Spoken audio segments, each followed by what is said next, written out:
bahwasanya yang menciptakan dia adalah roh Allah. Lalu di kitab Yesaya mengatakan bahwasanya yang menciptakan dia adalah firman Allah itu. Lalu di kitab Musa mengatakan bahwasanya yang menciptakan dia adalah Allah itu sendiri.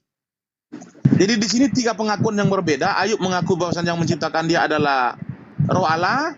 Yesaya mengaku bahwasanya yang menciptakan dia adalah firman Allah. Tetapi Musa mengaku bahwasanya yang menciptakan alam semesta ini adalah Allah itu sendiri.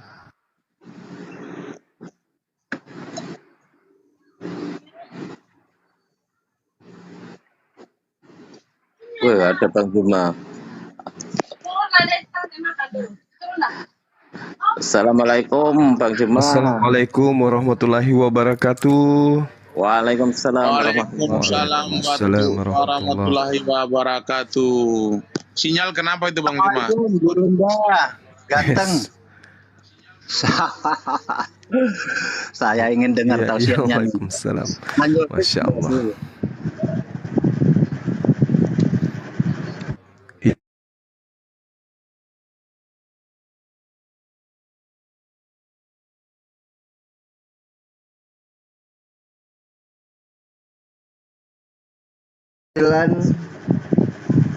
Ada tulisan la ilaha illallah itu tidak ada Tuhan selain Allah, betul nggak?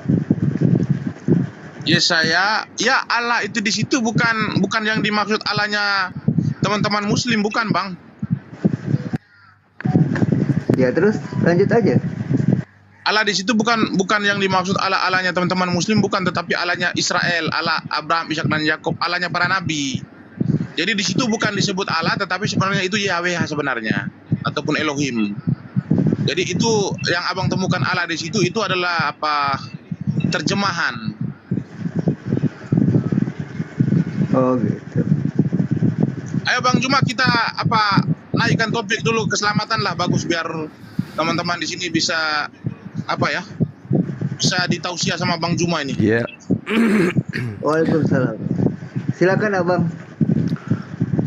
Oke, baik, silakan. Ya, dipaparkan aja dulu apa yang ingin Anda sampaikan terkait dengan keselamatan di dalam kehidupan Anda sebagai seorang Kristen. Luar biasa, Bang Juma hari ini kayaknya semangat banget, kayaknya balas dendamin. Ngantuk. Ini mataku ini susah dibuka. Lanjut. Oh, berarti topiknya keselamatan ini ya? Ya Bang Juma. Gimana? Berarti topiknya keselamatan. Ya, saya ikut irama saja. Kalau iramanya dangdut, saya pun ikut. Irama pop juga ikut saya. Oke lah, kalau begitu kita dangdutan aja ya. Lanjut ya. Tadi ada topik bagus Bang, kematian. Katanya di Kristen ada tahlil, itu gimana Bang Juma? Ada tahlil juga. Saya baru dengar itu. Ada tahlil tadi, katanya Bang Meme tadi ada tahlil, itu gimana Bang Juma? Tanya Bos Meme. Bisa dijelaskan dalilnya mungkin? Iya. Yang itu kita lupakan aja lah, kita langsung angkat topik aja lah. Itu nanti belakangan aja baru dibahas. Silakan Bos. Ya, jadi terima kasih buat moderator ya yang sudah menyiapkan tempat untuk saya dengan Bang Juma untuk berdialog, yaitu berkaitan tentang keselamatan menurut Islam dan Kristen, dan juga kita harus menyapa kepada teman-teman yang ada di atas, yaitu teman-teman yang ada di atas Komal ya, yang telah mendukung acara pada malam hari ini, dan juga kepada netizen. Jadi mungkin saya akan memaparkan berkaitan tentang keselamatan di dalam Kristen ya. Di dalam Kristen itu keselamatan menurut ajaran Kristen bahwasan kita harus mengikuti apa yang diperintahkan oleh Yesus. Nah, berkaitan tentang apa yang diperintahkan oleh Yesus, mungkin sebentar saya akan memaparkan apa saja sih yang harus kita ikuti perintah-perintah Yesus. Tetapi yang pasti harus mengikuti perintahnya. Nah, ketika kita sudah mengikuti perintahnya, maka apa jaminan keselamatannya? Jikalau kita sudah mengikuti perintahnya, maka Yesus berkata begini, maka aku akan menjadi hakimu. Tetapi bagi orang yang tidak mengikuti perintah Yesus, maka Yesus mengatakan, aku tidak akan menjadi hakimu. Maka Yesus akan memerintahkan para malaikatnya untuk mencampakkan mereka ke dalam lautan api. Tetapi kalau kita sudah mengikuti perintah Yesus, maka jaminan keselamatan dari Yesus yang keluar daripada mulut Yesus sendiri, ya itu di Yohanes 11 ayat 25, akulah kebangkitan dan hidup. Barang siapa percaya kepadaku, ia akan hidup walaupun ia sudah mati, dan setiap orang yang hidup dan yang percaya kepadaku tidak binasa untuk selama-lamanya. Jadi ini jaminan yang sangat luar biasa yang dijanjikan oleh Yesus ketika orang yang mengikuti perintah-perintahnya. Tetapi jika orang yang tidak mengikuti perintahnya, maka orang tersebut akan dicampakkan ke dalam lautan api seperti yang terkonfirmasi di dalam kitab Matius. Untuk sementara itu saya dulu, mungkin Bang Juma akan menjelaskan konsep keselamatan di dalam Islam. Silakan Bang Juma. Baik. Terima kasih atas kesempatan yang diberikan kepada saya. Bismillahirrahmanirrahim. Assalamualaikum warahmatullahi wabarakatuh. Jadi tema ini ya terkait dengan tema yang dibawa oleh Saudara Meme. Kalau berbicara terkait dengan keselamatan di dalam Islam, itu tidak terlepas daripada apa yang dilakukan oleh umat manusia di atas muka bumi ini. Jadi ketika yang dilakukan umat manusia itu adalah mentaati perintah Allah, maka kemudian keselamatan itu akan tertuju kepada oknum yang melakukan. Bagaimana konsep keselamatan dalam Islam? Yang pertama adalah percaya bahwa tidak ada Tuhan selain Allah dan bahwa Nabi Muhammad SAW adalah utusan Allah yang terakhir. Yang kedua ada melakukan sholat 5 waktu. Yang ketiga berpuasa selama bulan suci Ramadan. Yang keempat menunaikan zakat. Yang kelima naik haji bagi mereka yang mampu. Jadi di dalam Islam itu keselamatan itu dengan cara mengamalkan apa yang kemudian menjadi perintah-perintah Tuhan dan juga meninggalkan apa yang menjadi larangan. Jadi keselamatan itu adalah orang-orang yang menyelaraskan antara kehidupan yang ada di atas muka bumi ini, kehidupannya sebagai makhluk, dengan perintah-perintah yang ada yang datang kepadanya.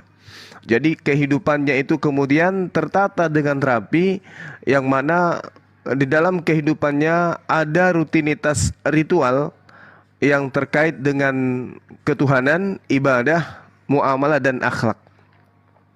Itulah keselamatan itu. Jadi keselamatan itu diperoleh dengan cara mentaati dan tunduk berserah diri kepada Allah. Itu yang ada di dalam ajaran agama Islam. Nah, di luar daripada Islam itu, ya saya katakan itu tidak selamat, karena dia tidak termasuk kepada hamba Allah yang kemudian mentaati perintah Tuhan pencipta langit dan bumi. Sedangkan seruannya kemudian Allah Subhanahu wa taala menjelaskan di dalam Al-Qur'anul Karim, Bismillahirrahmanirrahim, ya ahlal kitab qad ja'akum rasuluna yubayyinu lakum ala fatrah minar rusul an taqulu ma ja'ana min bashir wala tadhir faqad ja'akum bashiru wa nadhir wallahu ala kulli syai'in qadir. Wahai ahli kitab, jadi ahli kitab tadi itu diberikan nabi, diutus kepada mereka rasul, utusan yang datang membawa wahyu beruntun kepada mereka. Tapi seketika kemudian di akhir datanglah baginda Rasulullah Muhammad SAW, lalu kemudian diperintahkan Rasulullah untuk berseru kepada mereka, wahai ahli kitab Yahudi Nasrani, sungguh Rasul kami telah datang kepadamu, yaitu Nabi Muhammad SAW, yang menjelaskan hukum-hukum kami kepadamu ketika terputus pengiriman Rasul-Rasul, agar kamu tidak mengatakan tidak ada yang datang kepada kami, baik seorang pembawa berita gembira maupun seorang pemberi peringatan. Sungguh telah datang kepadamu pembawa berita gembira dan pembawa peringatan, dan Allah Maha Kuasa atas segala sesuatu. Jadi manusia diseru, termasuk ahli kitab, untuk kemudian mengimani Baginda Rasulullah Muhammad SAW adalah jalan keselamatan satu-satunya menuju Allah yang Maha Suci lagi Maha Tinggi. Demikian sementara, silakan.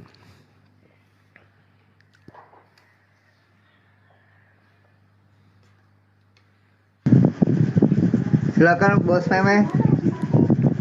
Oke, kita sapa dulu Bang Jol Umbu dari Kristen. Bang Filipus, assalamualaikum. Bang Panglima, Panglima, selamat malam. Waalaikumsalam. Lanjut, Bang Bos Meme. Masya Allah. Ya oke, terima kasih. Saya belum bertanya, tetapi saya masih mau memaparkan tentang keselamatan dulu ya. Nanti mungkin sesi yang berikutnya baru saya akan bertanya kepada Bang Juma berkaitan tentang keselamatan di dalam Islam ya. Saya sepakat dengan Bang Juma bahwasan memang kita hidup di dunia ini memang iman harus dibarengi dengan perbuatan. Maka di dalam Alkitab juga ditegaskan di dalam kitab Yakobus ya, bahwasan Yakobus 2 ayat 26, sebab seperti tubuh tanpa roh adalah mati, demikian juga iman tanpa perbuatan adalah mati.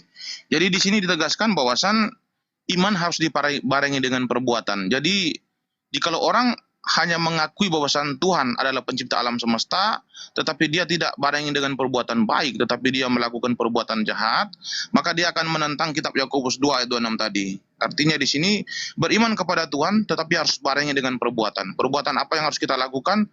Mungkin sebentar saya akan paparkan ayat-ayat mana, tetapi yang paling utama ditekankan di sini adalah kehendak Allah adalah manusia harus berbuat baik kepada manusia yang lain. Itu yang harus kita ikuti. Jadi keselamatan di dalam Kristen sangat luar biasa. Maka Yesus menegaskan bahwasan jika kamu tidak mengikuti perintahku, aku tidak akan menjadi hakimmu. Artinya kalau Yesus sudah tidak mau menjadi hakim, maka orang tersebut akan dicampakkan langsung ke dalam neraka. Nah, itu sangat luar biasa ya, apa yang dijanjikan oleh Yesus. Maka itu saya merasa bahwasan teman-teman sebagai orang Kristen yang sedang berada di bawah, bahwasan menjadi orang Kristen itu tidak cukup hanya beriman kepada Tuhan saja, tetapi harus mengikuti perintah-perintahnya sesuai dengan apa yang diperintahkan oleh Yesus, maka itulah harus kita ikuti. Jadi iman harus dibarengi dengan perbuatan. Iman kepada Allah tidak cukup, tetapi harus dibarengi dengan perbuatan. Nah, untuk sementara itu saya dulu, Bang Juma silakan lanjutkan dulu, nanti saya carikan dari hadis ataupun Al-Quran untuk mempertanyakan tentang keselamatan di dalam Islam. Silakan Bang.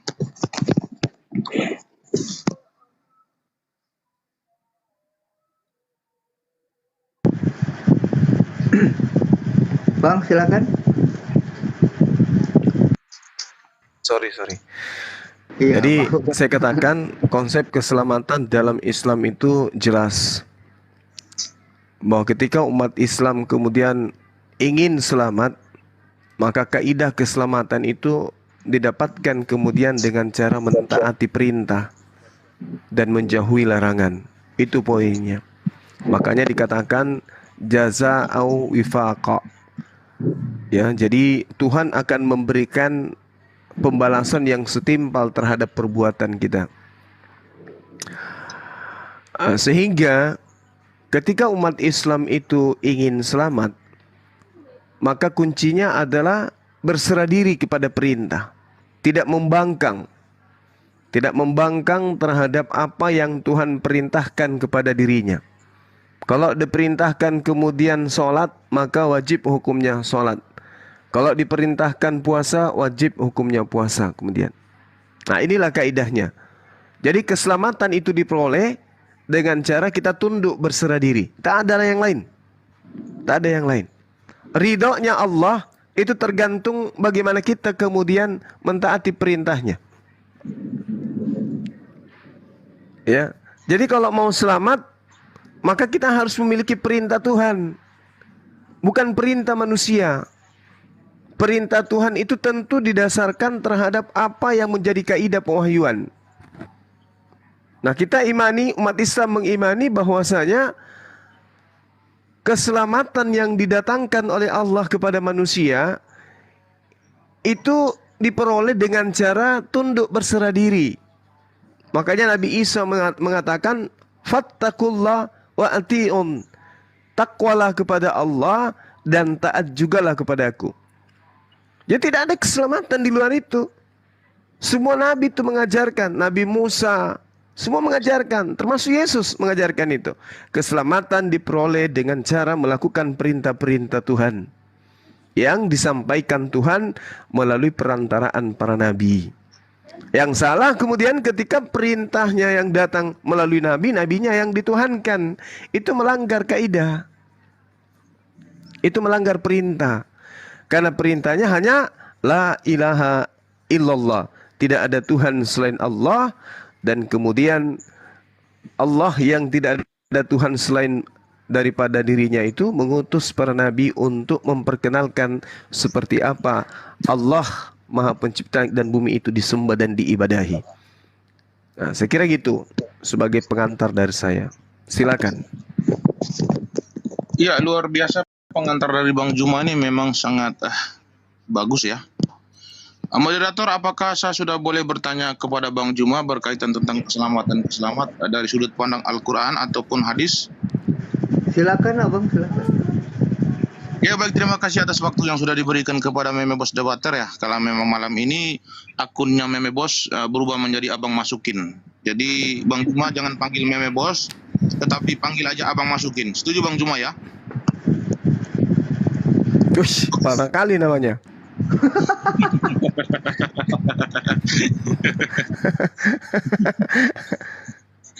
Oke, saya lanjutkan narasi saya kepada Bang Juma, yaitu berkaitan tentang pertanyaan di dalam Al-Quran ataupun hadis. Tetapi untuk kali ini saya mengutip daripada salah satu ayat Al-Quran yang diturunkan kepada Muhammad melalui Jibril ya. Saya mengutip daripada Al-A'raf 143. Mungkin saya harus memotong ayatnya ya, karena memang ini ayat sangat panjang. Jadi saya sebelum memotong ini saya harus minta maaf dulu kepada teman-teman muslim bahwasan di sini kan waktu kita sangat singkat, jadi mungkin saya harus memotong ya. Jadi Al-A'raf 143 ini bunyinya begini. Maka ketika Tuhan yang menampakkan keagungannya kepada gunung itu hancur luluh dan Musa pun jatuh pingsan. Setelah Musa sadar, dia berkata, Maha suci engkau, aku bertobat kepada engkau, dan aku adalah orang yang pertama-tama beriman. Di sini pengakuan Musa bahwasan orang yang pertama-tama beriman kepada Tuhan, artinya dia pertama yang menjadi muslim. Ini pengakuan Musa bahwasan orang yang pertama menjadi muslim adalah Musa. Nah, pertanyaan saya kepada Bang Juma, kira-kira orang yang sebelum datangnya Musa, contoh seperti Ishak, Yakub, Ismail, Abraham, Nuh, ataupun nabi-nabi yang lain itu, mereka kan bukan muslim. Karena muslim yang pertama adalah Musa. Kira-kira ini mereka masuk surga atau tidak? Silakan Bang. Ya baik. Jadi ini pertanyaan yang sangat baik ya. Bahwasanya ketika Allah Subhanahu wa taala datang kepada Nabi Musa alaihissalam, pada saat Nabi Musa kemudian melakukan munajat pada waktu yang telah ditentukan oleh Allah. Kemudian Allah Subhanahu wa taala berfirman kepada Nabi Musa, dan Nabi Musa pun mengatakan, ya Tuhanku, Rabbi arini anzur ilaika. Aku percaya engkau itu ada. Aku percaya bahwa engkau itu nyata. Aku percaya bahwa keberadaanmu itu pasti. Engkau adalah hakikat yang absolut. Aku tidak ragu. Tetapi ya Allah, aku izinkan aku ingin melihatmu. Arini anzur ilaika. Lalu kemudian Allah mengatakan, lantarani, kamu tidak akan sanggup melihatku wahai Nabi Musa. Nah, ketika kemudian proses ini berlanjut, maka dikatakan, aku adalah orang yang pertama-tama beriman. Nah, ketika dikatakan demikian, Nabi Musa mengatakan, subhanaka tubtu ilaika wa ana awwalul mu'minin. Apakah ini berarti orang yang sebelum Nabi Musa itu tidak mukmin? Tidak. Mereka mukmin, mereka muslim, mereka berserah diri, termasuk Nabi Adam alaihissalam. Mereka berserah diri, tapi pada masa proses ini kemudian Nabi Musa ditunjuk sebagai nabi kepada Bani Israel, maka beliaulah orang pertama yang menjadi muslim, menjadi mukmin kala itu. Makanya Allah di ayat selanjutnya mengatakan, qala ya Musa inni istafaituka 'alan nasi birasalati. wa bikalam wa husma fahusma ataituka wa kum minasyakirin. Wahai Musa, sesungguhnya aku memilih melebihkan engkau dari manusia yang lain pada masamu untuk membawa risalahku dan firmanku. Jadi Nabi Musa adalah orang yang pertama menjadi muslim, pertama menjadi mukmin ketika risalah kenabian itu datang kepadanya, wahyu Allah datang kepadanya untuk disampaikan kepada kaumnya. Makanya perintahnya adalah fahusma ataituka wa kum minasyakirin. Itu perintahnya tuh. Berpegang teguhlah kepadaku. Ya. Berpegang teguhlah kepada apa yang aku berikan kepadamu. Dan hendaklah engkau termasuk orang-orang yang bersyukur. Lalu setelah itu, setelah dia menyatakan dirinya beriman, perintah datang kemudian kepada beliau. Wa katabna lahu fil alwahi min kulli syai' mau'izatan wa tafsila likulli syai' fahusha biquwwatin wa'mur qaumaka ya'huzu bi ahsaniha saurikum daral fasiqin. Ini perintahnya tuh. Panggil, seruh. Ya, seruhlah kaummu, perintahkan kepada kaummu untuk berpegang teguh kepada hukum-hukum yang kuberikan kepadamu. Maka kaum Nabi Musa menyusul kemudian untuk beriman. Jadi pada masa Nabi Musa, kenabian Nabi Musa alaihissalam, dia adalah orang yang pertama mengikrarkan diri kepada Allah, wa ana awwalul mu'minin. Saya adalah orang yang pertama yang beriman. Pada masa itu, pada masa beliau kemudian datang. Sehingga ketika diperintahkan hukum-hukum Tuhan kepadanya untuk ditegakkan kepada Bani Israel, terlebih dahulu dia beriman dulu, baru disampaikan kepada kaumnya. Seperti itu, Saudara Mimi. Oke, terima kasih atas waktunya, yaitu sudah diberikan Bang Juma kepada saya. Beliau mempersilahkan saya untuk bertanya selanjutnya. Baik, begini. Di dalam Al-A'raf 143 ini mengkonfirmasikan bahwasan orang yang pertama-tama beriman adalah Musa.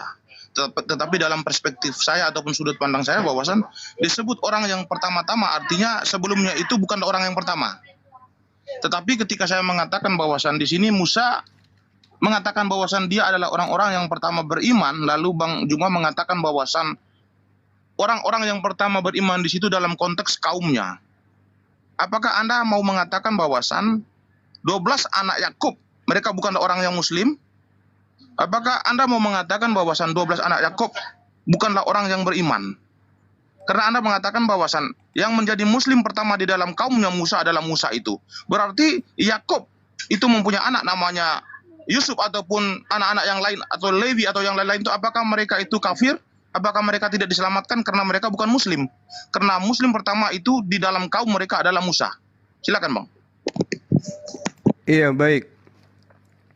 Jadi Al-Quran sebelumnya kan sudah mengkonfirmasi tentang ke-12 suku dari Bani Israel. Allah mengangkat derajat mereka. Walaqad ahazallahu mitsaka bani Israil faba'atsna minhum musnai asyara naqiban. Malah Allah mengatakan apa? Inni ma'akum. Aku bersama dengan kalian. Siapa mereka ini? Bani Yakub, ke-12 suku bangsa yang kemudian diangkat derajatnya oleh Allah. Apa perintahnya kemudian kepada mereka? La in aqamtumus shalah. Berarti mereka ini sudah beriman. Karena sudah ada perintah kepada mereka. Jika kamu melaksanakan sholat, berarti kepada ke-12 suku Bani Israel sudah ada perintah sholat. Berarti di antara mereka yang mendirikan sholat, mereka adalah orang-orang yang beriman.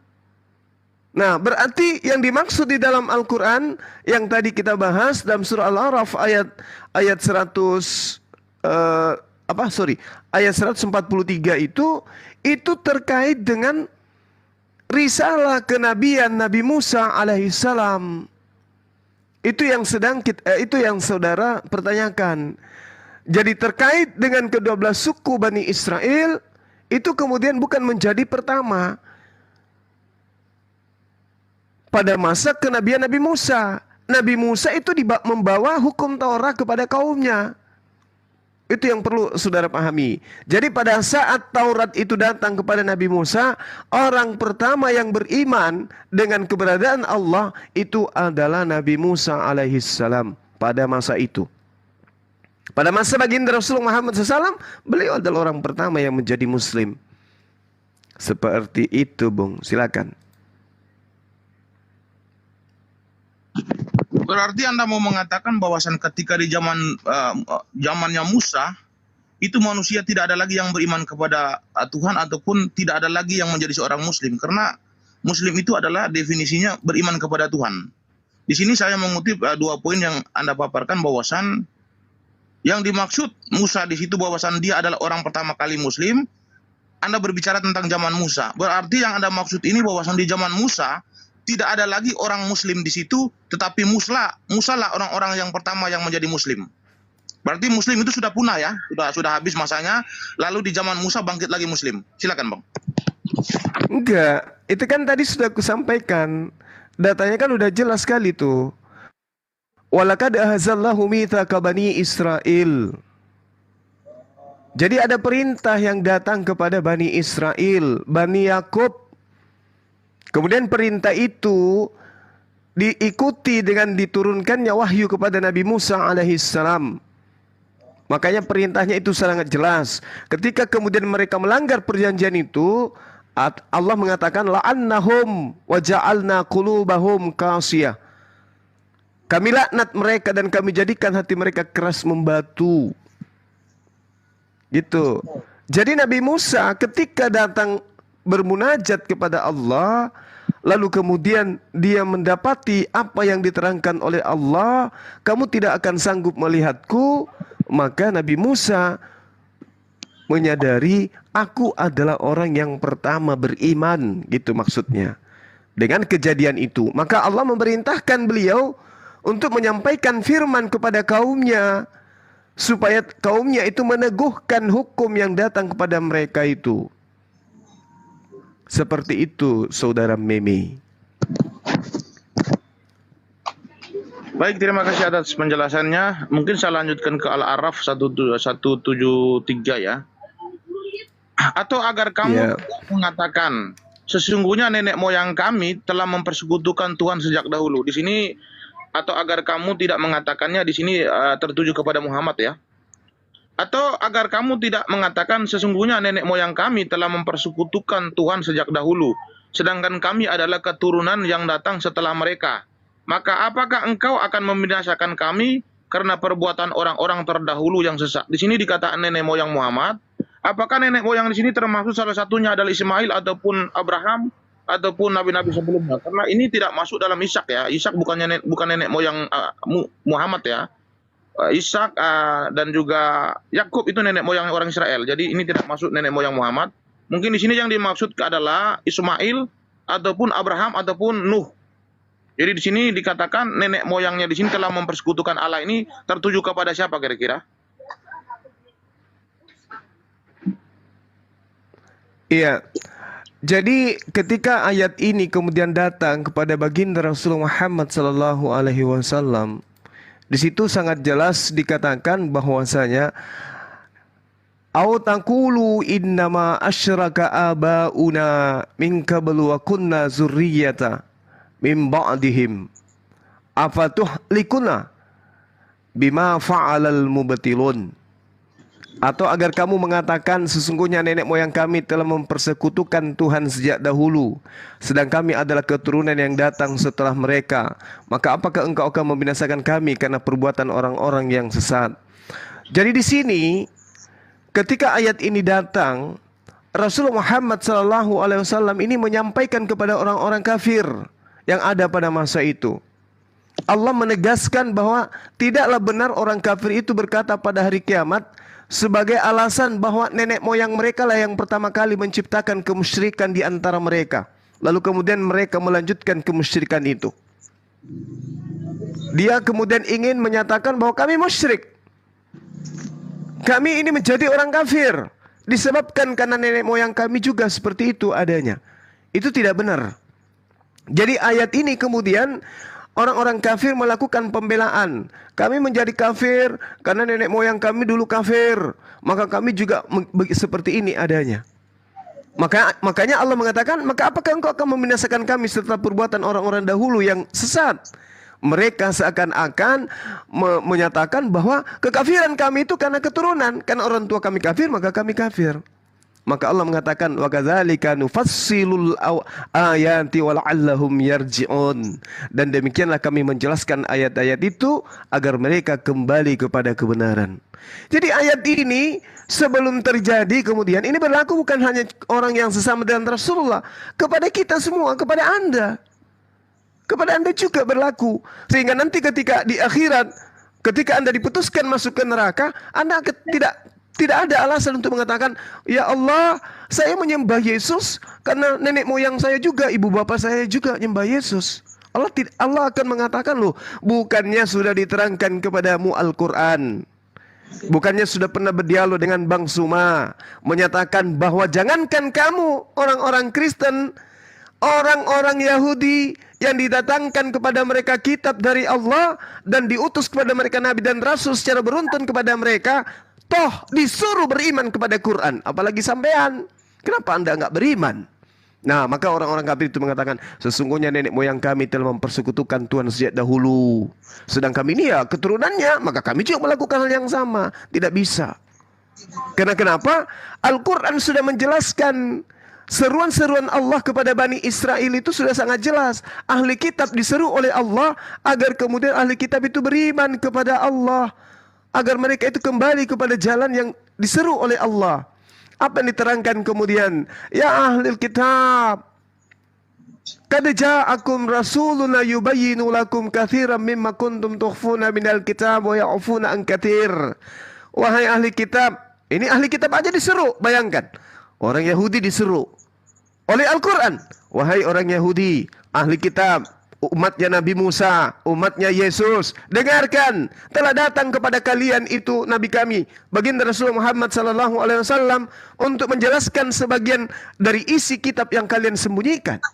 Sungguh telah datang kepadamu cahaya, yaitu Islam dari Allah, dan juga kitab yang menjelaskan, yaitu Al-Quranul Karim. Yahdi bihillahu man ittaba'a ridwana subulan salam. Dengan Al-Quran itulah Allah memberi petunjuk kepada orang yang mengikuti keridaannya kepada jalan keselamatan. Nah, jadi tidak ada lagi alasan nanti bos di yaumul hisab, oh saya menjadi kafir karena mengikuti emak saya. Nggak ada lagi alasan itu. Karena kebenaran sudah sampai. Ini sudah disampaikan.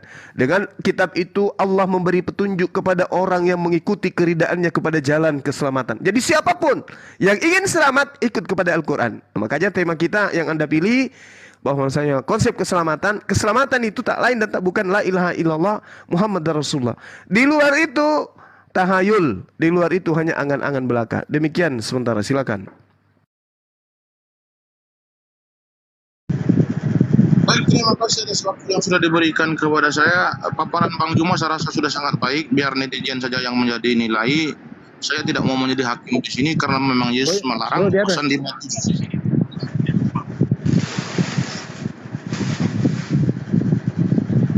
Yes.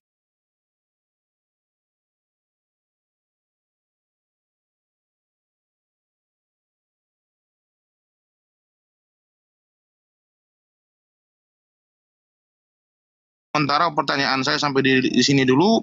Mungkin saya akan bertanya nanti di sesi yang kedua, tetapi saya akan memberikan kesempatan kepada Bang Juma untuk bertanya kepada saya berkaitan tentang keselamatan di dalam Kristen. Mungkin apa yang bisa saya paparkan akan saya paparkan, tetapi jika memang apa yang tidak bisa saya paparkan, itu akan menjadi PR bagi saya. Silakan Bang Juma.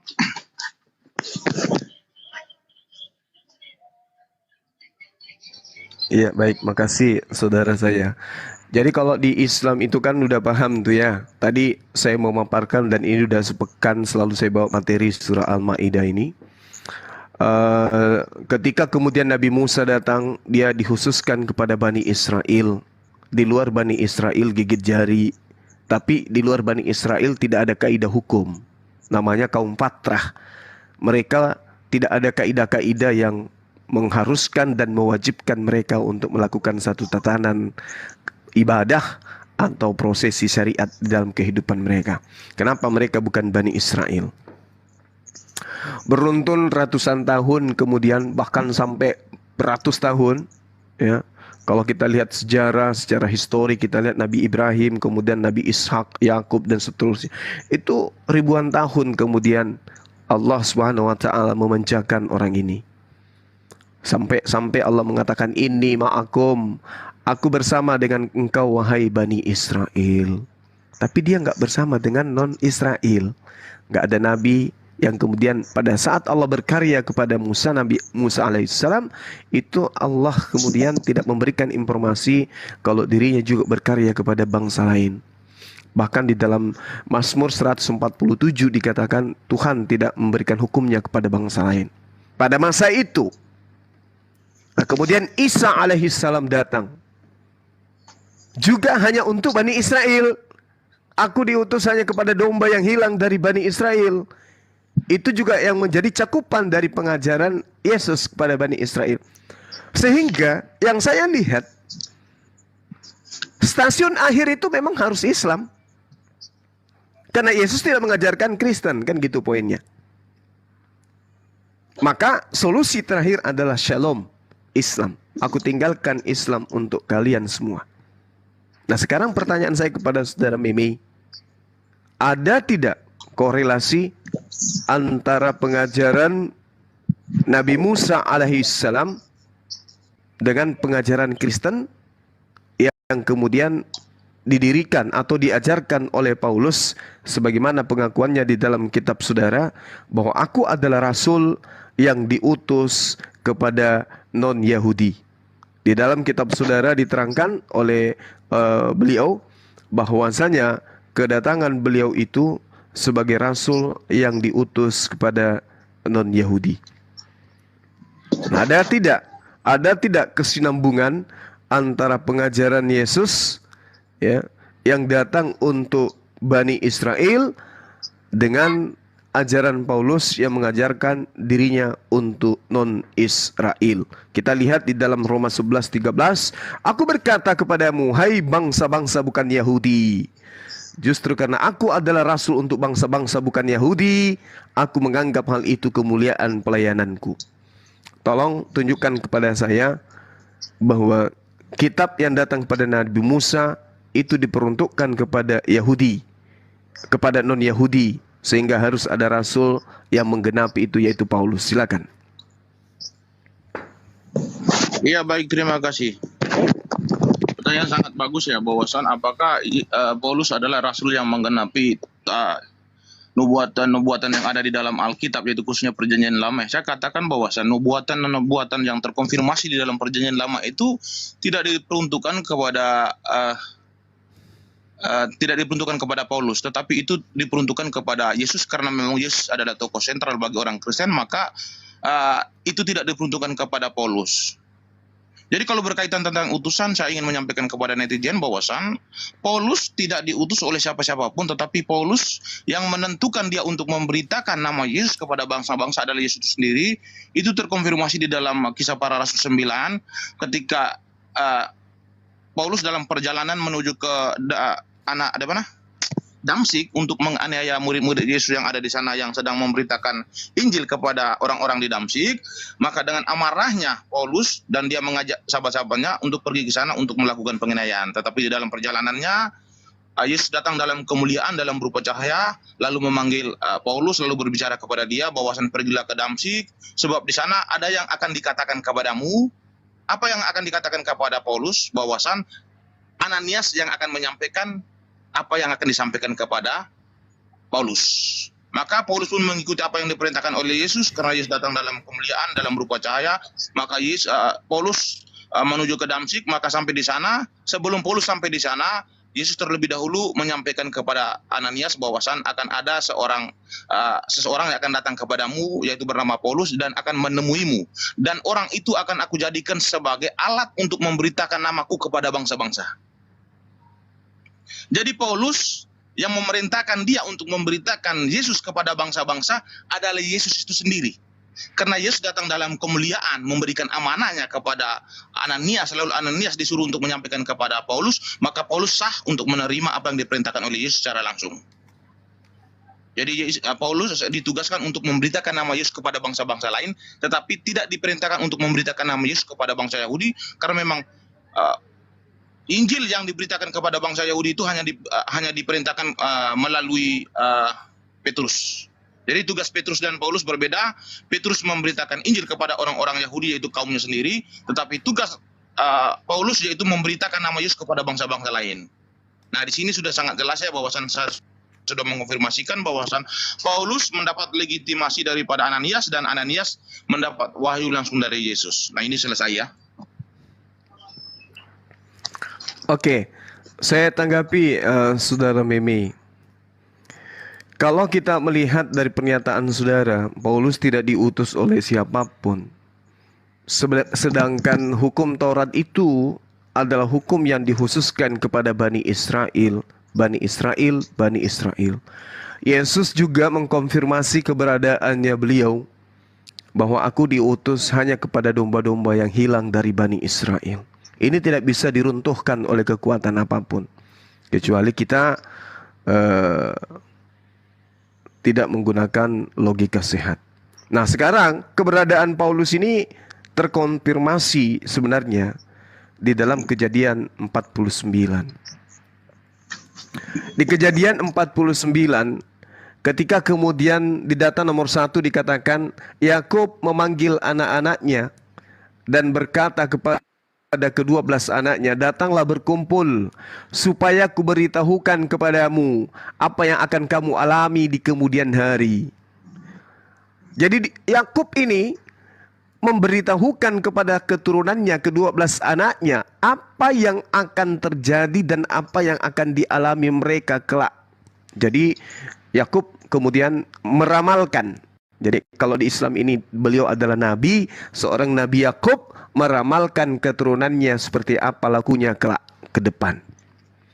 Dipanggillah kemudian, matanya dipanggil, Yehuda dipanggil, kemudian Dan dipanggil, Naftali dipanggil, Yusuf dipanggil, Asher semua dipanggil juga, Zebulun, pokoknya semua 12 suku, 12 anaknya ini itu dipanggil. Tibalah pada saat Benyamin dipanggil, apa yang dikatakan? Kita ambil contoh dulu. Gad,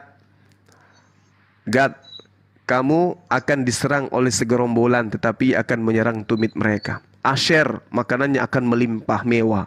Kemudian Naftali, dia akan seperti rusa betina yang terlepas. Ia akan melahirkan anak-anak yang cantik. Yusuf seperti pohon buah-buahan muda, akan memberikan santapan raja-raja, dan seterusnya. Lalu kemudian Benyamin seperti serigala yang menerkam pada pagi dan memangsanya, dan pada waktu petang ia akan membagi-bagikan rampasannya. Lalu kemudian dikatakan di data 28, itulah semua suku Israel, 12 jumlahnya. Itulah yang dikatakan ayahnya Yakub kepada mereka ketika dia Yakub memberkati anak-anaknya, tiap-tiap orang diberkatinya dengan berkat yang diperuntukkan kepada mereka masing-masing. Benyamin, keturunanmu akan berlaku seperti serigala. Pada pagi hari dia akan memangsa, dan pada malam hari dia akan membagikan mangsanya. Paulus mengaku di dalam Roma 11 nomor 1. Maka aku bertanya, adakah Allah mungkin telah menolak umatnya sekali-kali? Tidak. Karena aku sendiri pun adalah orang Israel, keturunan Abraham dari suku Benyamin. Sebagai suku Benyamin, dia harus berlaku seperti serigala. Maka kalau dia benar menggenapi, dia mengambil ajaran Yahudi, kemudian diajarkan kepada non-Yahudi. Pengakuannya di data nomor 13, nomor 11, Roma 11. Aku berkata kepadamu, hai bangsa-bangsa bukan Yahudi, justru karena aku adalah rasul untuk bangsa-bangsa bukan Yahudi, aku menganggap hal itu kemuliaan pelayananku. Apa yang dirampas oleh Paulus? Hukum Taurat. Lalu dijual kepada Romawi dan Yunani. Itu fakta. Berarti serigala yang harus diwaspadai menurut Yesus, Paulus. Seperti itu, Bung. Jadi makanya saya katakan bahwasanya kalau berbicara mengenai konsep keselamatan, keselamatan itu endingnya hanya ada di Islam. Gak ada yang lain. Kalau mampir di ajaran Benyamin, keturunan Benyamin, siap-siap. Siap-siap. Anda akan ditolak. Kenapa? Karena keturunan Benyamin itu akan berlaku serigala. Dan itu fakta. Anda mendapatkan sebuah pengajaran dari Paulus. Ajaran yang diambil dari dari Yahudi, sementara Yahudi tidak memiliki ajaran yang diperuntukkan untuk Romawi dan Yunani. Tapi hasil rampasan Pauluslah yang kemudian menjadikan sandaran dalam beragama, berdirinya agama Kristen. Maka solusi terakhir hanya Islam. Karena Islam diperuntukkan untuk semua manusia. Tidak ada kemudian rampasan-rampasan. Oh, kita rampas Al-Quran, kita ajarkan kepada bangsa lain. Enggak. Al-Quran memang untuk Anda, untuk seluruh umat manusia. Litubayyina linnasi ma nuzzila ilaihim. Silakan Anda tanggapi.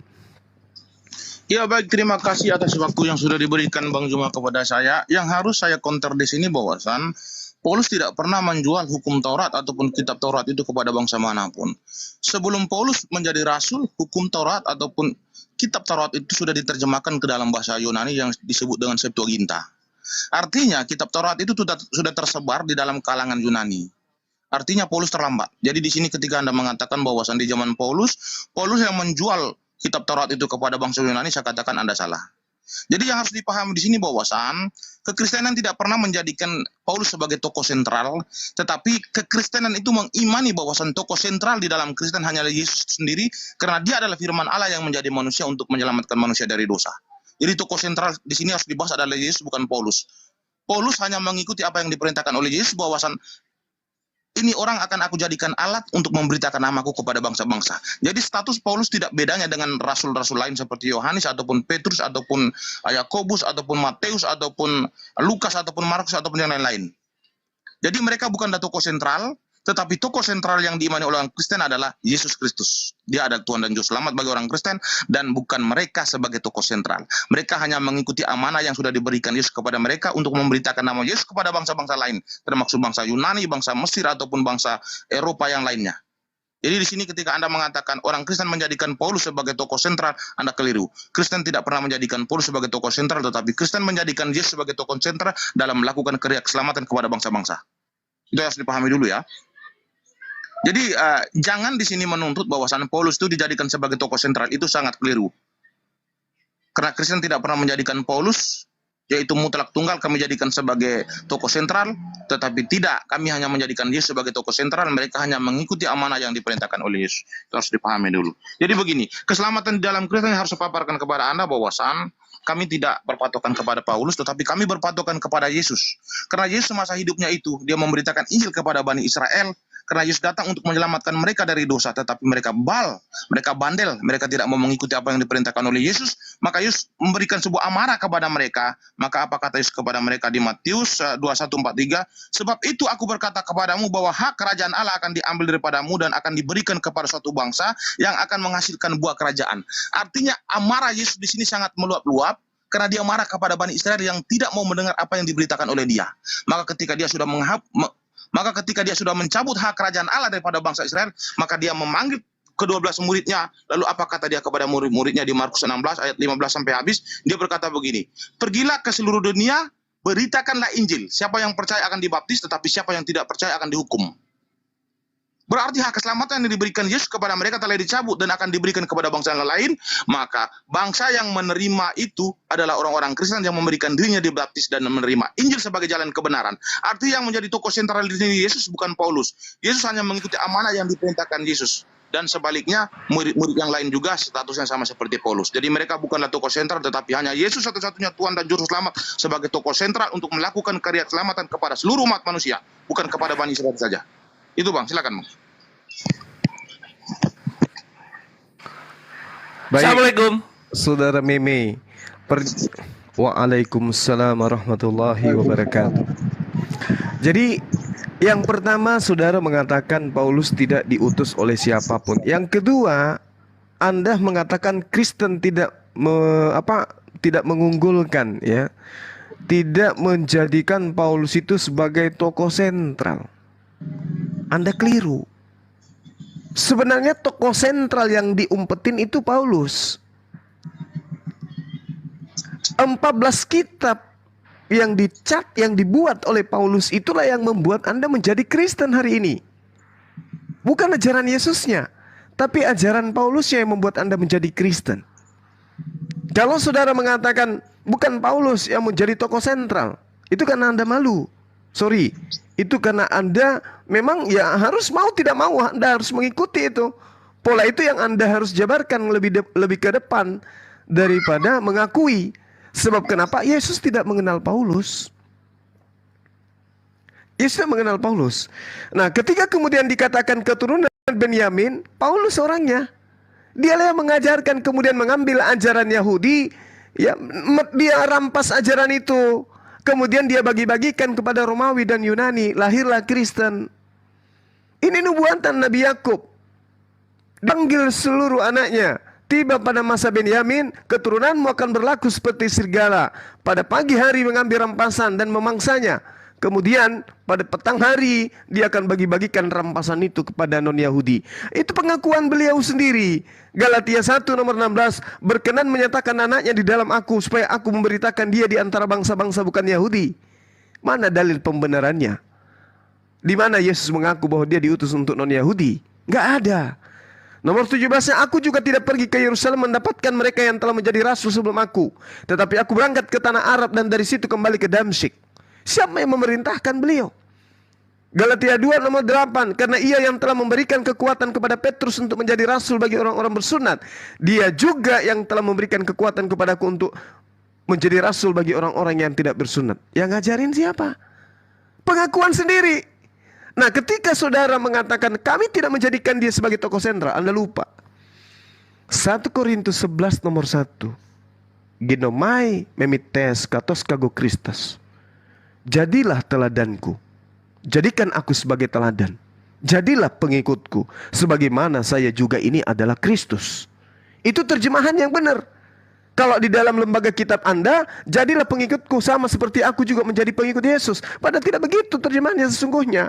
Terjemahan sesungguhnya adalah, jadilah pengikutku sebagaimana saya juga adalah Kristus. Nah, itu terbukti. Anda benar-benar menjadikan Paulus ini sebagai tokoh sentral di dalam beragama. Siapa yang mengajarkan Anda mempertuhankan Yesus? Paulus. Siapa yang mengajarkan Anda bahwa hukum Taurat itu adalah kutukan? Paulus. Siapa yang mengajarkan bahwa hukum Taurat yang datang kepada Bani Israel itu adalah sudah dibatalin? Paulus. Siapa yang mengajarkan bahwa Yesus itu untuk seluruh umat manusia? Paulus. Siapa yang mengajarkan kemudian untuk menghalalkan apa yang diharamkan dalam Taurat? Paulus. Siapa yang mengajarkan Yesus itu Tuhan? Paulus. Yang mengajarkan penyaliban? Paulus. Penebusan dosa? Paulus. Dosa waris? Paulus. Jadi tokoh sentral sebenarnya adalah Paulus. Yesus itu hanya harta rampasan yang dibagi-bagikan kepada Romawi dan Yunani. Yesus nggak tahu menahu. Nggak tahu menahu. Kalau setelahnya nanti dia akan jadi Tuhan. Dia nggak tahu menahu itu. Oleh karena itulah kemudian apa pesan beliau kepada murid-muridnya? Waspadalah kepada ahli Taurat, waspadalah kepada orang Farisi, waspadalah kepada keturunan ular beluda. Kenapa?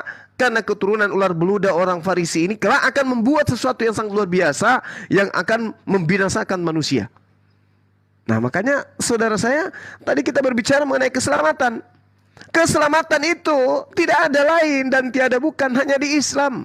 Kalau dulu keselamatan itu pada masa Nabi Musa adalah mengimani Nabi Musa sebagai utusan Tuhan. Pada masa Yesus mengimani Yesus sebagai utusan Tuhan. Setelahnya datang baginda Rasul Muhammad SAW mengimani beliau sebagai utusan Tuhan. Itu finalnya. Finishnya di situ. Makanya Anda tidak akan pernah bisa menemukan, wahai manusia, aku diutus kepada kalian semua. Nggak ada pernyataan Yesus seperti itu, nggak ada. Malah kalau Anda lihat dalam Matius 15 nomor 24, aku diutus hanya kepada domba-domba yang hilang dari Bani Israel. Kan sedih kita. Oh, ternyata Yesus hanya untuk Bani Israel.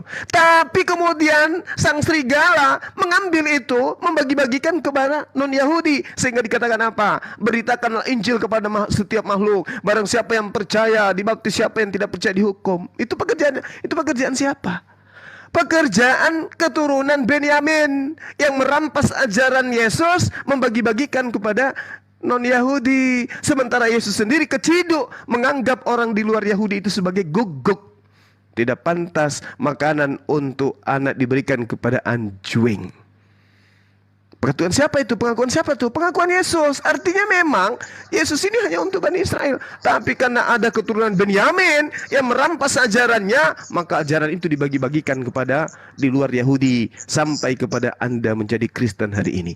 Jadi konsep keselamatan itu hanya ada satu, yaitu mengimani Yesus sebagai utusan Tuhan, tidak lebih, tidak kurang, tidak ditambahi. Hanya utusan Tuhan. Dan mengimani baginda Rasul Muhammad SAW adalah Rasul dan Khataman Nabiyyin, penutup para nabi setelahnya. Demikian sementara, silakan. Baik, terima kasih. Saya akan menjawab dua tuduhan Bang Juma terhadap Paulus, bahwasan yang mengajarkan Yesus menjadi Tuhan adalah Paulus, yang mengajarkan tentang penyaliban adalah Paulus, lalu yang memberitakan keselamatan itu kepada bangsa-bangsa adalah keinginan Paulus. Pertama, saya ingin menjawab bahwasan yang mengajarkan tentang penyaliban Yesus bukan Paulus. Yang mengajarkan penyaliban Yesus adalah 4 Injil yang terkonfirmasi di dalam Alkitab yang sudah dikanonisasi. Itu 4 Injil adalah Markus, Lukas, dan juga Matius, dan juga Yohanes. Nah, kita lihat apakah mereka menjadi saksi ketika Yesus disalib. Apakah mereka mengajarkan tentang penyaliban Yesus? Ya. Kita buka di Kisah Para Rasul 3 ketika Petrus dan Yohanes ketika mereka berkhotbah di Bait Salomo. Kisah Para Rasul 3 ayat 14 ya. Tetapi kamu telah menolak yang kudus dan benar, serta menghendaki seorang pembunuh sebagai hadiahmu. Demikianlah ia pemimpin kepada hidup, telah kamu bunuh. Tetapi Allah telah membangkitkan dia dari antara orang mati, dan tentang hal itu kami telah menjadi saksi. Jadi di sini Petrus dan Yohanes menyaksikan bahwasan berkaitan tentang penyaliban Yesus itu, mereka lah yang menjadi saksi. Dan terbukti mereka mendokumentasikan menjadi sebuah kitab yang diimani oleh orang Kristen sekarang. Artinya, mengajarkan tentang penyaliban Yesus bukanlah Paulus, tetapi para rasul yang menjadi saksi mata.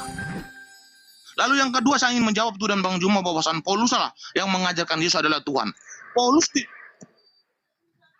yang lain tolong di-mute dulu supaya tidak mengganggu paparan saya. Oke, baik, sekali lanjutkan. Yang kedua, saya ingin menjawab tuduhan Itu iklan dari TikTok itu. Oh iya, lanjut. Iya, makanya masukin abang. Nah, lanjut. Oke, baik. Saya lanjutkan. Yang kedua, saya ingin menjawab tuduhan dari Bang Juma bahwasan yang mengajarkan Yesus Tuhan bukan Yesus tetapi Paulus. Di sini saya ingin mengutip di Yohanes 16:26 ya. Yang menjadikan Yesus Tuhan bukanlah Paulus, tetapi Yesus sendiri memerintahkan untuk kami bertuhan kepada dia, dan kami harus menyembah dan berdoa kepada dia. Maka bunyi di Yohanes 16 ayat 26 bunyi begini. Pada saatnya nanti kamu akan berdoa dan meminta segala sesuatu dalam namaku. Jikalau kamu berdoa dalam namaku, aku akan melakukannya. Melakukan itu apa? Mengaminkan semua doa-doamu. Bukan Bapak, tetapi Yesus yang mengaminkan semua doa. Artinya di sini Yesus menegaskan pada saat itu bahwasan suatu saat nanti kamu semua yang beriman kepadaku ini akan berdoa dan meminta segala sesuatu dalam namaku, dan aku akan mengaminkan semua doa dan permohonan kalian. Artinya yang memerintahkan kami untuk menuhankan Yesus bukan atas kehendak Paulus, bukan atas kehendak orang Kristen sendiri, tetapi atas perintah Yesus bahwasan pada saatnya nanti, dan itu telah terjadi ketika Yesus telah terangkat ke surga, dan orang Kristen menuhankan Yesus setelah Yesus sudah terangkat ke surga. Artinya nubuatan itu telah digenapi oleh orang Kristen. Jadi ketika tuduhan Anda bahwasan orang Kristen menuhankan Yesus atas perintah Paulus, Anda keliru. Di sini atas perintah Yesus sendiri, bukan Paulus. Di sini mutlak, tidak ada lagi yang perlu dipertanyakan lagi. Sudah selesai dua jawaban ini sudah cukup. Lalu saya akan menjawab yang terakhir. Anda mengatakan bahwasan Yesus itu diutus hanya kepada Bani Israel. Yesus datang ke dunia untuk menggenapi janji Allah kepada Abraham. Allah berjanji kepada Abraham bahwasan olehmu seluruh kaum di muka bumi akan mendapatkan berkat. Artinya dari keturunan Abraham, Ishak dan Yakub ini, seluruh kaum di muka bumi akan mendapatkan kasih karunia dari Allah. Seluruh kaum di muka bumi yang tidak mengenal Allah akan mengenal Allah melalui keturunan mereka. Dan terbukti dari zaman ke zaman, dari Musa, Ishak, dari Yesaya, Yeskiel, Daud, Salomo, mereka belum menggenapi janji Allah. Dari mereka, seluruh kaum di muka bumi belum mendapatkan berkat ataupun kasih karunia dari Allah. Tetapi di zaman Yesus, maka Tuhan memberikan kasih karunia kepada seluruh bangsa-bangsa dengan mengatakan di Yohanes 3 ayat 16, karena begitu besar kasih Allah akan dunia ini sehingga ia telah mengaruniakan anak yang tunggal supaya setiap orang yang percaya kepada dia tidak binasa melainkan peroleh hidup yang kekal. Karena kasih karunia Allah itu sudah diturunkan pada zaman Yesus, maka Yesus telah menggenapi janji Allah. Maka Yesus datang ke dunia bukan hanya kepada Bani Israel saja, tetapi kepada bangsa-bangsa Goyim yang tidak pernah mengenal Allah. Maka mereka akan mengenal Allah melalui Yesus, yaitu Yesus memberikan amanah kepada murid-muridnya untuk memberitakan Injil kepada bangsa-bangsa dan memberikan diri mereka dibaptis. Maka mereka telah menggenapi janji Allah. Jadi 3 tuduhan ini sudah saya jawab. Silakan Bang Juma. Baik, yang pertama saya ambil dari akhir ya. Saudara mencoba mengutip Kejadian 22. Jadi di situ diterangkan bahwasanya oleh keturunan mula semua bangsa di bumi akan mendapatkan berkat. Lalu kemudian saudara mengatakan keturunan yang dimaksud adalah Yesus. Gugur ketuhanan di situ. Sudah kukatakan bahwasanya keselamatan itu hanya ada di Islam. Kenapa? Mempertuhankan keturunan manusia itu adalah sesuatu yang sangat dimurkai oleh Allah. Sangat dimurkai oleh Tuhan. Karena Tuhan mengatakan la ilaha illa ana. Tiada Tuhan selain aku. Itu jelas dinyatakan dalam kitabnya orang Yahudi bahwasanya Tuhan itu cuma satu dan Tuhan yang benar itu adalah yang datang kepada para nabi. Di dalam kitab 1 Raja-Raja 8:60 supaya segala bangsa di bumi ini tahu. Ini perintah. Supaya segala bangsa di bumi ini tahu bahwa Tuhanlah Allah. Tidak ada yang lain. Ternyata keturunan Abraham juga adalah Tuhan. Jadi hati-hati berargumen. Kejadian 22:18, oleh karena keturunan mula semua bangsa di bumi akan mendapatkan berkat. Bayangkan Bung, saya punya anak nih, saya bujang nih misalnya nih. Kemudian saya punya anak, yang kuajarkan kepada anakku itu apa? Allahumma salli ala Muhammad wa ala alihi Muhammad. Kama sallaita ala Ibrahim. Coba, aku ajarkan kepada anak-anakku untuk kemudian melakukan pemberkatan. Anakku mengajarkan kepada anaknya secara turun-temurun. Maka pernyataan keturunanmu semua bangsa di bumi akan mendapatkan berkat itu digenapi oleh siapa? Ismail atau Ishak. Keturunan Ishak, keturunan Ismail mengajarkan semua manusia untuk melakukan pemberkatan. Allahumma salli ala Muhammad kama sallaita ala Ibrahim. Jadi keturunan yang dimaksud sini Ismail. Karena hanya keturunan Ismail lah lidahnya penuh dengan pemberkatan. Nah, sedangkan di Kristen kutukan terhadap Abraham. Ingat dalam Kejadian 12:3, aku akan memberkati orang-orang yang memberkati engkau. Siapa yang memberkati Abraham siang dan malam? Umatnya Nabi Muhammad sallallahu alaihi wasallam, keturunan Ismail. Siang malam lidahnya basah dengan pemberkatan yang tak henti-hentinya kepada Nabi Ibrahim alaihissalam. Dan siapa yang mengutuk engkau Abraham, aku akan mengutuk mereka. Orang Kristen siang malam mengutuk Abraham dengan mengatakan Abraham punya gundi, Abraham punya selir, anaknya yang adalah anak budak. Bukan Ismail anak tunggal, tetapi dia itu hanya ada anak budak, tidak dianggap keturunan yang dianggap hanya Ishak. Itu adalah kutukan kepada Abraham. Siapa yang sibuk dengan pengutukan itu? Kristen. Makanya saya katakan keselamatan itu hanya ada di Islam. Itu yang pertama. Jadi semua bangsa di muka bumi ini akan mendapatkan berkat. Itu hanya ada di Islam. Nah, kemudian yang kedua dari yang pertama, Anda mengatakan bahwasanya Yesus itu dituhankan bukan atas perintah Paulus. Saudaraku, Anda masih muda. Ya, masih ada kesempatan untuk menggunakan akal dengan sehat. Yang mengajarkan mempertuhankan anak Maria siapa? Yesus. Gak ada pernah dia minta dipertuhankan, gak ada. Bahkan kalau Anda lihat dalam Roma 14:9, Yesus yang telah mati sudah dibangkitkan untuk menjadi Tuhan. Itu ulah siapa tuh? Ulah Paulus. Jadi dia merampas nabi yang datang kepada Bani Israel, lalu dibagi-bagikan kepada non-Israel dengan mengajarkan bahwa dia adalah Tuhan yang inkarnasi, layaknya Zeus yang datang, layaknya Hercules, Dewa Mitra yang datang. Dan orang Romawi dan Yunani yang memang mengajarkan ajaran politeisme, yang mengajarkan Helenisme dari nenek moyang mereka, seketika itu percaya. Karena kenapa? Menurut tentara yang bertugas di tengah-tengah mereka, memang menyaksikan mujizat-mujizat dari Yesus. Oh, ini benar-benar Zeus ini. Tapi ketika Paulus mengajarkan ajaran ini kepada Bani Israel mau muntah. Malah dikatakan dia penyakit sampar. Dikatakan dia adalah iblis, penyesat. Paulus itu tidak diimani ajarannya. Kenapa? Karena bertentangan dengan ajaran kitab yang mereka punya. Makanya dia mengaku, aku rasul untuk non-Yahudi aja deh. Bukan untuk Yahudi, aku untuk non-Yahudi aja. Makanya dia kirim semua surat-suratnya dan mengajarkan propaganda terhadap Nabi Tuhan yang datang kepada Bani Israel. Begitu juga kitab yang datang kepada Bani Israel dianggapnya sebagai kutukan. Bahkan dianggapnya sebagai sampah. Baca Filipi 3. Nah, kemudian ketika saya mengatakan dialah yang mengajarkan, dia tokoh sentral dalam kekristenan. Itu tidak bisa Anda pungkiri. Siapa yang mengajarkan menyembah Yesus? Apakah Yesus? Bukan. Lalu siapa? Paulus. Tapi dia diumpetin. Kenapa? Yesus mengatakan dalam Yohanes 8:44, iblislah yang menjadi bapakmu dan kamu mau melakukan keinginan-keinginan bapakmu. Karena dia adalah keinginannya yang harus dilakukan, maka dia diumpetin. Kemudian yang terakhir, ya, Anda mengatakan bahwa penyaliban itu bukan ajaran Paulus. Memang betul.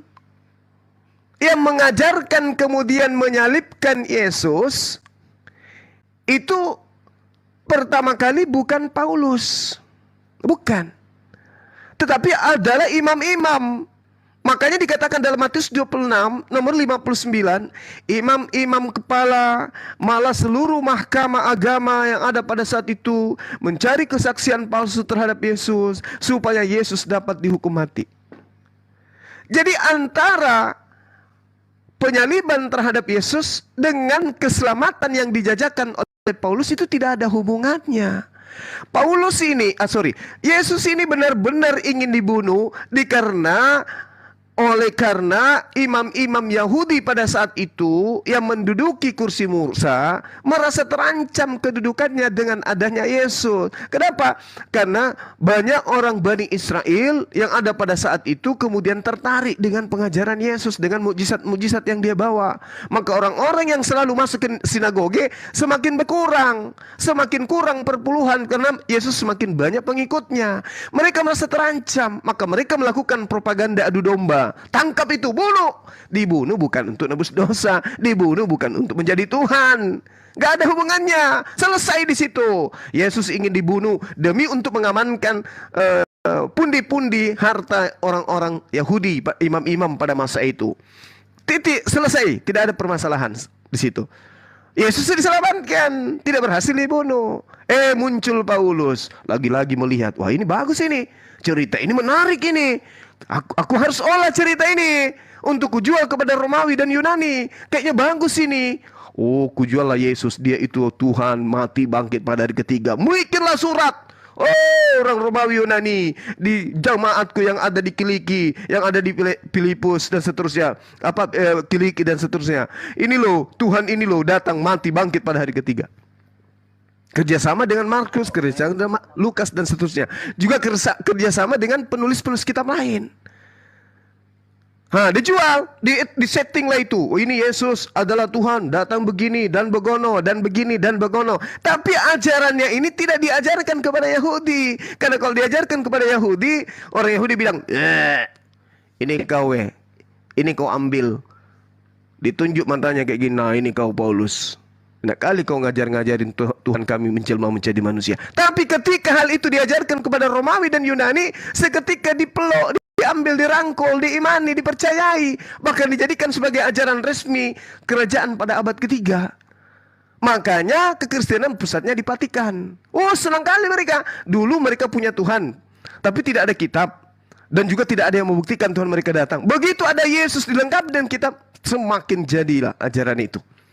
Makanya nubuatannya jelas. Kejadian 49 nomor 27, Benyamin, keturunanmu akan berlaku seperti serigala, merampok dan membagikan hasil rampokannya.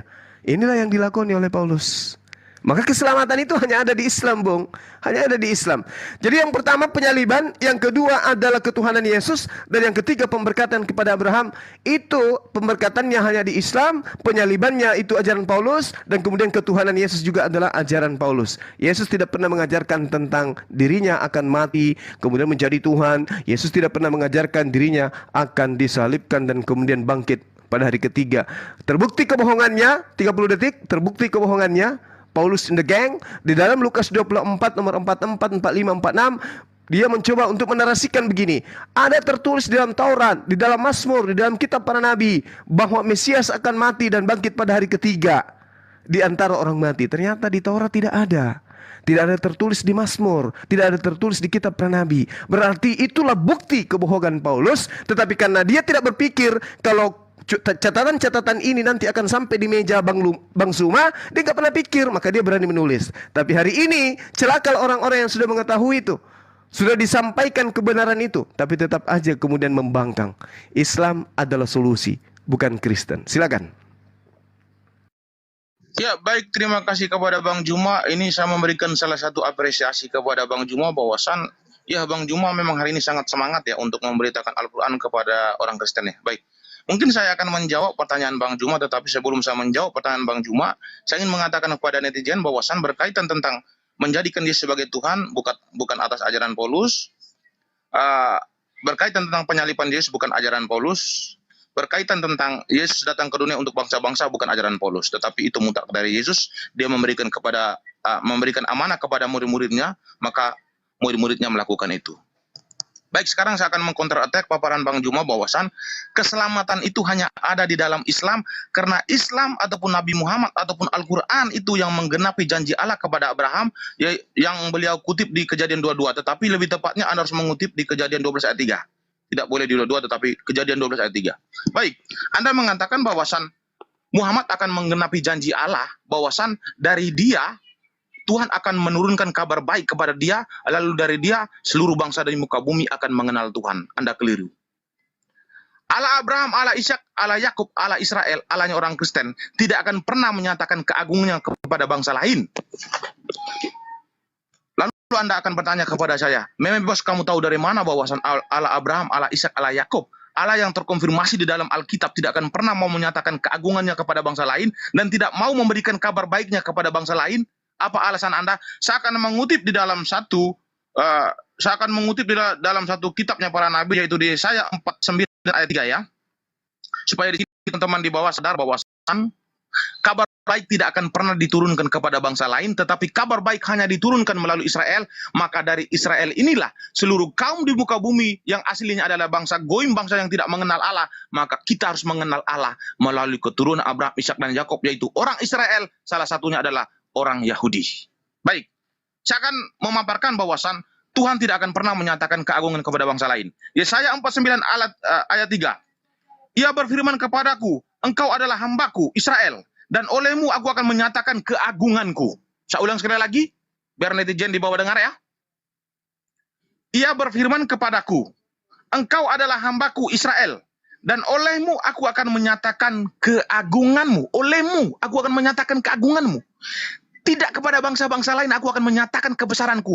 Tidak kepada bangsa Arab aku akan menyatakan kemahakuasaanku. Tetapi dari kamu aku akan menyatakan kebesaranmu. Maka dari kamu seluruh kaum di muka bumi akan mengenal aku. Di sini sudah sangat jelas bahwa Tuhan tidak akan pernah menyatakan keagungannya kepada bangsa lain. Maka terkonfirmasi lagi di dalam Keluaran 19 ayat 6. Apa bunyinya? Kamu akan menjadi bagiku kerajaan imam. Artinya kerajaan imam, kerajaan keselamatan tidak akan diberikan kepada bangsa lain dan tidak akan pernah dibagikan kepada bangsa lain, tetapi hanya diperuntukkan kepada keturunan Abraham, Ishak dan Yakub, yaitu orang Israel ataupun orang Yahudi. Maka dari mereka inilah seluruh kaum di muka bumi akan mengenal Tuhan, bukan dari keturunan Ismail. Ismail tidak pernah dijadikan sebagai kerajaan iman, tetapi Ismail hanya dijadikan sebagai bangsa yang besar. Maka di sini Tuhan sangat menegaskan kepada Musa ataupun kepada Yesaya bahwasan kamu akan menjadi bagiku kerajaan iman dan bangsa-bangsa yang kudus. Inilah semua firman yang harus kau katakan kepada orang Israel. Israel dijadikan sebagai pintu iman. Israel akan dijadikan sebagai kerajaan iman. Yesus adalah orang Israel. Yesus menggenapi janji Allah kepada Abraham, Ishak dan Yakub bahwa olehmu seluruh kaum di muka bumi akan mendapatkan kasih karunia dari saya. Maka dari Yesus, bangsa-bangsa Goyim yang tidak pernah mengenal Allah, kami mengenal Tuhan melalui Yesus. Maka Yesus memberikan amanahnya kepada murid-muridnya, beritakanlah Injil ke seluruh bangsa-bangsa. Siapa yang percaya akan dibaptis, tapi siapa yang tidak percaya akan dihukum. Yang tidak percaya kepada Injil dan tidak memberikan dirinya untuk dibaptis adalah orang-orang Arab. Yang dihukum di sini siapa? Yang dihukum di sini adalah orang yang tidak memberikan dirinya untuk dibaptis dan tidak menerima Injil sebagai jalan kebenarannya, adalah keturunan Ismail. Maka di sini sangat terkonfirmasi dengan jelas bahwasan hak keselamatan itu hanya datang daripada bangsa Yahudi, karena Yesus menegaskan di Yohanes 4 bahwasan hak keselamatan itu hanya datang daripada bangsa Yahudi dan tidak akan pernah datang dari bangsa lain. Jadi kalau kamu ingin mengenal Tuhan, kamu dari mana? Kamu dari Roma, dari Amerika, dari Asia, dari Arab, dari Mesir. Kalau kamu ingin mengenal Tuhan, keselamatan itu hanya datang daripada bangsa Yahudi, maka datanglah kepada mereka. Maka Yesus mengutus murid-muridnya adalah orang Yahudi, dan Yesus adalah orang Yahudi, maka keselamatan hanya datang daripada orang Yahudi, karena hanya orang Yahudi yang bisa memberitakan kabar keselamatan kepada bangsa-bangsa, bukan keturunan Ismail. Dan terbukti Allah tidak berkenan menurunkan kerajaan iman kepada Ismail, karena memang dari keturunan Ismail tidak ada satupun nabi yang diturunkan. Karena Allah berjanji kepada Abraham bahwasan olehmu seluruh kaum di muka bumi akan mendapatkan berkat. Artinya, janji keselamatan ini hanya diperuntukkan melalui Ishak. Karena Ishak adalah anak perjanjian, bukan Ismail. Dan terbukti Allah menepati janji kepada Abraham. Dari keturunan Ismail, satu orang pun tidak ada yang menjadi nabi. Berarti orang yang mengikuti perintah Muhammad, sudah pasti di dalam konteks Kristen, ataupun di dalam ajaran Kristen, mereka tidak akan selamat, karena mereka bukanlah menggenapi janji Allah seperti orang Kristen. Silakan Bang Juma.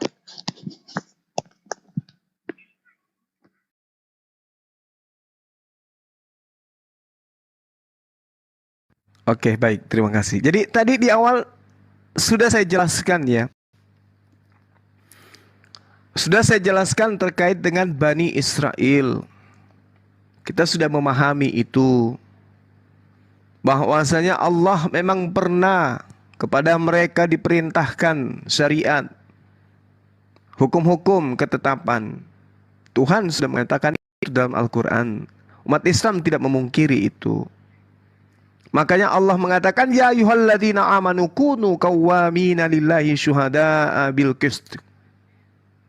Ini jelas ini. Wahai orang beriman, jadilah kamu sebagai penegak keadilan karena Allah menjadi saksi dengan adil.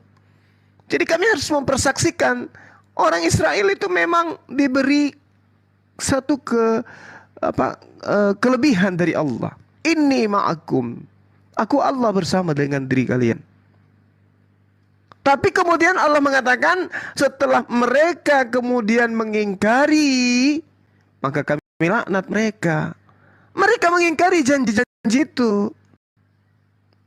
Dan itu juga Anda tidak bisa pungkiri. Di kitab yang Anda masih gunakan, Bani Israel itu disebut sebagai bangsa tegar tengkuk. Itu nggak bisa kemudian Anda pungkiri. Bahkan ketika Yesus datang, apakah diterima? Ditolak. Tetapi terkait hukum Tuhan memang hanya untuk kepada mereka. Anda justru menguatkan bahwa tidak ada hukum yang diberitakan kepada bangsa lain. Betul, berarti Paulus ini pahlawan kesiangan. Kenapa pahlawan kesiangan? Karena hukum Tuhan itu hanya berlaku kepada Bani Israel.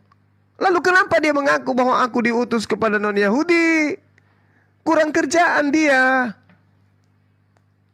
Dia sendiri mengaku aku diutus sebagai rasul kepada non-Yahudi. Sementara hukum-hukum Tuhan hanya untuk Yahudi. Habis itu dia mengajarkan bahwasanya hukum yang datang kepada Bani Israel itu sudah kadaluarsa. Itu sudah nggak dipakai. Nggak ada orang dibenarkan yang hidup di bawah hukum Taurat. Ini pengajaran Paulus yang luar biasa gitu loh. Ya, jadi saudara harus memahami lebih jauh bahwa Paulus itu mengaku sebagai rasul yang diutus kepada non-Yahudi. Anda mengatakan tidak ada kebenaran, tidak ada hukum Tuhan yang diperuntukkan kepada non-Yahudi. Jadi Paulus ini kesasar. Anda sendiri yang kemudian, ya mohon maaf, Anda sendiri yang meludahi wajah Paulus. Aku berkata kepadamu, hai bangsa-bangsa bukan Yahudi, justru karena aku adalah rasul untuk bangsa-bangsa bukan Yahudi, aku menganggap hal itu memuliakan pelayananku. Saudara Mebos mengatakan, gak ada hukum untuk non-Yahudi. Gak ada. Kan tadi sudah kita bahas itu. Paulus ini adalah pahlawan kesiangan. Lalu kemudian saudara, di dalam Maliaki 4 nomor 4, ingatlah kepada Taurat yang telah kuperintahkan kepada Musa hambaku itu di Gunung Horeb untuk disampaikan kepada seluruh Israel. Makanya Yesus berpesan kepada ke-12 muridnya, jangan kau ke bangsa lain, tapi pergilah kepada bangsa muridku. Bangsa muridnya itu siapa? Seluruh Bani Israel dari keturunan Yakub yang tersebar kemana-mana. Datanglah kepada mereka. Tapi jangan ajarkan kepada non-Yahudi. Kepada orang Yahudi aja. Karena ketetapan Tuhan itu berlaku hanya kepada Bani Israel. Aku diutus hanya kepada Bani Israel. Mazmur 147. Dia memberitakan firman-Nya kepada Yakub, ketetapan-ketetapannya dan hukum-hukumnya kepada Israel. Dia tidak berbuat demikian kepada segala bangsa. Paulus, kamu salah Paulus. Pensiun dini harusnya beliau ini. Tapi oleh karena beliau tidak tahu bahwa kelak nanti ajaran Mazmur ini sampai ke meja Bang Suma, maka dia mengatakan, aku diutus kepada non-Yahudi, orang-orang yang tidak bersunat. Mau bawa hukum apa? Hukum yang kubuat sendiri. Hai. Kalau hukum Tuhan yang datang kepada Bani Israel, jelas dikatakan, aku Tuhan tidak berbuat demikian kepada bangsa lain. Hukum-hukumku tidak mereka geral. Selesai kita di situ kan? Selesai. Makanya Islam datang sebagai solusi. Setelah kemudian Bani Israel membangkang perintah Allah yang datang melalui perantaraan para nabi, Allah kemudian datang berkarya melalui baginda Rasulullah Muhammad sallallahu alaihi wasallam. Ya ahlal kitab. Itu ahli kitab aja dipanggil, Bani Israel aja dipanggil. Apalagi Anda yang bukan kemudian Bani Israel. Anda semua dipanggil. Ya ahlal kitab, qad ja'akum rasuluna yubayyinu lakum katsiran mimma kuntum tukhfuna minal kitabi wa ya'funa an katsir. Telah datang nabi kami. Itu jelas sekali itu. Sehingga kalau Anda ingin selamat, solusinya hanya Islam. Musa untuk Bani Israel, Yesus untuk Bani Israel, baginda Rasul Muhammad SAW untuk seluruh umat manusia. Wa ma arsalnaka illa kaffatan linnas basyira wa nathira walakinna aktsaran nasi la ya'lamun. Dan kami telah mengutus engkau Nabi Muhammad tiada melainkan kepada semua umat manusia sebagai pembawa berita gembira dan sebagai pemberi peringatan, tetapi kebanyakan manusia tidak mengetahui, ya, termasuk meme bos. Ini dalil, Bung. Wa ma arsalnaka illa kaffatan linnas. Wahai baginda Rasul Muhammad SAW, tiadalah kami mengutus engkau kecuali hanya untuk kepada seluruh umat manusia. Nah, mana dalilnya? Aku diutus untuk seluruh umat manusia. Mana dalilnya Yesus seperti itu? Tunjukkan kepada saya. Ini PR yang saya rasa tidak akan ada orang Kristen yang bukan saya rasa, memang tidak akan ada orang Kristen yang mampu menjawab. Silakan. Coba diulang tadi Bang Juma, belum saya dengar tadi. Yang mana anakku? Yang terakhir tadi, yang masalah utusan tadi. Wa ma arsalnaka illa kaffatan linnas basyiran wa nathira walakinna aktsaran nasi la ya'lamun. Dan kami tidak mengutus engkau Nabi Muhammad melainkan utusanku itu kepadamu untuk seluruh umat manusia sebagai pembawa berita gembira dan sebagai pembawa peringatan. Tetapi kebanyakan manusia tidak mengetahui, termasuk meme bos. Tapi sekarang sudah mengetahui karena sudah disampaikan oleh Bang Suma. Silakan. Baik, saya akan lanjutkan. Mana dalilnya? Aku Yesus diutus kepada seluruh umat manusia. Sampai kiamat tidak akan ada dalilnya itu. Silakan. Baik, saya akan jawab ya. Jadi kalau berkaitan tentang pertanyaan Bang Juma ini, saya akan jawab di sesi terakhir. Karena memang ayat-ayat itu sudah saya siapkan ya. Memang sebelum dialog pun sudah saya siapkan. Maka itu akan saya jawab yang sisi terakhir. Tetapi di sini saya ingin menjawab, saya belum menjawab, tetapi saya ingin memaparkan tentang keselamatan di dalam Kristus ataupun Yesus sebagai Tuhan dan Juru Selamat. Jadi buat teman-teman Kristen yang di bawah ya, pertahankan imanmu, pegang teguhlah kepada Markus 13 ayat 13. Itu yang harus Anda pertahankan. Mulai sekarang buat teman-teman Kristen yang di bawah, buka Markus 13 ayat 13, disitulah iman Anda akan menjadi tumbuh. Jadi saya ingin memaparkan paparan-paparan Yesus berkaitan tentang keselamatan ataupun janji-janji Yesus tentang keselamatan. Yohanes 5 ayat 24 ya. Aku berkata kepadamu, sesungguhnya barang siapa mendengar perintahku dan percaya kepada Dia yang mengutus aku, ia mempunyai hidup yang kekal dan tidak turut dihukum, sebab ia sudah pindah dari dalam maut ke dalam hidup. Ini janji yang sangat luar biasa. Tidak ada satu nabi pun yang berani berjanji kepada umatnya bahwasan kamu mempercayai aku, maka kamu sudah pindah dari alam maut, sudah menjadi ke alam hidup.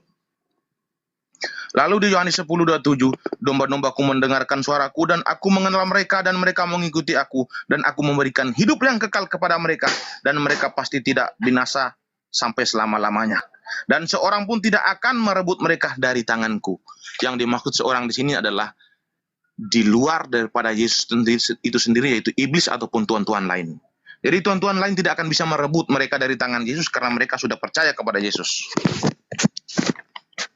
Lalu di Yohanes 14 ayat 6, kata Yesus kepadanya, akulah jalan dan kebenaran dan hidup, dan tidak ada seorang pun datang kepada Bapa kalau tidak melalui aku. Yohanes 11:25, jawab Yesus, akulah kebangkitan dan hidup, barang siapa percaya kepadaku, ia akan hidup walaupun dia sudah mati. Dan setiap orang yang hidup dan yang percaya kepadaku tidak akan mati selama-lamanya. Maka setelah Yesus memberikan jaminan keselamatan kepada mereka, maka di saat hari terakhirnya apa janji Yesus kepada mereka? Yohanes 12 ayat 46. Aku telah datang ke dalam dunia sebagai terang supaya setiap orang yang percaya kepadaku jangan tinggal di dalam kegelapan. Ini sangat luar biasa janji Yesus kepada orang-orang yang mengikuti perintahnya, yang mengikuti ajarannya, karena dia telah menggenapi janji Allah. Karena pada zaman dia, kasih karunia Allah telah diturunkan kepada bangsa-bangsa.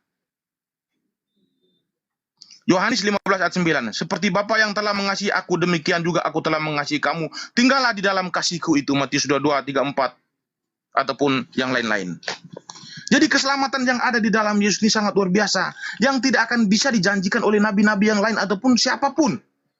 Tetapi hanya Yesuslah Tuhan dan Juru Selamat yang memberikan jaminan keselamatan kepada orang-orang. Maka di Yohanes 11:25 jawab Yesus, akulah kebangkitan dan hidup, barang siapa percaya kepadaku ia akan hidup walaupun ia sudah mati. Ini sangat luar biasa. Mana ada jamin daripada nabi-nabi yang lain yang berani menjamin tentang keselamatan? Tidak ada. Tetapi hanya Yesus Tuhan dan Juru Selamat yang berani menjamin keselamatan kepada orang-orang yang mengikuti perintahnya. Apakah nabi-nabi yang lain berani menjamin keselamatan itu? Nabi yang lain dia saja ragu-ragu tentang kitab sendiri. Bagaimana mungkin dia menjamin keselamatan? Maka di dalam Al-Quran surat Yunus mengkonfirmasikan bahwasan, maka jika engkau Muhammad berada dalam keraguan-raguan tentang apa yang telah kami turunkan kepadamu, maka tanyalah kepada orang-orang sebelummu.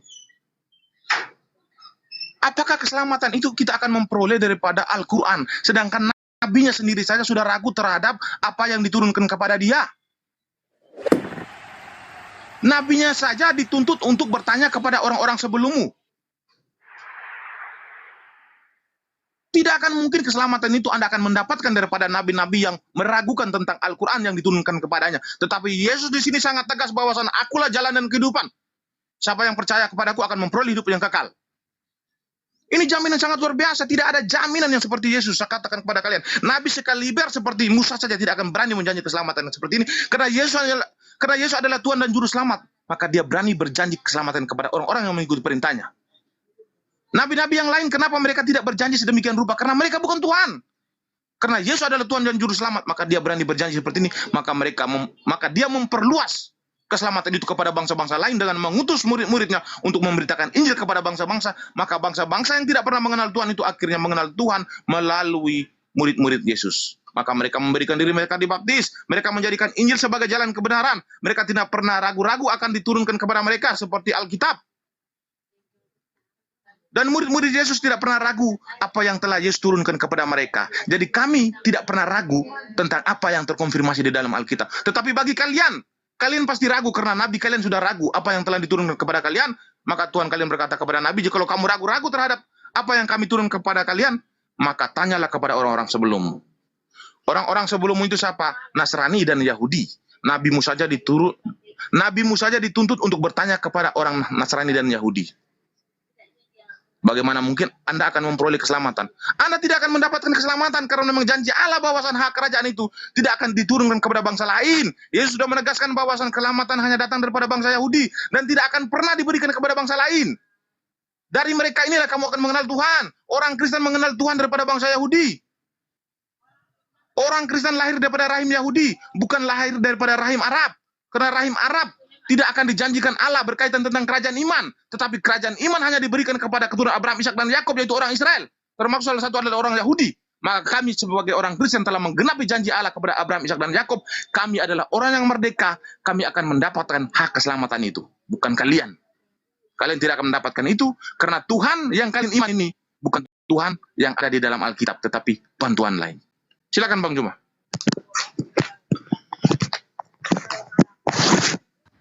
Ya, sebelumnya saya sapa dulu guru saya. Assalamualaikum warahmatullahi wabarakatuh. Dinda Wafi, barakallahu fikum. Waalaikumsalam. Saya lanjut ya. Gurundaku. Assalamualaikum. Uzama. Waalaikumsalam. Ikut-ikut panggil gurunda. Awas, hati-hati. Lanjut, Bang. Yang pertama saya ingin meluruskan dulu, ya makasih Dinda, tentang ajakan saudara kepada orang-orang Kristen untuk mematuhi Markus 13 nomor 13. Saudaraku memang bos yang saya kasihi. Kamu akan dibenci semua orang oleh karena namaku, tetapi orang yang bertahan sampai pada kesudahannya, ia akan selamat. Ini ucapan Yesus kepada murid-muridnya Bani Israel, bukan ucapan kepada murid Paulus. Coba. Jujur terhadap kebenaran itu lebih baik, karena keselamatan itu datangnya hanya kepada kebenaran. Ketika Yesus duduk di Bukit Zaitun, Petrus, Yakobus, Yohanes, Andreas itu datang kepada Yesus dan bertanya, katakan kepada kami, bilakah itu terjadi? Apa tandanya? Apa kata Yesus? Waspadalah supaya jangan ada orang yang menyesatkan kamu. Akan datang banyak orang dan memakai namaku dan berkata, akulah Tuhan. Siapa yang datang kemudian merampas ajaran Yesus, lalu mengabawa nama Yesus keluar ke Romawi dan Yunani dan mengajarkan ke Romawi dan Yunani bahwa dia adalah Tuhan. Siapa itu? Ini yang sering kita bahas ini. Justru saya itu kasihan. Saya pernah, mohon maaf ini ya, saya pernah mensyahadatkan orang gara-gara dialog dengan materi ini. Kita buktikan bahwa Markus 13 itu ternyata adalah satu kronologi kejadian, bukan nubuatan, tapi kejadian yang terjadi pada masa Yesus. Berwaspadalah kepada orang yang menyesatkan kamu. Akan datang banyak orang dengan memakai namaku. Nah, kami umat Islam tidak pernah datang membawa nama Yesus. Oh, kami ini kami adalah pengikut Yesus, kami adalah Rasul Yesus. Gak ada tuh. Gak ada kami nulis-nulis surat mengatasnamakan Yesus, gak ada. Dan mengatakan akulah dia, akulah Tuhan. Apa yang dikatakan oleh Yesus pada saat itu? Mereka akan menyesatkan banyak orang. Mereka akan menyesatkan banyak orang. Kalau tidak ada orang banyak menjadi Kristen, berarti nubuatan ini tidak terbukti. Yesus berarti dusta, mohon maaf. Tetapi oleh karena pengajaran penyesat yang mengatakan akulah Tuhan, dan akibatnya banyak orang menjadi Kristen, maka nubuatan ini tergenapi. Subhanallah. Ini pengakuan Yesus ini jelas. Waspadalah supaya jangan ada orang yang menyesatkan kamu. Akan datang banyak orang dengan memakai namaku dan berkata akulah Tuhan, dan mereka akan menyesatkan banyak orang. Sudah berapa banyak orang menjadi Kristen hari ini? 2 miliar lebih, Bung. Belum yang sudah mati masuk ke neraka dari sejak dulu. Ya. Kalau banyak orang Kristen yang masuk. Udah banyak nih. Sudah berapa banyak yang disesatkan? Yesus mengatakan mereka akan menyesatkan banyak orang. Dan apabila kamu mendengarkan deru perang atau kabar-kabar tentang perang, janganlah kamu gelisah. Semua itu harus terjadi, tetapi itu belum kesudahannya. Sebab bangsa akan bangkit melawan bangsa, kerajaan melawan kerajaan, dan akan terjadi gempa bumi, dan seterusnya dan seterusnya. Ini pengakuan Yesus.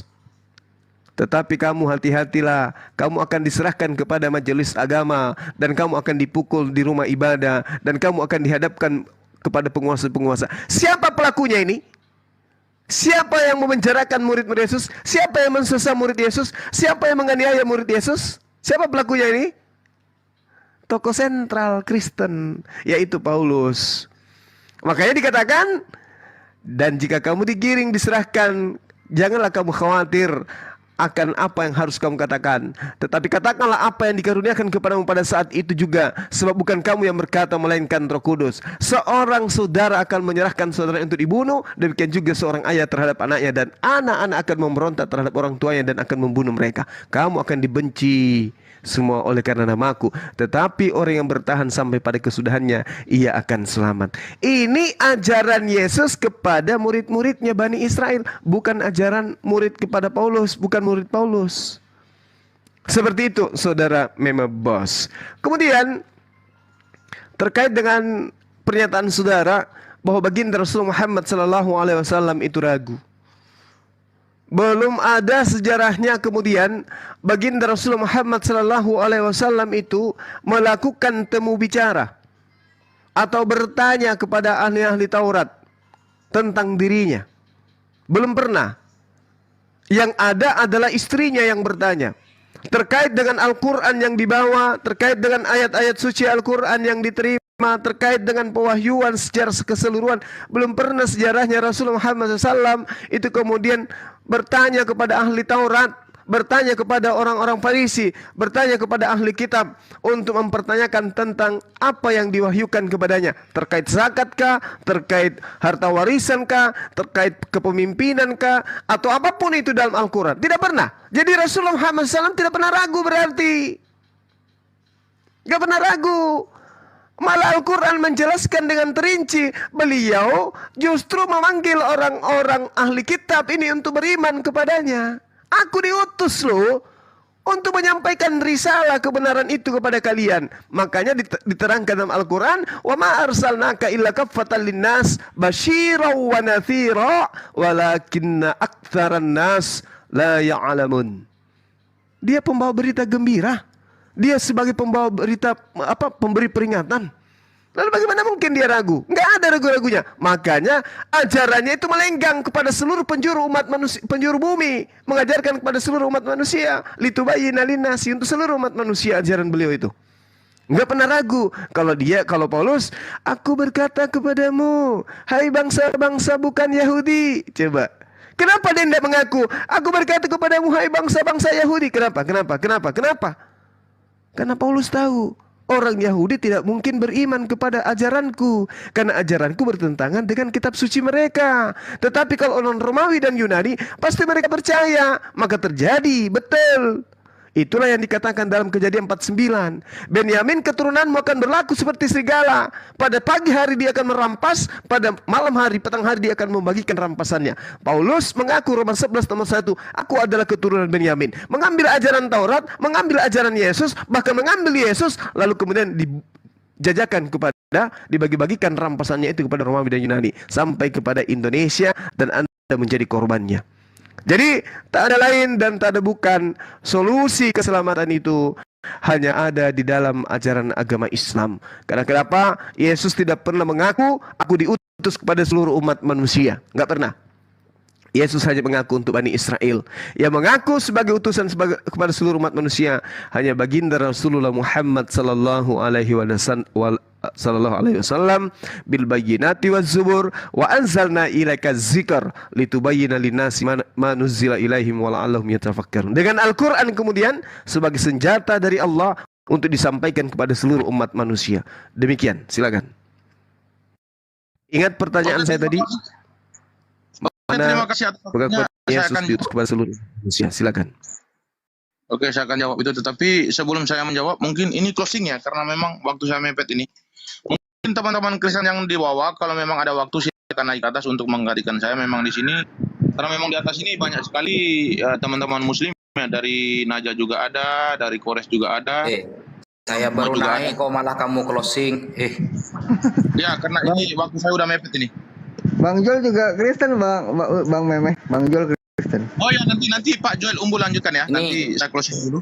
Kamu ketahuan bohong ini loh. Setelah ini mau saya kuak kebohongan kamu ini. Oke, boleh. Saya closing dulu ya. Bang Juma setuju ya? Ya. Jadi begini buat teman-teman Kristen ya, bahwasan jaminan keselamatan di dalam Yesus tadi itu sudah sangat luar biasa. Apa yang saya paparkan kepada kalian sudah cukup ya. Kehidupan yang kekal itu yang dijaminkan oleh Yesus. Maka Yesus mengatakan kepada murid-muridnya di Yohanes 14 ayat 1-4, janganlah gelisah hatimu. Percayalah kepada Allah, percaya juga kepadaku. Di rumah Bapakku banyak tempat tinggal. Jika tidak demikian, tentu aku akan mengatakannya kepadamu, sebab aku pergi ke situ untuk menyediakan tempat bagimu. Dia pergi duluan ke sana. Menyediakan tempat bagi siapa? Bagi kamu yang mengikuti perintahnya, bagi kamu yang beriman kepada Yesus.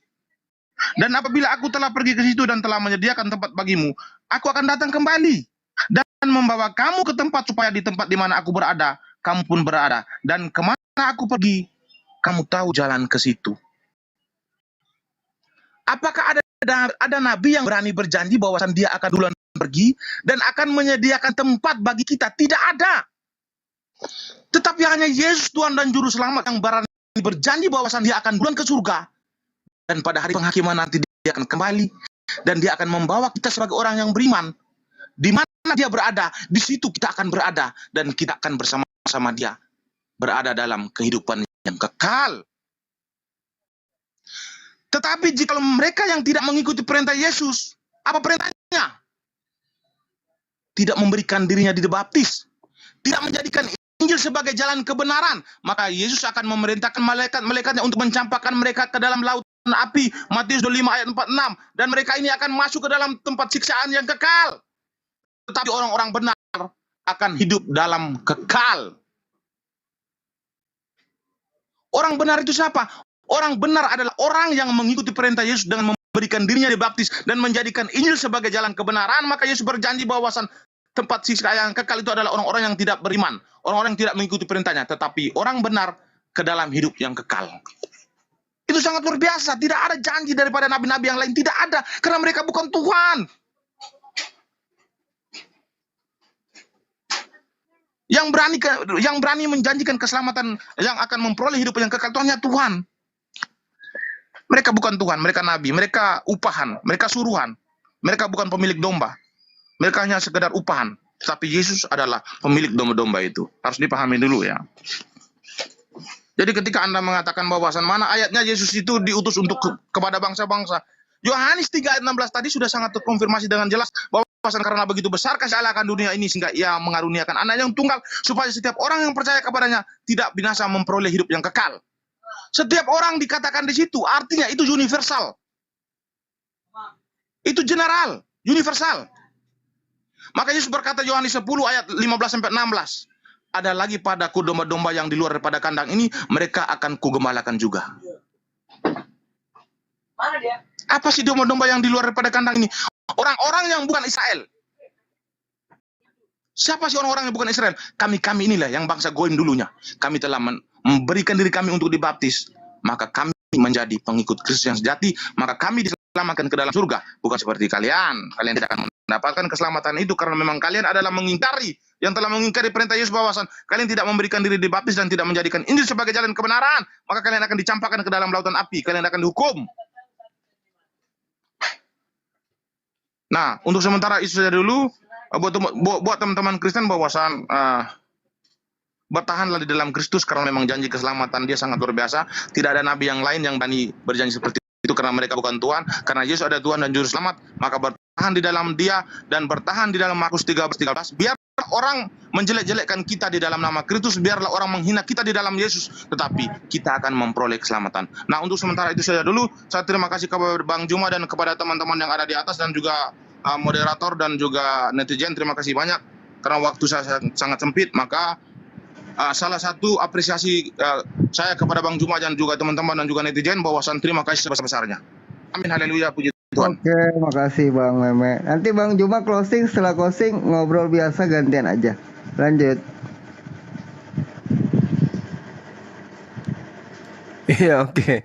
Jadi saudara Meme, lagi-lagi pernyataan-pernyataan Yesus itu pernyataan yang dikhususkan Yesus kepada Bani Israel. Domba di luar kandang artinya domba, artinya Bani Israel yang tidak sempat berjumpa dengan Yesus, yang mana nanti mereka akan menemui murid-murid Yesus. Di dalam Matius 10 nomor 5 nomor 6 kan itu sudah sangat jelas. Dia mengatakan bahwa Yesus berpesan kepada ke-12 muridnya, jangan ke bangsa lain, tetapi cukup kepada bangsa-bangsa yang hilang dari Bani Israel. Jadi saya katakan ya, sebagai kesimpulan, keselamatan itu hanya ada di dalam ajaran agama Islam. Diterangkan oleh Al-Quranul Karim di dalam surah Al-Araf ayat 158. Bismillahirrahmanirrahim. Qul ya ayyuhal nas inni rasulullah ilaikum jami'a. Ini izin perintah. Katakanlah kepada manusia, kepada mereka, wahai manusia, sesungguhnya aku ini utusan Allah bagi kamu semua. Lalu dikatakan di ayat ini apa? Wattabi'u, itu perintahnya. Ikuti dia. La'allakum tahtadun, agar kamu mendapat petunjuk. Ini perintah. Jadi kalau mau mendapat petunjuk, mau selamat, ya ikuti baginda Rasul Muhammad SAW. Qul in kuntum tuhibbunallah fattabi'uni. Perintahnya ikut kepada Rasul Muhammad SAW. Itu solusinya. Kita mau ikut kepada Yesus, kita bukan Bani Israel. Tapi ada Kristen ikut kepada Yesus. Oh tidak, mereka bukan pengikut, mereka ada Tuhan. Mereka pengikut Paulus mempertuhankan Yesus. Pengikut Paulus mempertuhankan Yesus. Tuhannya adalah Yesus. Yesus itu tidak diikuti. Kalau pengikut Yesus namanya Bani Israel. Kalau Kristen bukan Bani Israel, tapi pengikut Paulus mempertuhankan Yesus. Nah ini dia, makanya tadi pertanyaan saya itu ya saya rasa berat, dan tidak ada orang Kristen yang akan mampu menjawab itu, kecuali mungkin nanti revisi lagi Bible. Mana pengakuan Yesus bahwa dia diutus kepada seluruh umat manusia? Nggak akan ada itu. Jawabannya nggak ada. Berbeda dengan baginda Rasul Muhammad SAW. Ya ayuhan nasu inni rasulullahi ilaikum jami'a. Wahai seluruh umat manusia, aku ini adalah utusan Allah bagi kamu semua. Nah itu jelas itu. Jadi solusi terakhir hanya ada di Islam. Kalau teman-teman mempertahankan imannya, silakan, tak ada paksaan. Ini hanya dialog lintas agama. Dan dalam dialog lintas agama seperti ini itu wajar, kemudian saling mengkanter, saling menyampaikan, ya, saling mematahkan argumen, itu wajar, menyampaikan data-data dan seterusnya. Alhamdulillah, lisan saya dituntun oleh Al-Quran untuk menyampaikan bahwa keselamatan itu jaminannya jelas dalam Al-Quranul Karim. Allah Subhanahu wa taala mengatakan, qad aflahal mu'minun, sungguh beruntunglah orang-orang yang beriman, yaitu orang Islam yang kemudian berserah diri kepada perintah Allah. Alladzina hum fi salatihim khashi'un, yang khusyuk di dalam melaksanakan ibadah salat. Walladzina hum 'anil lagwil mu'ridun, yang kemudian menjauhkan dirinya dari perbuatan-perbuatan yang tidak berguna. Walladzina hum lizzakati fa'ilun, dan orang-orang yang menunaikan zakat dan seterusnya dan seterusnya dan seterusnya, dan yang mana itu adalah semua syarat-syarat untuk menjadi seorang muslim yang baik. Apa kata Allah? Ulaika humul warisun. Mereka inilah manusia yang mewarisi. Apa yang diwarisi? Alladzina yarisunal firdaus. Oh, ternyata orang Islam itu sudah punya warisan. Warisannya adalah Firdaus, Jannatul Firdaus. Itu ada warisan umat Islam. Lalu bagaimana keadaan mereka? Hum fiha khalidun. Mereka kekal di dalamnya. Nah, penyembah-penyembah Yesus ini, mana jaminan dari Yesus untuk masuk ke dalam surga? Surga apa namanya? Nggak ada. Malah diusir. Enyahlah daripadaku engkau semua pembuat kejahatan. Apa yang diwarisi kepada mereka? Neraka. Matius 13 nomor 50. Orang jahat dilemparkan ke dalam api yang menyala. Berarti ya mohon maaf, orang Kristen mewarisi neraka. Kalau kami mewarisi surga Firdaus. Hum fiha khalidun. Demikian saya rasa ya, teman-teman di sini silakan kalau mau berdialog dilanjutkan aja. Saya dengan saudara Memo Bos sudah menyelesaikan tugas kita 1 jam kurang lebih. Demikian, salam tauhid, salam satu Tuhan. Assalamualaikum warahmatullahi Oke, terima wabarakatuh. kasih Bang Juma, izin turun ya. Mana? Ya, Bang Juma izin turun semua. Oh iya. Oke, saudara Memo Bos sehat selalu. Selamat malam Bang Jul, selamat malam Bang Firi. Nggak dijawab. Malam semua, malam semua. Nanti saya jawab terakhir. Selamat malam juga semuanya. Terakhir aku jawab. Luar Iya, Guru. biasa. Kabur Guru. Nanti aku jawab kata dia. Tapi dia jawab. Gimana? Karena memang ada dalilnya Yesus untuk seluruh umat manusia. Maafkan aja, maafkan. Kalau cerita itu jangan berbisik-bisik lah. Ya Bang Juma, saya mau nanya nih sama Kores atau Naja. Bismillahirrohmanirrohim itu artinya apa? Aduh. Ini nanya serius atau ngajak perang urat saraf? Serius. Oh ya udah. Serius. Ustaz, tafadhol Ustaz. Bismillahirrahmanirrahim. Bismillah dengan menyebut nama Allah Ar-Rahman yang Maha Pengasih di dunia, Ar-Rahim dan yang Maha Pengasih di akhirat. Begitu. Oke, itu kan surat An-Nisa ayat 1. Terus kalau surat Al-Baqarah ayat 1 alif lam mim itu artinya apa? Alif Lam Mim artinya Anallahu A'lam. Alifnya ana, lamnya Allah, mimnya a'lam. Anallahu a'lam, aku Allah yang maha mengetahui. Itu Ayo, terjemahan seperti itu adanya Kaget di ya? teks mana? Alif Lam Ra, Kaf Ha Ya Ain Shad, tanyakan semua, saya tahu maknanya itu. Kan saya baca Al-Baqarah ayat 1 alif lam mim itu artinya ya alif lam mim juga, bukan yang seperti Ustadz ngomong barusan. Oke, kita buktikan dalilnya. Saya open cam ya. Kaget dia. Saran kau bawa ke sini, guys. Nih. Saya open cam ya. Bismillahirrahmanirrahim. Izin Bang Zuma. Bang Juma Silakan itu disapa Adindaku yang baik hati. Ya, ingat-ingat kitabnya ya, Al-Itqan fi Ulumil Quran yang ditulis oleh Al-Imam Al-Hafidh Abu Bakar As-Suyuti. Juz 2 ya. Di bab namanya Fil Muhkam wal Mutasyabih. Ayat muhkamat dan mutasyabihat. Kamu nanya alif lam ra ya. Alif lam mim Al-Baqarah Alif lam 1 Nih ya. ayat Faslun. Alif lam mim. Wa khadha fi ma'naha akharun fa akhraja Ibnu Abi Hatim.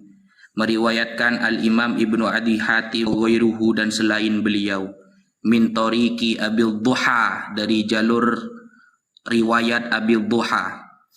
Ani bin Abbas, riwayatnya dari jalur sahabat Abdullah bin Abbas. Apa kata sahabat Abdullah bin Abbas? Fi qaulihi alif lam mim. Qala, Abdullah bin Abbas mengatakan alif lam mim itu maknanya anallahu a'lam. Ana, aku, Allah a'lam yang maha mengetahui. Clear ya? Jediar, selamat datang di kebenaran. Tak iya. itu Al-Qur'an atau ulasan atau terjemahan itu? Oh, ini alif lam mim kan Al-Qur'an, gimana sih? Kan di Al-Qur'an kan tertulis alif lam mim tuh alif lam mim juga, nggak ada yang seperti itu. Di Al-Qur'an juga tertulis Bismillahirrahmanirrahim. Masa mau ditulis Iya. semua sama terjemahannya? Iya kan di Al-Qur'an itu kan saya kan download Google Play Store. Bismillahirrahmanirrahim itu artinya dengan menyebut nama Allah bla bla. Nah pas masuk ke Gini aja sudah. Al-Baqarah 2, Al-Baqarah 1 itu kok nggak ada artinya. Gini aja sudah. Alhamdulillahirabbil alamin, surah Fatihah ya. Artinya kan begini. Alhamdulillah, segala puji bagi Allah. Yang bermakna segala itu yang mana? Alhamdulillah apa lillahnya? Coba jawab. Gimana saya tahu, saya bukan ahli bahasa Arab. Nah, makanya kalau diajari itu nurut. Ahli ngirung lu, ahli ngirung. Coba alhamdulillah kan bermakna gini tuh di terjemahannya. Segala puji bagi Allah. Padahal tidak ada kata-kata segala dalam Arabnya itu. Kok bisa bermakna segala? Itu dari mana itu, ayo?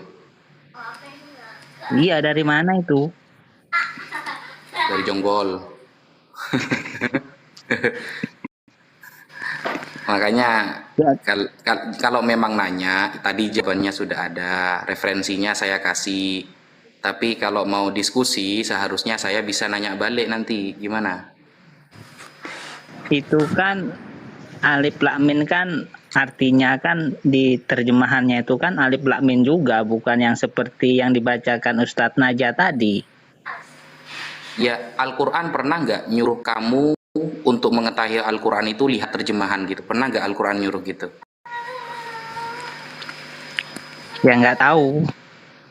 Nah, perintah Al-Quran itu kalau mau memahami Al-Quran, fas'alu ahla dzikri in kuntum la ta'lamun. Bertanyalah kepada ahlinya, para ulama kalau kamu nggak tahu. Salah satu ulama yang diklaim hebat oleh Rasulullah itu sahabat Abdullah bin Abbas. Tadi kan riwayatnya dari sahabat Abdullah bin Abbas. Sahabat Abdullah bin Abbas itu, kata Rasulullah, beliau itu didoakan alim takwil dan Al-Quran.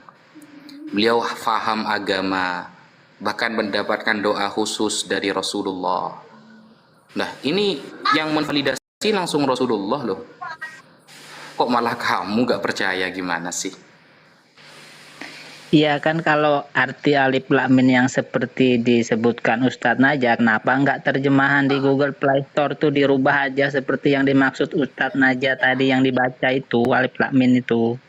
Itu kan saya sudah bilang, untuk mengetahui Al-Quran nggak bisa pakai terjemahan. Belajar, bro.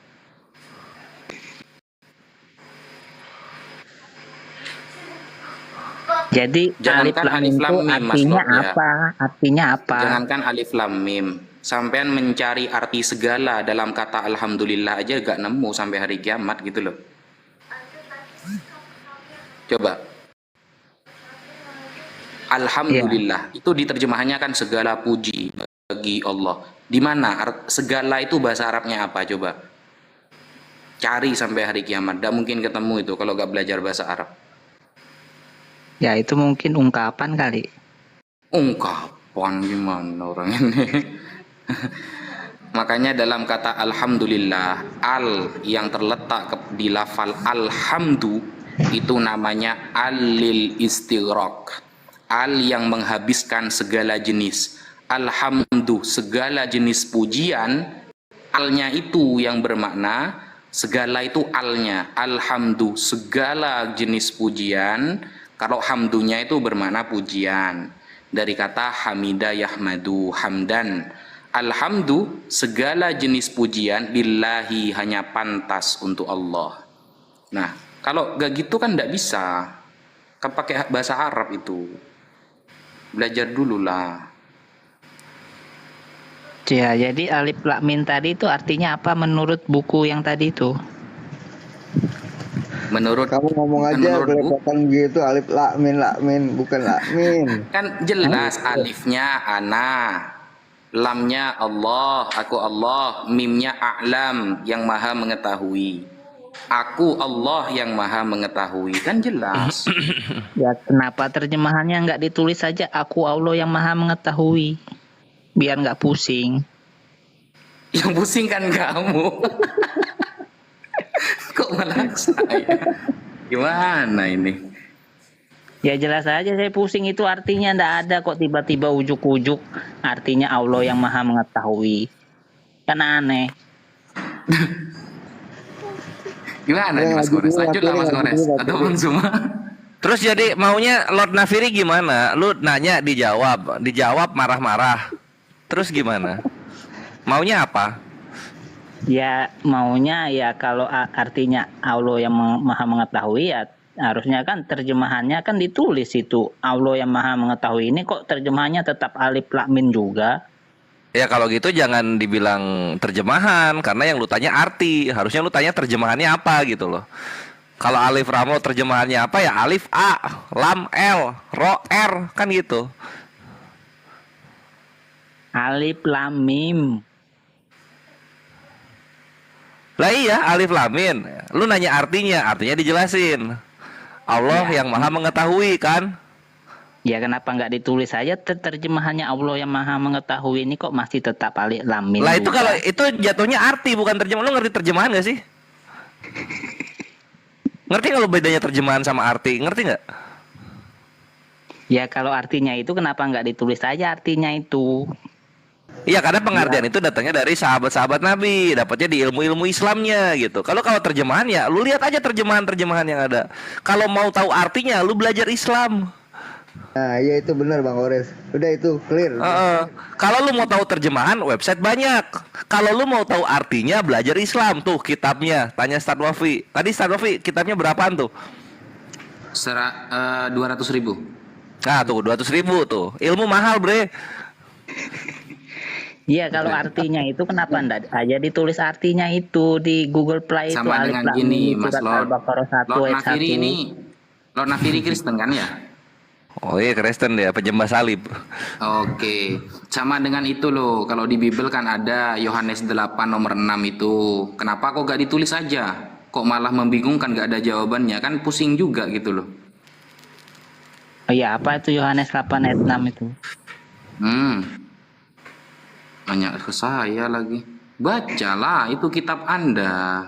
Kan saya tadi membacakan kitab saya. Gimana sih? Ketahuan nggak pernah baca Bible ya nih. Coba Nafir ini. Yohanes 8 ayat 6 itu. Coba maknanya itu. Bisa nggak kamu? Nggak ada maknanya itu. Kan bikin orang bingung sedunia. Iya, coba baca. Ini mabuk Kamu kayaknya lah, ini. coba baca kamu lah. Gimana orang ini? Bang Jul silakan. Bang Jul aja lah. Nafiri lama. Yohanes Coba. 8 ayat 6. Coba baca. Siapa yang dekat? Siapa yang udah buka? Yohanes. Ya, ketika Yesus menulis dan membungkukkan punggungnya di atas tanah, lalu Yesus menulis di atas tanah itu, apa yang ditulis sama Yesus itu? Nah, itu siapa yang nanya artinya? Siapa yang mau tahu? Kita. Kita yang Kita nanya. kamu tadi loh. Alif lam mim kan mau kamu tahu. nanya nih artinya apa. Sekarang saya nanya yang ditulis Yesus itu apa gitu. Yang ditulis Yesus di tanah itu pas ada orang yang berbuat zina, perempuan berbuat zina dan orang mau melempari dia dengan batu. Yang ditulis Yesus apa di atas tanah itu? Nah, untuk apa tahu? Bagaimana? Kita nanya gitu loh. Kita nanya apa yang ditulis Yesus itu gitu loh. Oh, yang ditulis Yesus itu yang jelas tulisan satu. Apa? Kagebun Shinojutsu gitu. Sasuke. Nah ini apa namanya mau ngeluarin Kuchiyose. Yang Tuhan Pancioke, Yesus tulis, Kotoke. ya tak kasih tahu ya, yang Tuhan Yesus tulis itu adalah setelah Yesus membungkuk di tanah dan menulis, lalu orang-orang tua itu perlahan-lahan pergi meninggalkan Yesus ini? dan perempuan yang berzina itu.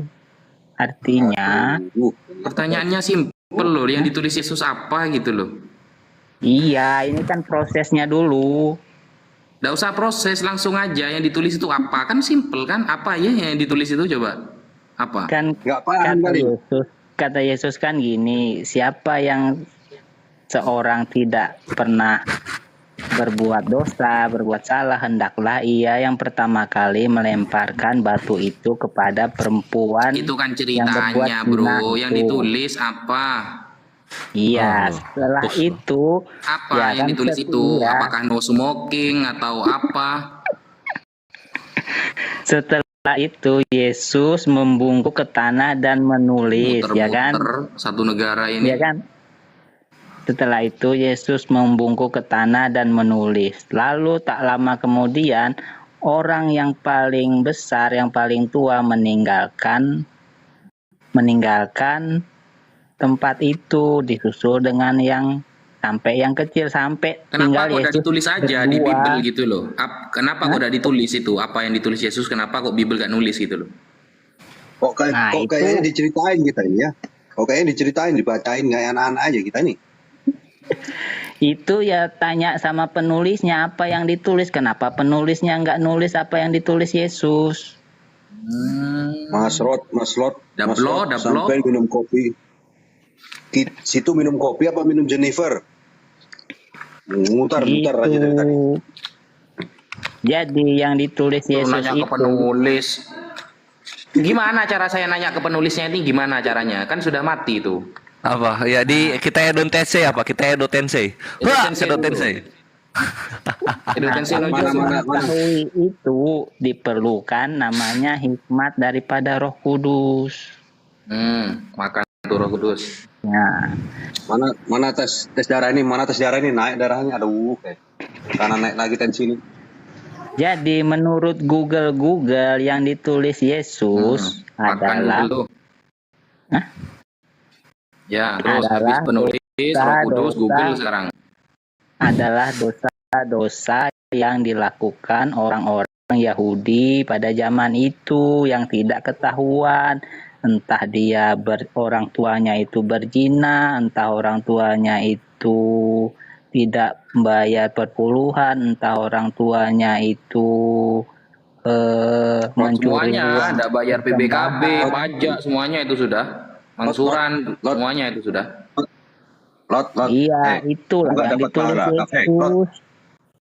Sehingga orang yang paling tua meninggalkan area tempat itu tidak jadi karena orang tua itu juga melakukan dosa walaupun tidak seperti perempuan itu. Orang tua itu berbohong, orang tua itu mencuri sehingga dia malu sendiri dengan apa yang telah Apa ini kok Tuhan malah Yesus ngoceh? tulis di pasir di tanah, lalu mereka pergi, tidak jadi melempari karena mereka sendiri merasa berdosa. Ini kalau handphone namanya ngehang ini.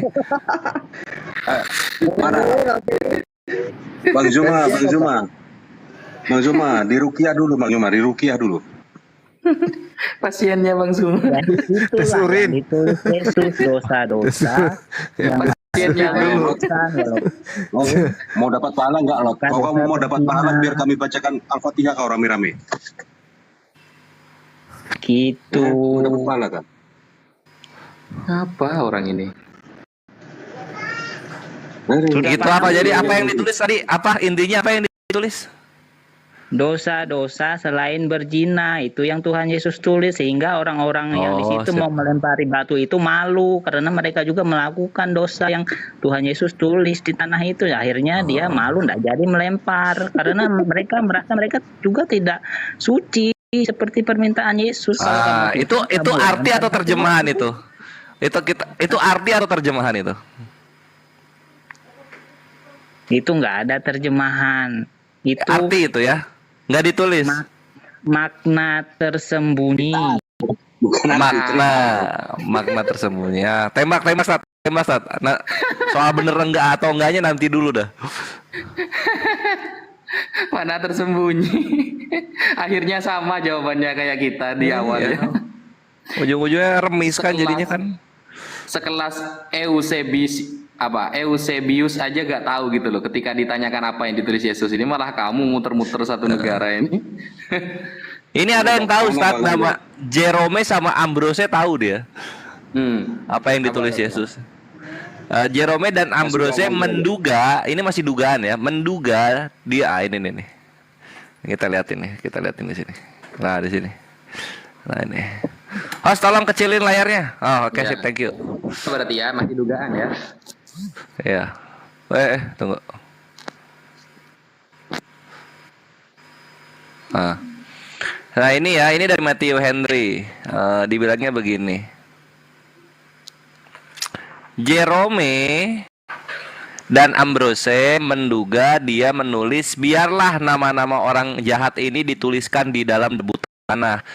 Yang lain menduga, nah ini ada yang lain menduga bumi mendakwa bumi, tetapi penghakiman adalah hakku.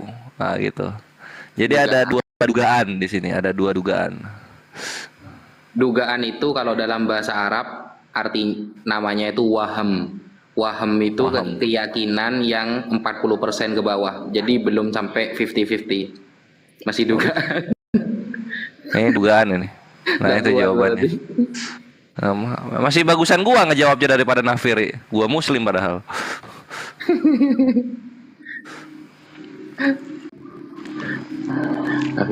Nafiri.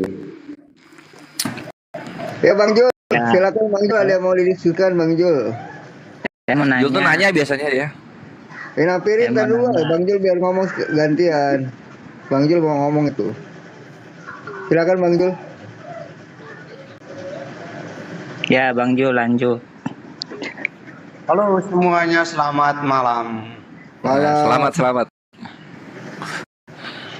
Mantap, saya simak dari tadi penjelasan dari Bang Zuma sama Mimi Bos. Wah, sangat-sangat levelnya ya sangat bagus dan saya banyak pengetahuan yang saya dapat. Itu satu simak yang saya simak dari Bang tadi. Yang saya ingin tanya sih, lanjutan dari Bang Memek tadi, Memek Bos tadi sangat bagus penjelasannya. Saya rasa sudah mantap lah penjelasannya. Yang saya ingin pakai perasaan, suka sakit. Ya, yang saya ingin tanyakan itu benar enggak tadi yang disampaikan Memek Bos itu bahwa Muhammad pun meragukan Al-Qur'annya tentang keselamatan. Coba diuraikan dulu, Bang. Silakan Gurunda. Biar Wafi yang jelaskan. Tadi saya sudah jelaskan tapi nggak diterima. Ya silakan. Nah, mungkin saya kurang dengar tadi, tidak diterima sih. Kita kan namanya dialog ya, pasti menerima semua setiap alasan. Gimana pertanyaannya tadi, diulang, saya tadi dari belakang. Pertanyaannya, mana yang ayatnya tadi yang dikatakan bahwa Muhammad pun meragukan Al-Qur'annya sendiri? Mana ada Nabi Muhammad meragukan Al-Qur'an? Gak ada. Loh, tadi yang dijelaskan Bang Zuma? Oh gini. Katanya sudah dijelaskan. Gini. Zaman Nabi Muhammad itu belum ada Al-Qur'an. Diam Lord.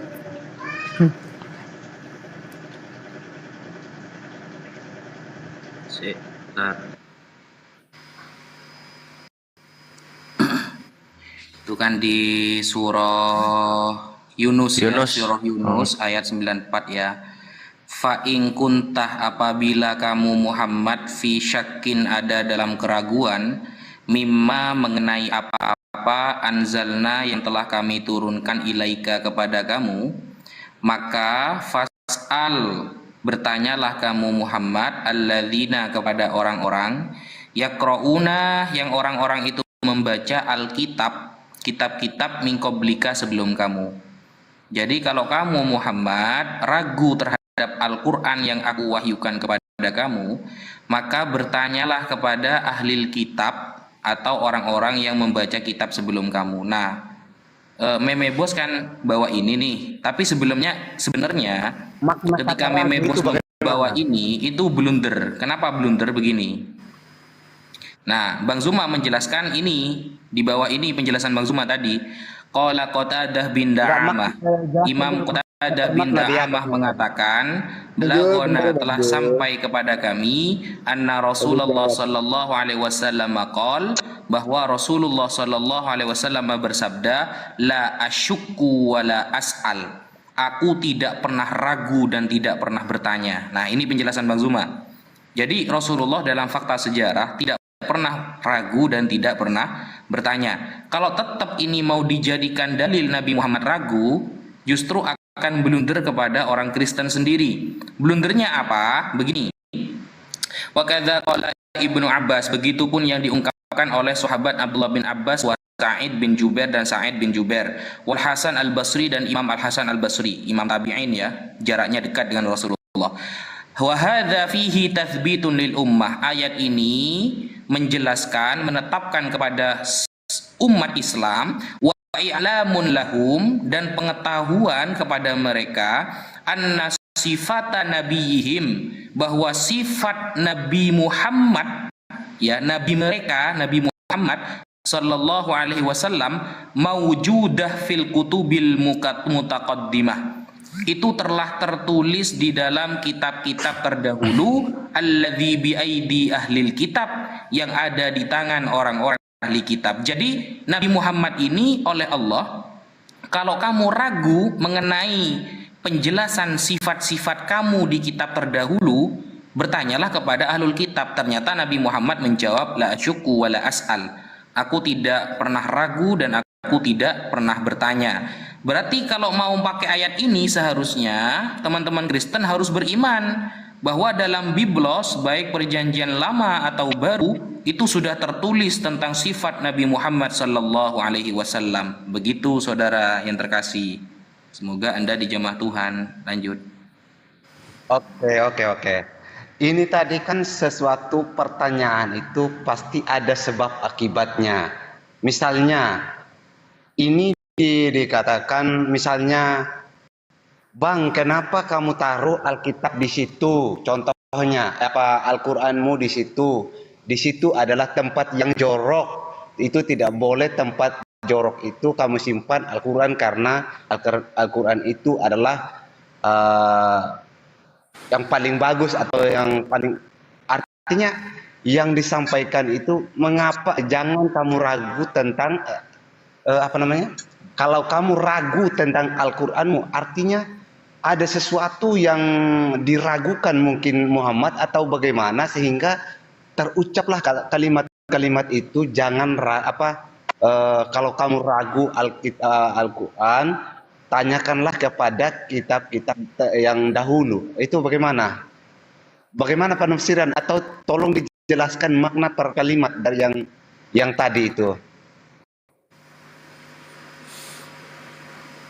Ya, pertanyaan. Gini ilmu bahasa, Pak Jul. Jenengan kalau pernah belajar bahasa Indonesia ya, ada pertanyaan yang wajib dijawab, ada pertanyaan yang tidak harus dijawab, dan ada pertanyaan yang memang gak ada jawabannya. Contoh nih ya, kalau kamu tidak percaya setelah makan itu kenyang, makanlah. Itu adalah pernyataan ya, atau pertanyaan yang tidak ada jawabannya. Karena memang pada umumnya orang kalau sudah makan itu ya kenyang. Entah makannya 1 piring, 2 piring, pokoknya kalau sudah makan itu kenyang. Kalau kamu gak percaya kalau setelah makan itu kenyang, maka makanlah. Nah, ini namanya istifham, pertanyaan tapi dibagi menjadi 3 ya, istifham itu ya. Ada pertanyaan yang butuh jawaban. Contoh, marrobuka, siapa Tuhan kamu? Nah, itu butuh jawaban. Ada pertanyaan yang memang sudah pasti terbukti ada jawabannya dalam pertanyaan itu. Contoh seperti tadi, kalau kamu tidak percaya setelah minum itu segar, maka minumlah. Kan begitu. Jadi bukan berarti ada keraguan dalam diri Nabi Muhammad. Anda harus paham ilmu bahasanya, bahwa Allah ini sebenarnya sedang menjelaskan tathbitun lil ummah, menetapkan bahwa memang dalam kitab terdahulu ada beneran tentang sifat Nabi Muhammad SAW. Gitu Pak Jul. Oke, makasih Ustadz. Bang Juntak sebentar itu ya, Ustadz Muhammad Zia mau naik dia sebentar. Ya, kenapa? Ustadz Muhammad Zia mau naik tukar sebentar ya. Oh, oke, silakan.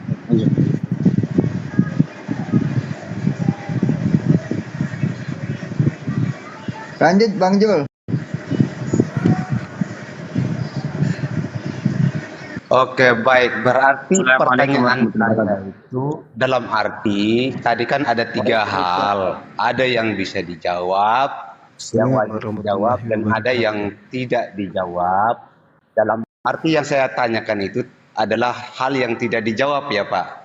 Itu istilahnya. Karena saya ingin tanya tentang keraguan seperti itu, berarti tidak ada jawaban. Itu istilahnya. Ada di dalam pertanyaannya, Pak. Coba kayak tadi tuh ya, saya kasih perumpamaan, Pak ya, tadi ya. Kalau Bapak tidak percaya setelah makan itu kenyang, coba makanlah. Nah, jadi jawaban itu sudah ada di dalam pertanyaannya itu. Karena memang pada sejatinya orang yang sudah makan itu kenyang. Tidak mungkin orang tambah banyak makan tambah lapar, itu mustahil. Gitu loh, Pak. Ini namanya ilmu sastra, Pak. Balaghah, ilmunya itu namanya ilmu balaghah kalau dalam ilmu bahasa Arab. Gitu, Pak Jul. Oke, baik, terima kasih.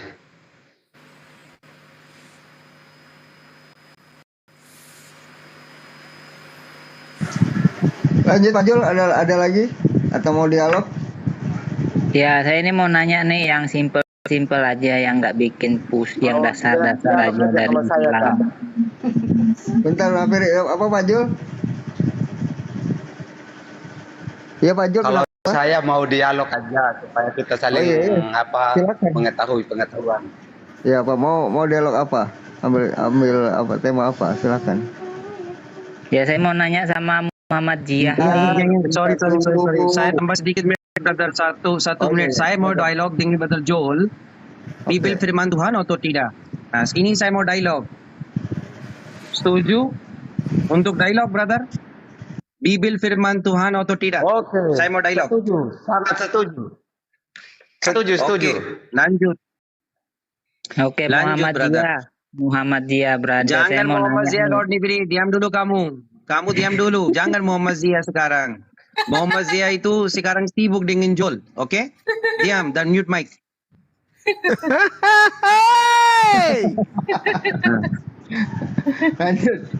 Lanjut Ustaz. Diam, brother, itu mute mic dulu, brother ini. Brother Joel, persepsi Anda perjanjian lama dan perjanjian yang baru, firman Tuhan 100% yang tidak ada kontradiksi, betul? Di dalam satu konteks.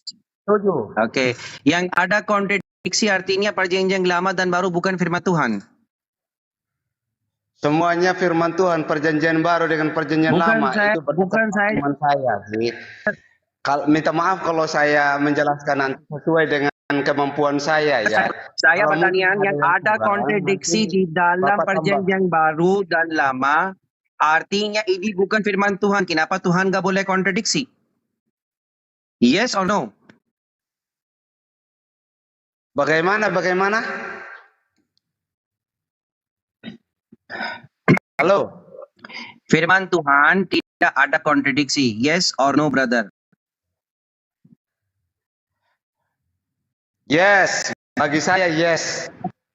Oke. Yang ada kontradiksi artinya ini bukan firman Tuhan. Nanti kita lihat konteksnya. Jangan nanti lihat, nanti saya kasih konteks kamu banyak. Jangan fikir, saya itu sebelum mau diskusi, saya mau tankihat. Yang brother Bafi tahu apa itu tankihat ya? Tanki dulu dengan saya. Betul. Prinsipal dulu, bikin aturan dulu, baru yang lanjut. Tankihat dulu. Di dalam perjanjian baru dan perjanjian lama tidak ada kontradiksi. Artinya, brother persepsi Joel itu firman Tuhan. Yang ada kontradiksi artinya bukan firman Tuhan. Benar atau tidak? Yes or no? Ya, yes. Oke. Persepsi Anda kapan Jesus resurrection? Kapan Jesus hidup dari maut? Hari yang ketiga atau hari yang keempat? Sesuai dengan Alkitab hari yang ketiga, Yesus bangkit. Oke. Mark itu firman Tuhan. Persepsi Anda? Markus. Oh, Markus. Semua yang saya jelaskan Markus dari perjanjian baru sampai dari perjanjian firman lama Tuhan perjanjian. atau tidak? Yes. Markus bukan perjanjian lama, bro, bu perjanjian baru. Saya cerita untuk Markus itu firman Tuhan 100%. Perjanjian baru, Markus perjanjian baru itu firman Tuhan. 100%. Berdasarkan iman saya, yes, 100%. Oke. Bisa tolong buka Markus 9:31? Markus 9 ayat 31. Oke. Kita lihat New International Version. ayat 31. Yes. Bagaimana? Iya. Baca. Sebab ia sedang mengajar murid-muridnya, ia berkata kepada mereka, anak manusia akan diserahkan ke dalam tangan manusia, dan mereka akan membunuh dia. Dan 3 hari sesudah ia dibunuhnya, ia akan bangkit. Bagaimana? Di sini setelah 3 hari, masuki hari keempat. Kamu yang cerita hari yang ketiga, bangun dari maut. Ya, pada hari yang ketiga bangun dari maut. Yes. Di sini Stella, brother, after Stella. Stella 3 hari di sini. Mau lihat buktinya? Tunggu dulu. Ya, 3 hari.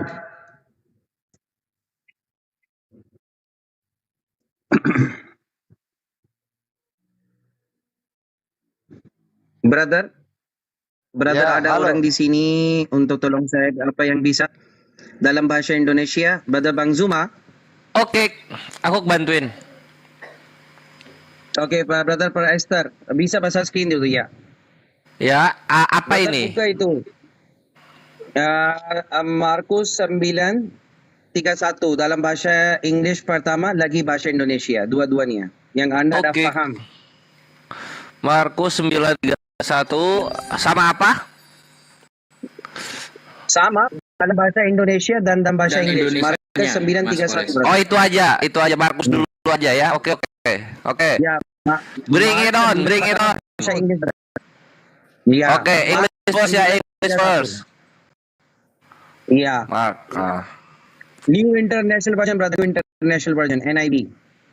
NIV. No NIV here. I got only NKJV.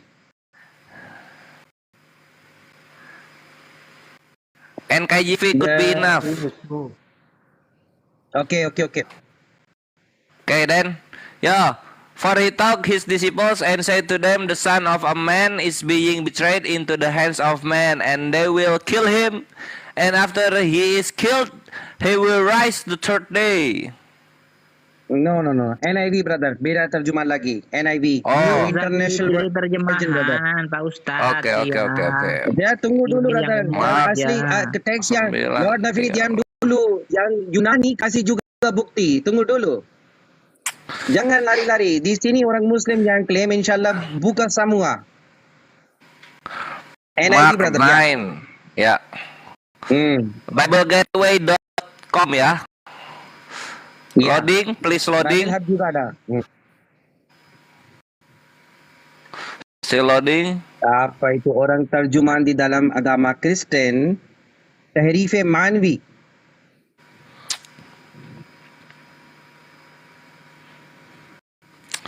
Still loading.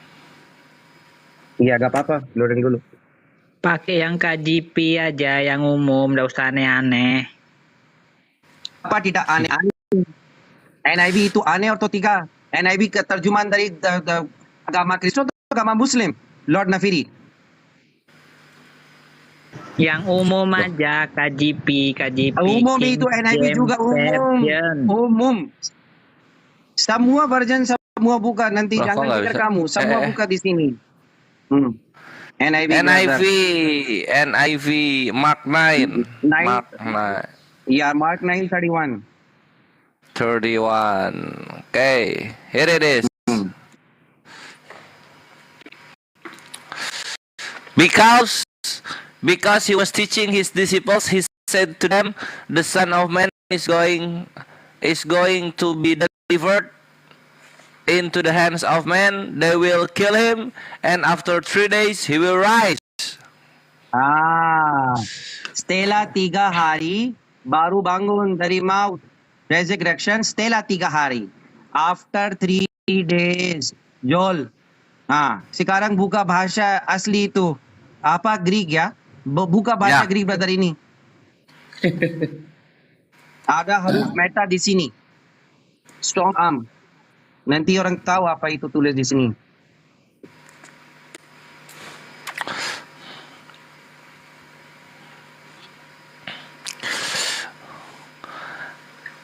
Edidas ken gartos matetas auto kai elegen autois oti ios to antropo paradidotai eis keiras antropon kai apok sin auton kai apon tanteis meta tereis hemeras. Buka meta itu. Jangan bro, lanjut. Oke. Meta buka meta. Ini aku Strong pakai arm ini buka. ya, Ini harus pakai meta. langgam Roma. Nah, itu.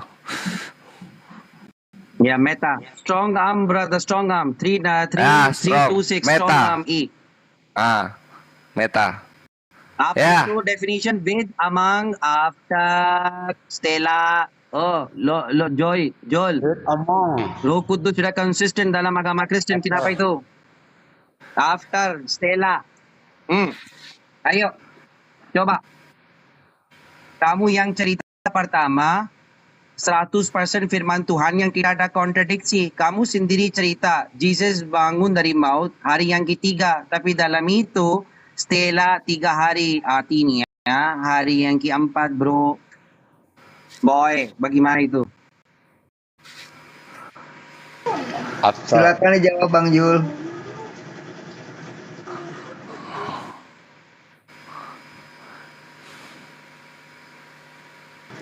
Maybe in the sky on that day were traffic, maybe.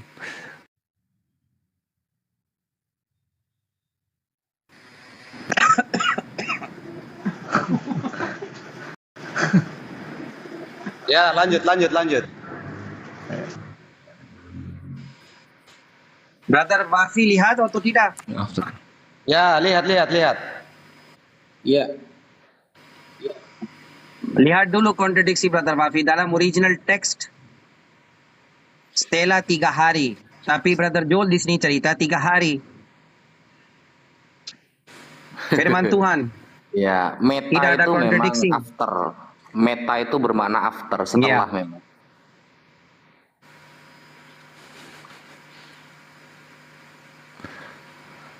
Joel, kamu cerita pertama sudah tangki dengan saya, aturan dengan saya, firman Tuhan tidak ada kontradiksi. Tapi di sini ada explicit kontradiksi dalam firman Tuhan. Artinya itu bukan firman Tuhan, itu firman manusia. The human being, boy.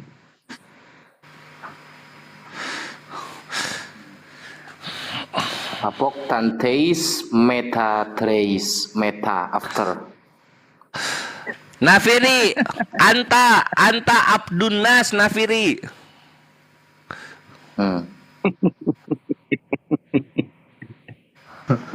Joel sekarang ada nggak bisa among kiri kanan dengan saya. Dengan after. Ada among dengan after. Abdunas jawab Abdunas. Amang nggak bisa masuk dalam terjemah. Amang dan bed nggak bisa masuk terjemah. After itu terjemah benar. Kamu mau masuk amang dan bed, silakan kasih yang terjemah dan benar juga. Apa artinya amang dan bed dalam bahasa Indonesia, Brother Esther? Among itu sekitaran. Bed itu apa artinya, Brother? With dengan. Dingin. Dengan. Nggak bisa bersama, masuk sama. Yang benar itu after. Nah. Amang dan bed itu hampirnya sama. Amang itu sekitar 3 hari. Itu termasuk. Amang 3 hari gak bisa, Brother. Astagfirullah. Astagfirullah, amang 3 hari. Ya Allah subhanahu wa ta'ala. Ayo apalagi Amang itu kan sekitar. ini enggak Akhizia ini tuh kontradiksinya sama yang mana? Sama yang mana coba? Jangan memaksa itu apa namanya? Mungkin. Dingin Matthew dan lain brother. The Matthew cerita 3 hari. Matthew berapa? Matthew berapa? Sudah 3. Amang dan Bed. Kan Tunggu, dikasih brother, saya 3 kasih bukti pilihan. Ya. Coba biar aku aku pelantunkan Yunaninya. Opsi gak bisa. Ya Allah subhanahu wa ta'ala.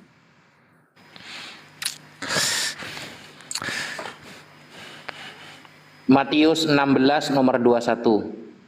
Nah. Matt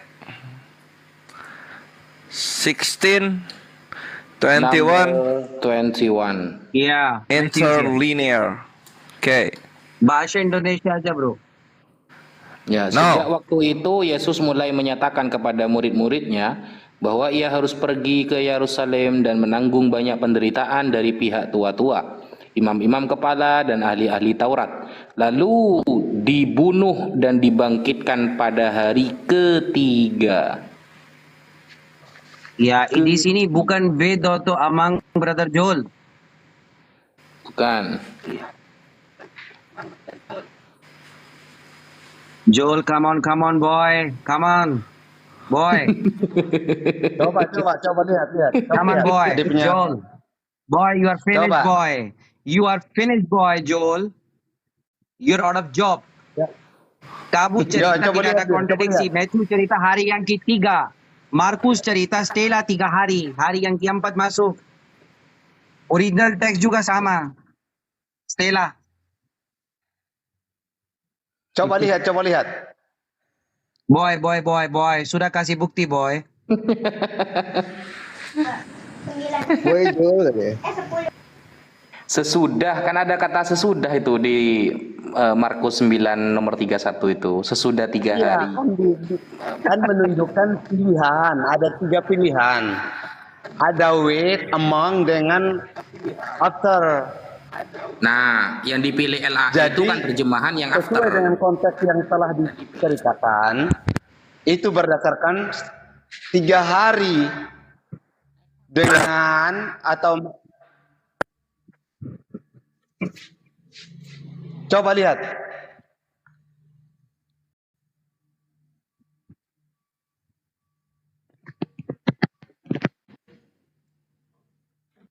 Yang dipilih LAI itu terjemahan sesudah loh. Terjemahannya after yang dipilih LAI itu.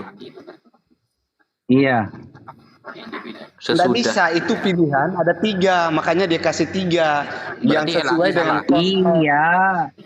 terbukti Brother dan sesuai Joel, dengan konteks. satu kali Kalau yang kita cerita memakai sesuatu hari yang kita- ketiga. Satu kali cerita Stella 3 hari. Ya, itu ada pilihan Ya. sesuai dengan konteks. Ya, ada pilihan dari mana? Dalam original text, Itu, after right. brother, Stella 3 Among. hari. After.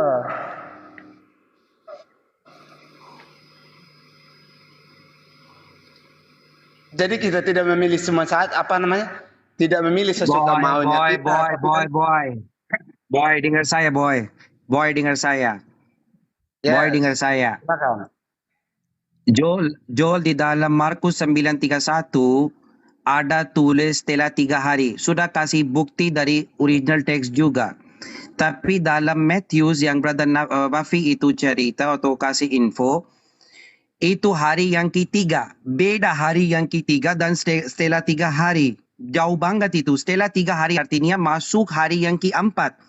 Yang ketiga hari bukan maksud masuk hari yang keempat, yang hari yang ketiga. Oke? Itu kontradiksi, saya sudah kasih bukti. Kamu ada kuat untuk batalkan dalil saya, kasih bukti, jangan asumsi. Silakan.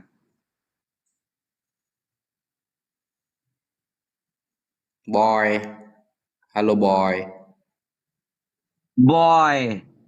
Sudah tangki boy. Sudah aturan. Tuhan gak boleh kontradiksi boy.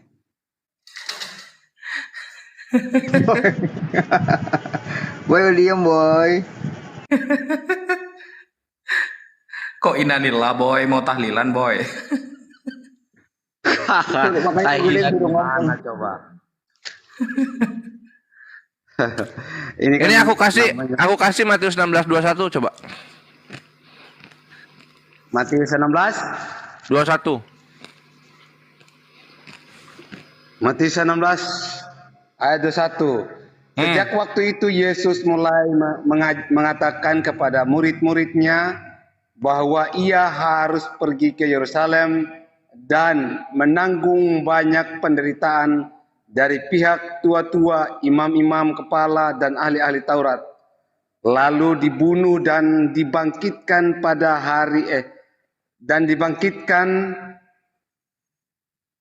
hari ketiga. Dia dibangkitkan pada hari yang ketiga. Lalu apa kontradiksinya?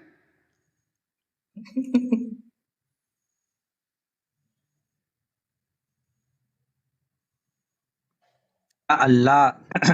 Joel boy, dengar saya boy. Hari yang ketiga artinya on the third day. Tapi Markus 9:31 after third day, setelah 3 hari artinya masuk hari yang keempat boy. Ya ini kita lihat Yunaninya Akhizia, siapa tahu sama-sama Markus kan jadi nggak ada kontradiksi. Coba kita baca dulu ya. Ada kontradiksi brother. Markus 9:31. Siapa tahu di Matius 16:21 itu setelah, makanya kita bacain dulu coba ya. Oke.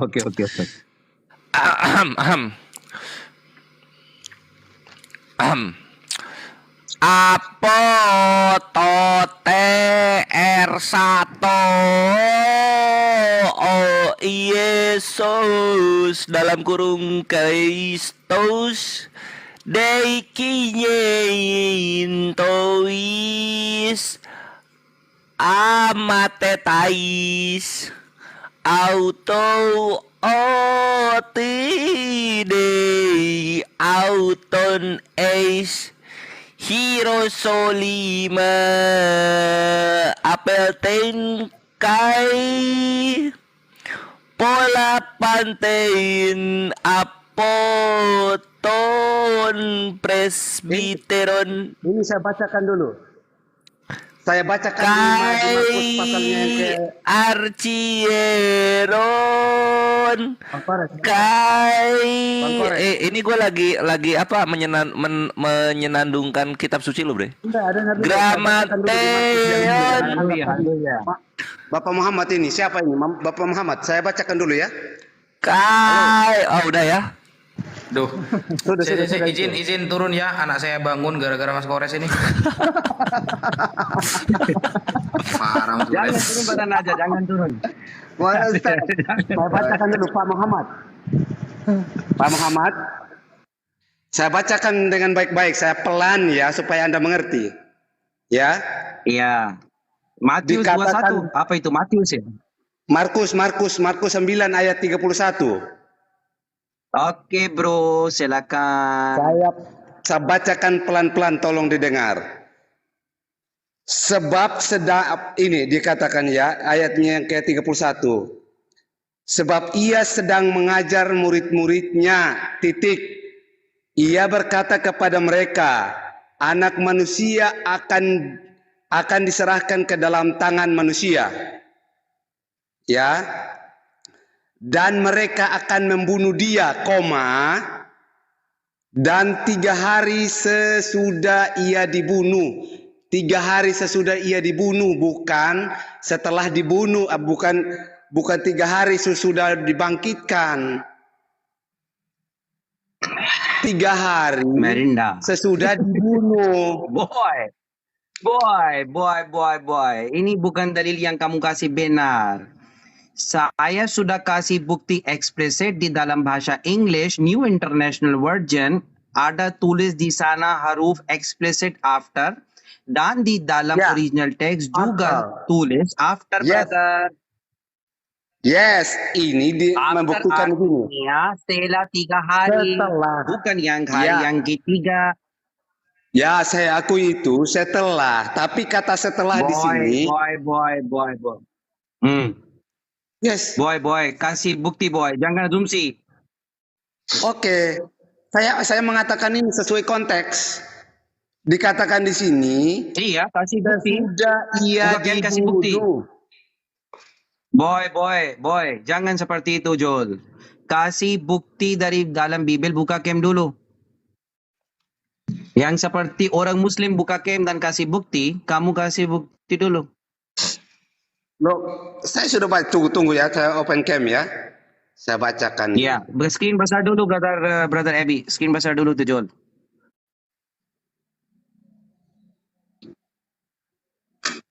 Sekarang Joel mau kasih bukti itu bukan setelah 3 hari. Itu hari yang ketiga. Semua orang Muslim cross your fingers. Joel mau kasih dalil besar yang untuk batalkan dalil orang Muslim. Silakan brother Joel. Buka cam, boy. Oke, enggak kebuka ini. Tunggu. Kenapa gak buka? Nggak bisa kebuka. Pengikutnya baru 200 itu. Pengikutnya bisa apa enggak? Bang Jol bisa emang? Nggak bisa buka open apa? Nggak bisa buka kamera. Nggak bisa, pengikutnya baru sedikit. Kenapa nggak bisa?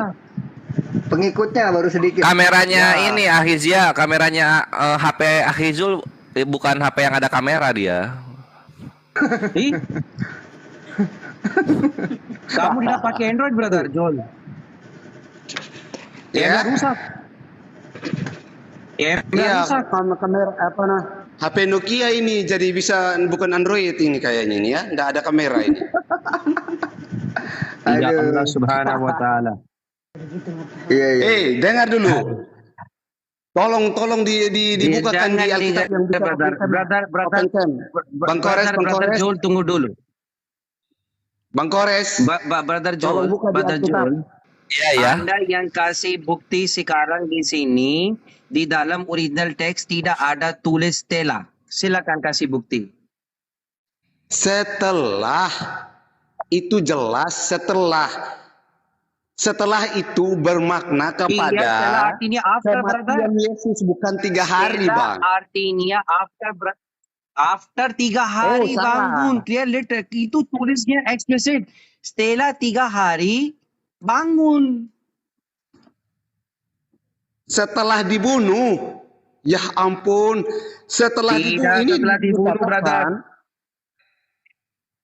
Dengar dulu. Tunggu dulu brother. Matthews cerita they will kill him and on the 3rd day he would rise. Matthews ya. Tapi di dalam Markus 9:31 cerita they will kill him and after 3 days he would rise. Matthews cerita on the 3rd day. Tapi Matthews cerita on the 3rd day, tapi Markus cerita after 3 days. On the 3rd day and after 3 days. Markus Itu beda statement bro. Ya after memang setelah, tapi itu setelah dibunuh. Setelah tidak ia ada dibunuh. Tulis seperti itu. Tidak ada tulis seperti itu. Jangan bohong untuk kamu teks ya. Jangan bohong brother. Esther bisa besar KM dulu. Loh. Bisa besar KM brother Esther. Coba lihat itu. Bisa dong. Apa yang mau dilihat? Kasih saya lihat di kamu itu nanti. Jangan tunggu dulu. Brother Esther Markus 9:31 bahasa English New International Version. Oh, oke. Oke. Markus 9 ayat 23. Coba lihat bahasa Indonesianya. Ini Markus 9. Markus 9:31. Ya, ini ya, nomor 784 kita bacakan. Because he was teaching his disciples, he said to them, the Son of Man is going to be delivered into the hands of men, they will kill him. And after, masih after ini, belum berubah. Pertama bunuh, setelah 3 hari bangun. And after he will rise. Itu setelah Joel, boy, dengar. They would kill him and after sudah bunuh dan bangun setelah 3 hari. Tapi Matthew cerita sudah bunuh atau salibkan baru yang bangun yang 3 hari. Matthew yang cerita sama itu. Tapi di sana 3 hari, di sini setelah 3 hari. Halo. Jangan bohong, Brother Joel. Halo, passwordnya. Roberto. Coba lihat di King James verse-nya. Matius dan Markus statement sama. Matius cerita sudah bunuh. Markus cerita sudah bunuh. Tapi beda apa? Matius cerita bangun yang ki hari 3. Tapi Matius cerita bangun yang ki hari 3. Markus cerita setelah 3 hari yang bangun. Yang masuk hari keempat. Persepsi orang Markus. Tapi kalau saya lihat dikatakan di sini sesudah ia dibunuh ia bangkit. Itu loh. Brother Joel, orang Muslim sudah kasih original text juga kamu di dalam Markus 9:31. Explicit di sana cerita after 3 days. Explicit bro. Coba bahasa Indonesia sederhananya, coba. Bisnya itu. Original text bro, boy, Joel boy. Original text boy. Yunani, original text. Boleh kita pakai terjemahan asal Joel ngakuin Yesus itu dia lahirnya bukan di Bethlehem tapi di Jakarta. Gimana? Apanya? Coba di Yesus lahir di Bethlehem bukan di Jakarta. Ya kalau gitu pakai bahasa Yunani, jangan pakai bahasa Indonesia. Gimana sih? Jelas Yesus lahir di Bethlehem lah. Kalau ya makanya pakai bahasa Yunaninya, karena di Bethlehem nggak pakai bahasa Indonesia. Iya. Hari ini kasih istirahat Brother Bang Zuma. Itu saudara saya orang Muslim, plus debate dengan orang Kristen ya. Hari ini saya kasih istirahat Bang Zuma, istirahat dulu. Hari ini saya istirahat. Dan haram untuk bertanya dengan saya. Halal untuk saya bertanya dengan orang Kristen, tapi haram untuk bertanya dengan saya. Don't ask with me. I will ask from you. Silakan bro. Apanya tuh? Boy. Dalam bahasa Yunani original text itu tulis di sana setelah 3 hari. Tapi Matius kenapa Roh Kudus tidak konsisten dalam agama Kristen? Boy. Come on boy. Boy. Ini bagus. Tidak konsisten boy. Saya mengatakan ini setelah ia dibunuh 3 hari dibangkitkan. Setelah 3 hari ia dibunuh dibangkitkan. Ya. Itu coba diuraikan dengan baik di bahasa Indonesianya.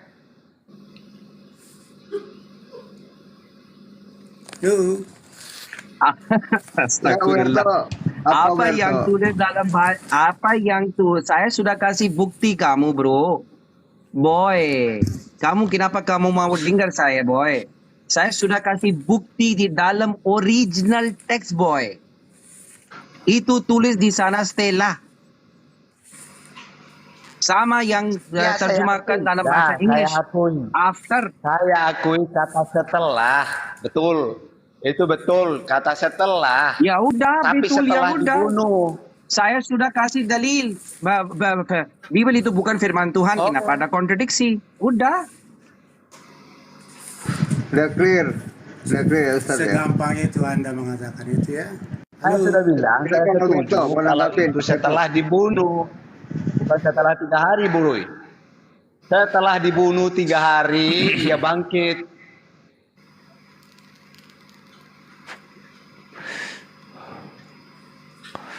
Sekarang intinya apa yang dicari dari diskusi Markus ini?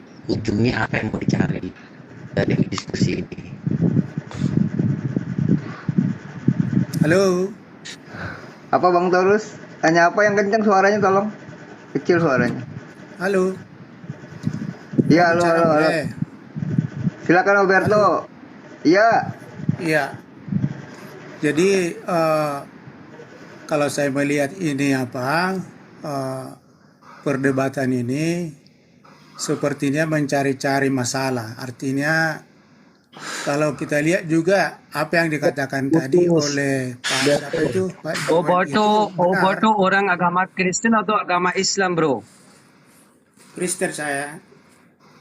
Kristen, Protestan, Saya Unitarian, Katolik apa kamu? di Alkitab cuma Kristen, tidak ada Katolik dengan Protestan. Kamu Katolik atau Protestan atau gak mau terimas into Katolik atau Protestan atau Unitarian? Kristen saja, karena Tidak masalah tentang Kristen saja. denominasi, Kristen Bang. biasa. Kisah Rasul Anda Kristen 11, biasa, oke. Kisah Rasul 26, 28, Oke, kamu diam dulu, 1 Jol. Petrus 4, Ini 16. Obert mau diskusi yang sekarang. Boy, Ya. Obert boy, Jadi- dengar saya boy. Jadi Dengar saya boy, ah, jangan jadi. Di sini, kamu di sini alasan apa? ya alasan untuk Bang Alberto mau dialog apa mau apa gitu. Brother Obert, ada yang Brother Ebi tunggu dulu bro. Bro tunggu dulu. Brother Obert dengar saya. Apakah orang Muslim paksa kamu? Apakah orang Muslim paksa kamu untuk masuk Komal ini? tidak. Apa masalah? Apakah orang Muslim paksa kamu untuk debat dengan orang Muslim atau diskusi? Nah, cuma secara Secara sukarela saja. Saya bertanya dengan kamu, kembali jawab brother, explicit. Saya tidak mau buang waktu dengan Anda. Apakah orang Muslim paksa Anda? Tunggu dulu bro. Apakah orang Muslim paksa Anda untuk debate atau diskusi? Tidak. Sudah. Oke, kamu mau debate atau diskusi? Yes or no? Dua-duanya. Oke. Sekarang kamu setuju sendiri untuk debate dengan orang Muslim ya, oke? Jangan mundur dari statement itu. Kamu persepsi Bible firman Tuhan 100%? Oh iya. Yang kita Ya, percaya iya. juga seperti itu. Dengar ya. Yang kita percaya Bukan mau bahwa dengar brother, saya gak mau dengar kamu percaya seperti apa. Matthews, Luke, bisa jelaskan. Matius. Bisa jelaskan. Jangan jelaskan brother.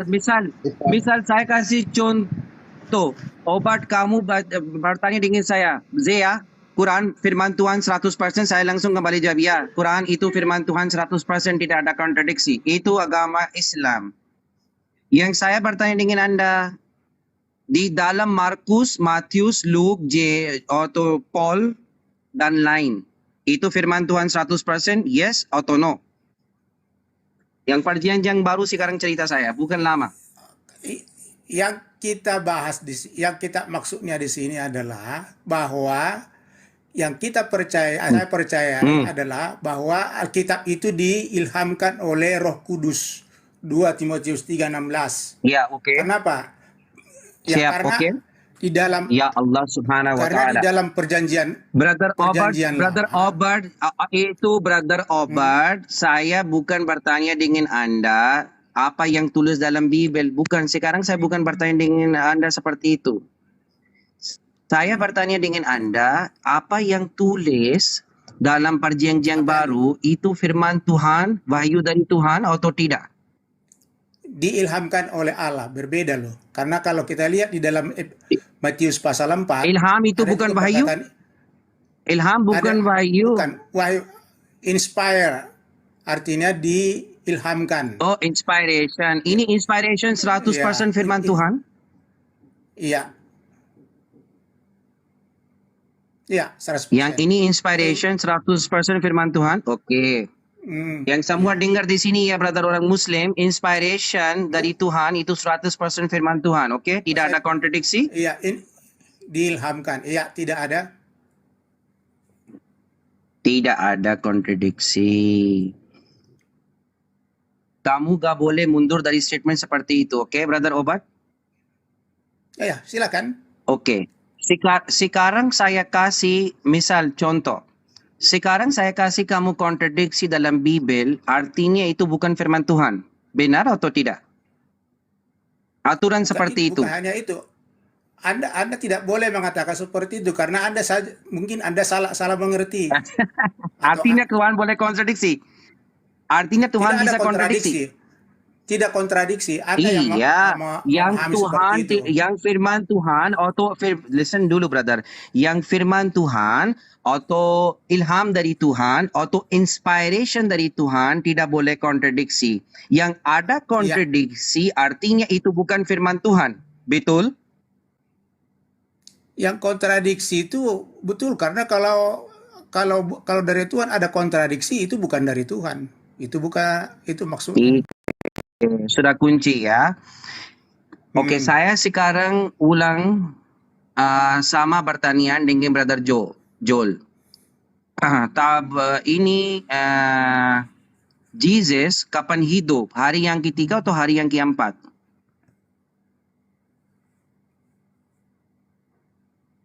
Hari yang ketiga dia dibangkitkan. Dalam terjemahan bahasa Inggrisnya juga begitu. Dalam bahasa Indonesia juga begitu. Hanya Anda yang tidak paham mungkin bahasa Indonesia.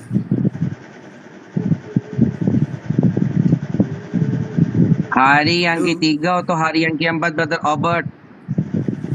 Tidak ada disebutkan hari keempat. Hari yang ketiga ya? Bangun. Iya. Saya bacakan dalam terjemahan bahasa Inggrisnya. For he taught his disciples. Brother, tunggu dulu. Saya orang di sini kasih bukti, nanti kamu lihat, sudah lihat, kamu ada kuat untuk batalkan dalil saya, silakan. Tapi pertama saya mau kasih dalil kamu. Brother Istar, cek. Halo. Ya Bang Obed, yang kencang aja suaranya nggak apa-apa. Brother. Iya. Halo.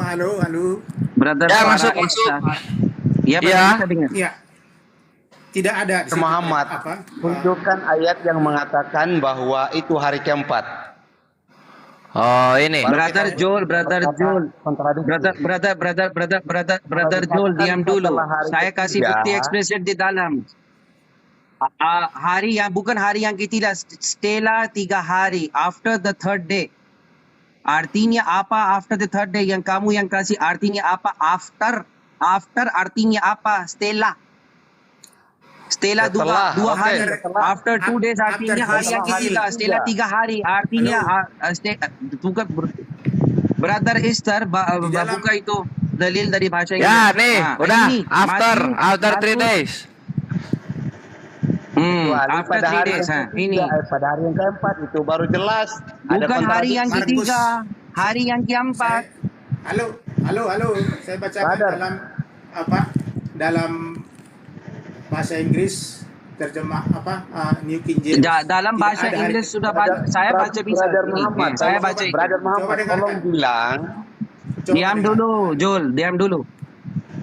Saya baca brother Mark 9:931 dalam bahasa English, because he was teaching his disciple, full stop, he said to them, comma, inverted comma, open, the Son of Man is going to be delivered into the hands of the men, full stop, they will kill him, comma, and after 3 days he will rise. They will kill him, and after 3 days, and jangan obat-obatu, tunggu dulu, boy, dengar saya. Boy, dengar saya. And after 3 days, he will rise. Sekarang kasih bukti di dalam original text bahasa Greek, ada stela huruf juga di sana, brother. Brother Esther, bisa buka bahasa Greek, brother? Asli text. Ya, bisa. New King James Version, coba dengarkan ya. New King James Version, dengarkan. Bro. Sekarang kasih original text, bukan terjemahkan. Obat. Iya. Brother Abby, mic mute dulu ini orangnya. Terjemahan itu salah. Mic mute dulu, original text. Bukan salah, brother. Di dalam bahasa original text ada juga sama jangan. Nah, nih meta. Nah, ini huruf meta ada di sini. Artinya after Stella. Huruf ada di dalam bahasa Greek, namanya itu meta di dalam original text, artinya after. Iya, ada after memang kita akui. Kamu yang kita maksudkan itu sesudah dibunuh. Jangan maksudkan after maksud apa di dalam bahasa. After maksud Stella, not on the third day. After the third day. Yang kamu cerita hari yang lihat ketiga. bahwa terjemahan itu salah. Kamu cerita hari yang ketiga. Boleh dengar enggak? Boy, Boleh dengar enggak? Boleh dengar. Boleh dengar enggak? Boy, Saya gak bacakan, bisa. Kamu cerita hari Kenapa yang nggak ketiga, bisa? tapi di sini cerita setelah 3 hari. Terjemahan yang salah. Itu terjemahan Ini yang bukan salah. terjemah, itu bukan terjemah stres, Coba, itu original terjemah. text. Kamu kenapa kamu orang stres? Ini original text Ya, yang coba kasih dengarkan. orang Muslim. Coba dengarkan. Boleh dengar.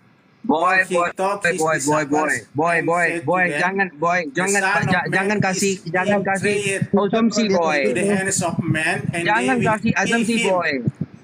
And after he is They will killed, kill sesudah him dia and dibunuh, after 3 days they will kill rise him. the They third will day. kill him. Jangan Coba bohong. baca. They Itu will di apa? kill him Di dalam. and after 3 days. Ini saya baca bro. Jangan bohong kamu. They will kill terjemahan him yang and salah. after 3 days he will rise. Terjemahan New yang salah. International Version. Bukan terjemahkan original text sama juga bro. Di dalam Greek. New King James. Di Coba baca New King dalam James original Version text sama juga. atau Di American dalam Standard Version. original Coba text. baca. Di Coba baca di dalam sana. original text sama juga. Di dalam original American text sama Standard Version juga. dengan King James itu But tidak seperti itu dibuat. boy. Host, mute mic dulu ini orangnya. Mute mic dulu. Bagaimana? Mute mic brother Abini. Obat. Gak mau dengar. Kenapa di-mute? Brother Obat, Saya sudah bilang. kamu gak tahu saya sudah kasih kamu dua dalil. Satu dalil dalam bahasa English New International Version. Kamu cerita terjemah itu salah. Oke. Saya kasih kamu dalil dari original text bro. Original text. Bahasa Greek. Iya. Di dalam bahasa after- Greek ada huruf stela. Di dalam bahasa Greek ada huruf stela. Iya, setelah apa? Setelah dibunuh. Kan? Bukan setelah dibunuh. Iya.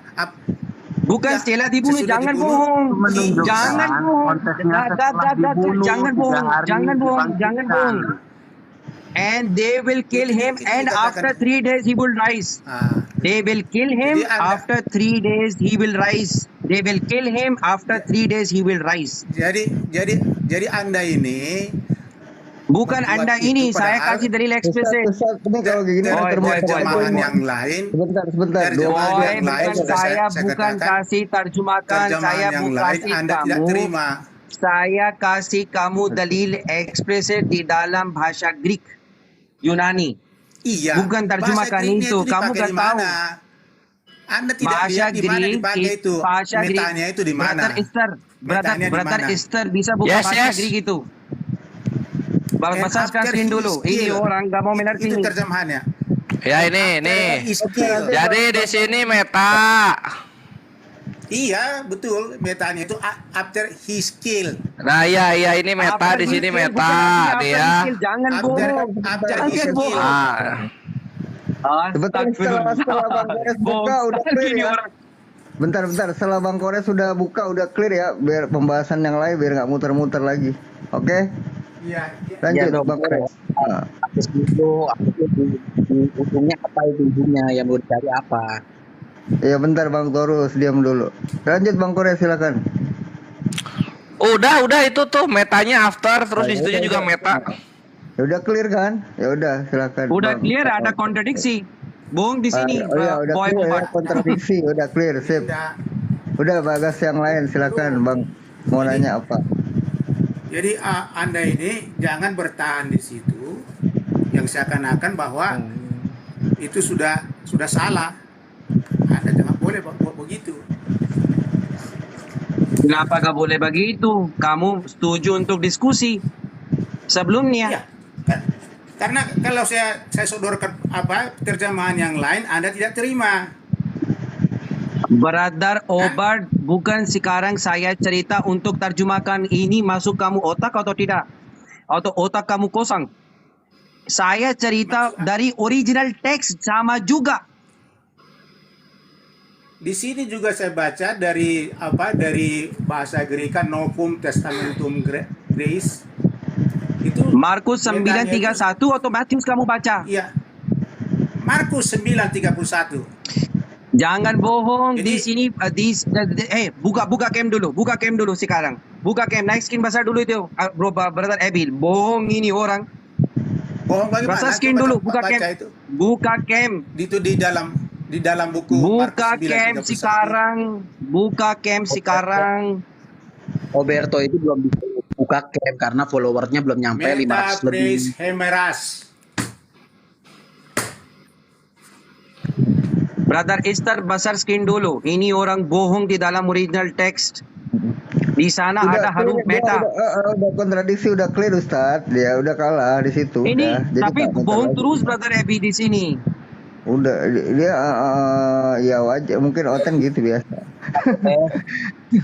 Ya, bukan begitu. Oke, Anda udah ini clear ya, memaksakan benar. yang tidak ada. Itu maksudnya. Sementara terjemahan dalam terjemahan Jangan bohong, di saya King dah paksakan. James Saya kasih dalil, dengan jangan bohong. Kamu bohong terus. American Standard Version Anda tidak mau. Aboto, boy, dengar saya dah paksa. Ada tulis dalam original teks seperti itu. Saya Iya, bukan metanya paksa. itu Kenapa kamu bohong? Meta itu ditujukan Kenapa kamu kepada bohong? apa? Coba lihat di situ. Kenapa ayat kamu 31 bohong? itu. Kenapa kamu Metanya bohong? itu. Kenapa kamu bohong? Metanya Kenapa kamu itu bohong? coba perhatikan.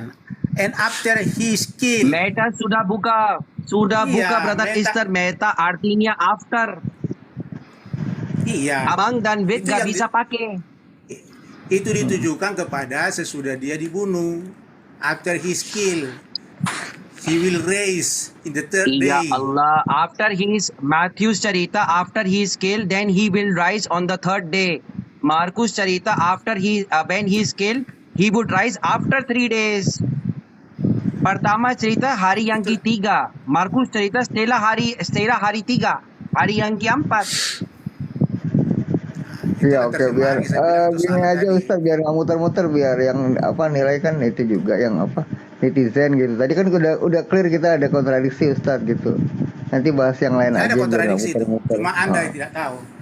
Enggak, itu kan udah dikasih tahu tadi buktinya itu dari Bang Goris Saya mau tanya dulu sama ini siapa? Ahizia masih ngebantah nggak ada kontradiksi katanya, gimana ini?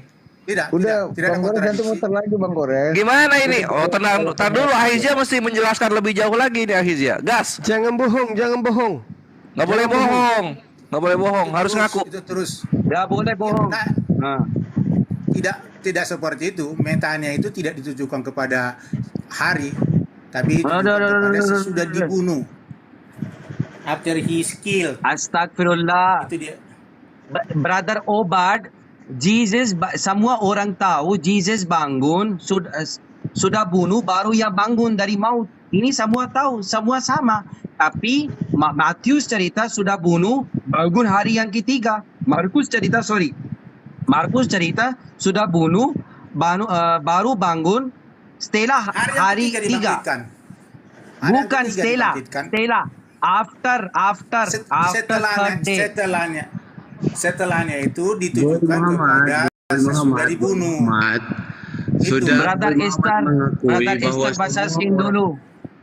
Brother Esther Basaskin dulu. Boy Muhammad. Sudah Anda mengakui bahwa semua orang tahu Yesus dibunuh setelah Yesus mati pada hari yang ketiga. Itu diakui toh. Tapi kenapa masih Bangkit ngotot pada hari ketiga. bahwa itu originalitasnya salah menurut Muhammad? Brother. Markus 9:31 cerita eksplisit bangun setelah hari yang ketiga. Sudah mati bangun setelah hari yang ketiga. Artinya masuk hari yang keempat, bro. Ya, tapi clear kontradiksi dalam Bibel. Itu harinya itu, saya sudah katakan itu harinya itu atau setelahnya itu ditujukan sesudah dia mati. Bukan ditujukan sesudah 3 hari. Itu asumsi kamu Anda sendiri, bro. Tidak ada tulis seperti itu dalam Bibel. Terjemahan juga seperti itu, baik American Standard Version maupun King James Version. Saya bukan kasih American Standard Version, bro. Saya kasih original text. Dalam bahasa Greek. Kamu cerita American Standard Version. American Standard Version itu bukan original text. Original text itu bahasa Greek, bukan English. Sangat dekat dengan aslinya. Jadi Anda ini jangan Ya ngotot Allah seakan-akan Subhanahu bahwa wa Anda itu taala, boy, punya jangan bohong otoritas boy. untuk mengatakan Jangan bahwa bohong boy. Enggak bohong, memang Jangan begitu bohong boy. dikatakan. Bohong, kamu bohong. Baik nih King James Kamu Version dengan bohong. New American dengan Standard American Version itu bukan dekat dari Greek, brother. Saya sudah baca full itu. Saya sudah baca 70 versi untuk Bible. Kamu apa? Iya, kamu baca itu tapi kamu tidak paham. Kan begitu masalahnya. Iya, kamu ada paham. Silakan kasih bukti di dalam original text. Kenapa cerita setelah 3 hari dalam bahasa Greek? Metanya itu kai apostates metaphrase hemeras itu juga sesudah dia mati, bukan sesudah 3 hari. Sudah mati, bangun setelah 3 hari.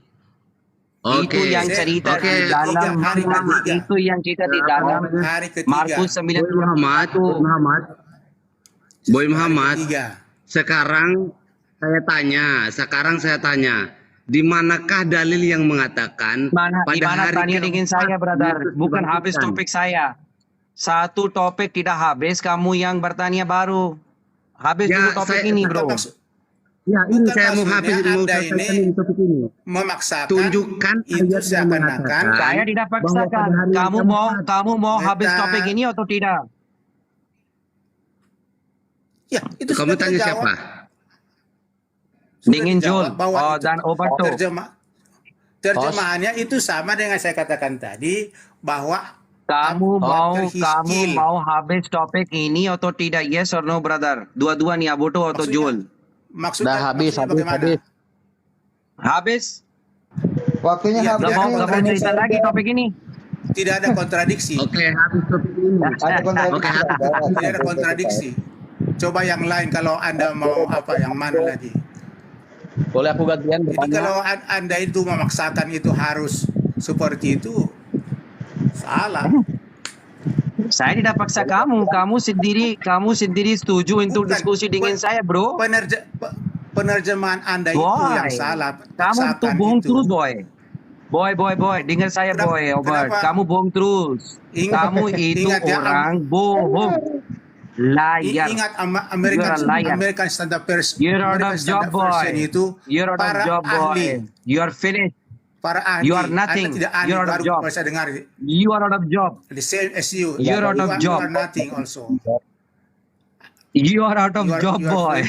You are very sombong lah. Sombong kata orangnya. You are very proud. Wow. You are good. You are good for nothing. You are good for nothing. You understand it? Anda maksakan. If I'm good for nothing, then just break my dalil. Boy. Dengar saya, boy. Sementara kamu di sini hari ini saya sudah kasih waktu istirahat, brother Bang Zuma. Brother, kamu mau cerita dengan brother Bang Zuma? Insyaallah brother Bang Zuma gak mau kembali jawab. Kenapa hari ini istirahat? Kenapa? Capek. Saudara saya Bang Zuma itu capek. Mau istirahat. Sekarang sudah kasih kerja saya. Boy, dengar saya. Hari yang ketiga setelah 3 hari. Apa yang itu beda atau tidak? Itu beda. Cuma Anda memaksakan itu penerjemahannya salah. Bukan terjemahan. Ini original text. Original text. Oboto di dalam. Dengar saya. Oboto di dalam original text tulis Stella. Bukan terjemah saya kasih. Betul atau tidak, brother Astar? Boy Muhammad. Betul banget. Oke, saya akui. Boy Muhammad, saya akui. Tapi yang dikasih gitu dong, ngaku kan jadi udahan. Ngaku. Dengar dulu. Bro, Kores, dengar dulu. Tunjukkan di ayat mana yang mengatakan pada hari yang keempat. Sudah saya akui 100%. Waduh, masih ngelak-ngelak ini Akizia ini. Oke. Easy. Tekan terus. Easy, bro. Brother, easy banget itu, boy. Saya bertanya dengan Anda, counter argument. John mau pergi setelah 3 hari. Apa itu artinya? Joel mau Dan pergi, tentunya pada Joel hari mau pergi. keempat. Tunggu dulu, dengar saya statement. Joel mau pergi setelah hari yang ketiga. Apa itu artinya? After 3 days. Joel want to go to his house after 3 days. Apa itu artinya? Hari yang ketiga or hari yang ketiga sudah selesai, masuk ya hari yang keempat mau pergi di rumah. Joel mau pergi, Joel want to go to his house after 3 days. Apa itu artinya, brother?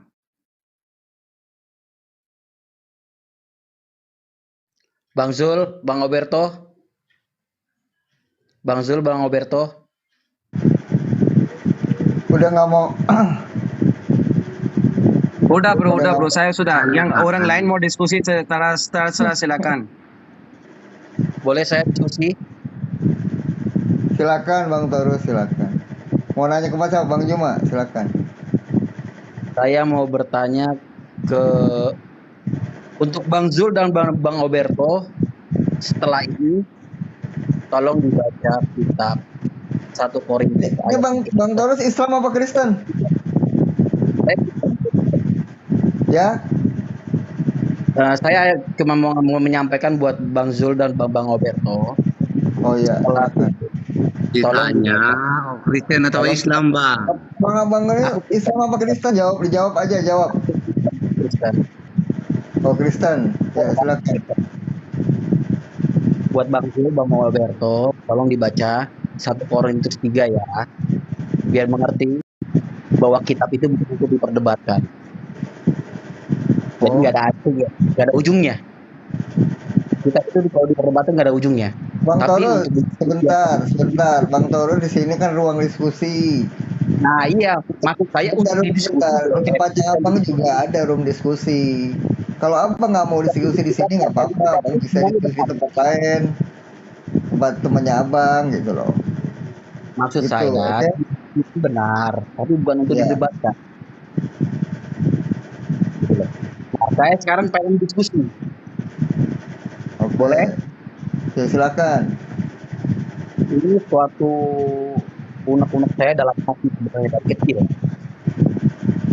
Dan kita dihina karena umat Muslim. Dihinanya tentang Tuhan Yesus. Gondrong. Kalau di Bang Torus suaranya putus-putus, Bang Jul aja lah. Putus-putus Bang Torus suaranya. Ya, udah bersih? Udah bersih? Belum. Coba deketin. Udah bersih belum? Ya segitu.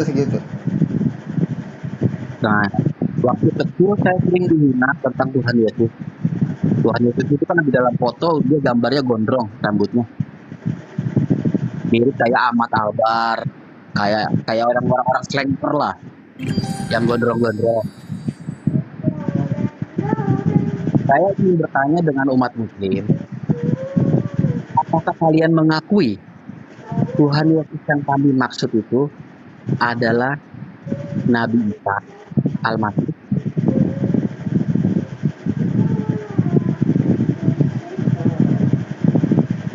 Tuhannya umat Kristen sama dengan Isa Al-Masih gitu. Tuhan yang saya sebut Tuhan Yesus itu, apakah benar dia itu yang dimaksud dalam Muslim Nabi Isa Al-Masih? Oke. Gurunda dulu jawab apa, Bang Sidik? Bang Gurunda. Gurunda, silakan Gurunda. Dari tadi Gurunda belum ngomong. Iya, biar nggak ngantuk. Brother Zuma itu istirahat hari ini, brother. Saya sudah kasih info. Gurunda libur diganti Ahizia ya. Jadi lanjut. Udah Bang Sidik lu deh. Tadi masih ada suaranya tuh. Jadi gimana pertanyaannya, Dek? Pertanyaannya, Yesus Kristus yang saya agama Kristen menganggap Tuhan, di agama Islam apakah benar dia itu Nabi Isa? Diakui sebagai Nabi? Iya, Nabi Isa. Kalau Kenapa, Dek? yang Isa, yang kalian anggap Nabi Isa, kenapa kalian sendiri? Bagaimana? Kalau memang benar dia Nabi Isa, bahkan sampai ada sholat Isa, kenapa kalian menjelekkan Nabi Isa kalian sendiri? Nah, sekarang siapa yang jelekan Nabi Isa? Kami atau kalian? 1 Korintus 5 nomor 7 itu Paulus mengatakan apa kepada Nabi Isa itu dari Nazaret? Yang Nabi Isa dari Nazaret ya, yang kami maksud. Nah, sekarang 1 Korintus 5 nomor 7 apa yang dikatakan Paulus di situ? Dan apa yang dituliskan di dalam Kisah Para Rasul 4 nomor 11 12 kalau nggak salah ya. Oke, saya belum langsung ke Yesus adalah batu. Nah, sekarang 1 Korintus 5 nomor 7, Paulus mengatakan di situ bahwasanya Yesus ini adalah anak domba. Dan dia mengatakan Galatia 3:13, Yesus itu terkutuk dan kalian mengiyakan. Jadi yang menghujat Yesus ini, Nabi Yesus ini siapa? Islam apa Kristen? Maksud saya, Iya. Kamu kan mengatakan menghujat. Sini saya jawab. Saya mau jawab dulu, boleh? Silakan. Pertanyaannya gini. Oke. 1 Korintus 5 nomor 7. Bentar dulu dong. Bentar dulu. Saya buka dulu supaya nggak salah saya baca ya. 1 Korintus 1 Korintus 5 nomor 7 ya. Di sini anak yang disembelih itu Yesus ya. Nah, pertanyaan di sini 1 Korintus 5 nomor 7 ini, sebab anak domba ini pasca kita juga telah disembelih yaitu Yesus ya di sini. Nah, di sini di mana Yesus mengatakan dia ini anak domba atau anak hewan? Perkataan Yesus ya, di mana Yesus mengatakan dia ini anak domba atau anak hewan? Silakan. Bawa data ya. Oke. Jadi kalau kita lihat di dalam Yohanes pasal pertama dikatakan lihatlah anak domba Allah. Jadi harus diingat Yohanes, Paulus dengan yang lainnya penulis Alkitab, mereka itu diilhami oleh Roh Kudus. Sehingga apa yang dikatakan oleh Paulus bersesuaian dengan apa yang dikatakan oleh Yohanes. Jadi dengan demikian bahwa Paulus hanya menguatkan faktanya Yesus itu disembelih oleh orang-orang jahat.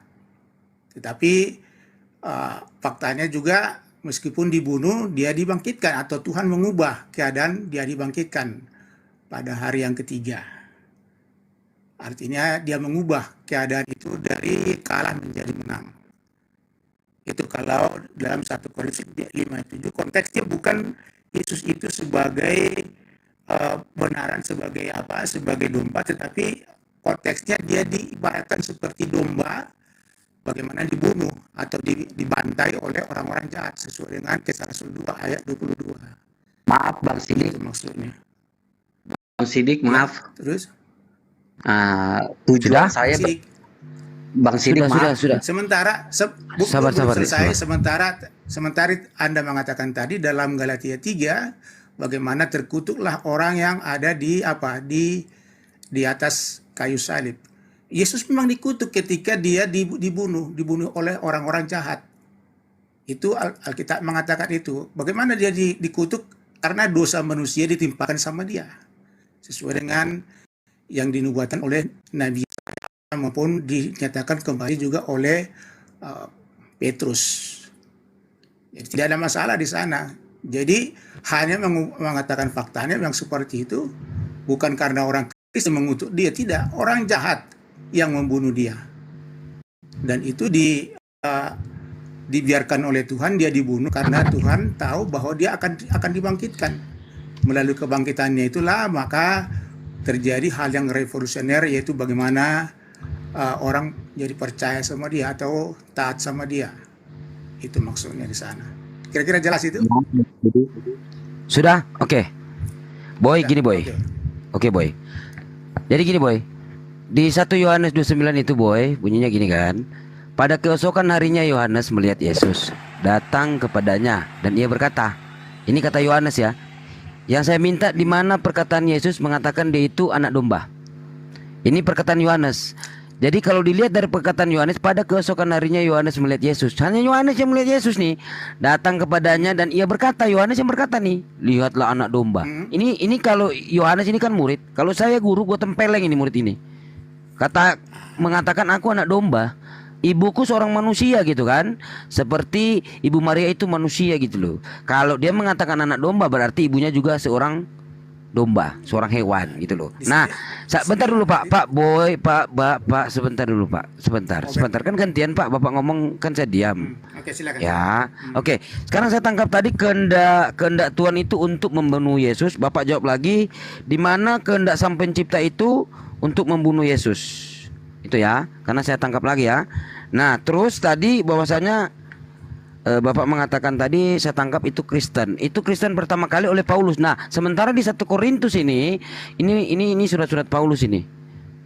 Nah, jadi Bapak jawab di mana, udah dua ya pertanyaan, mungkin Bapak bisa jawab.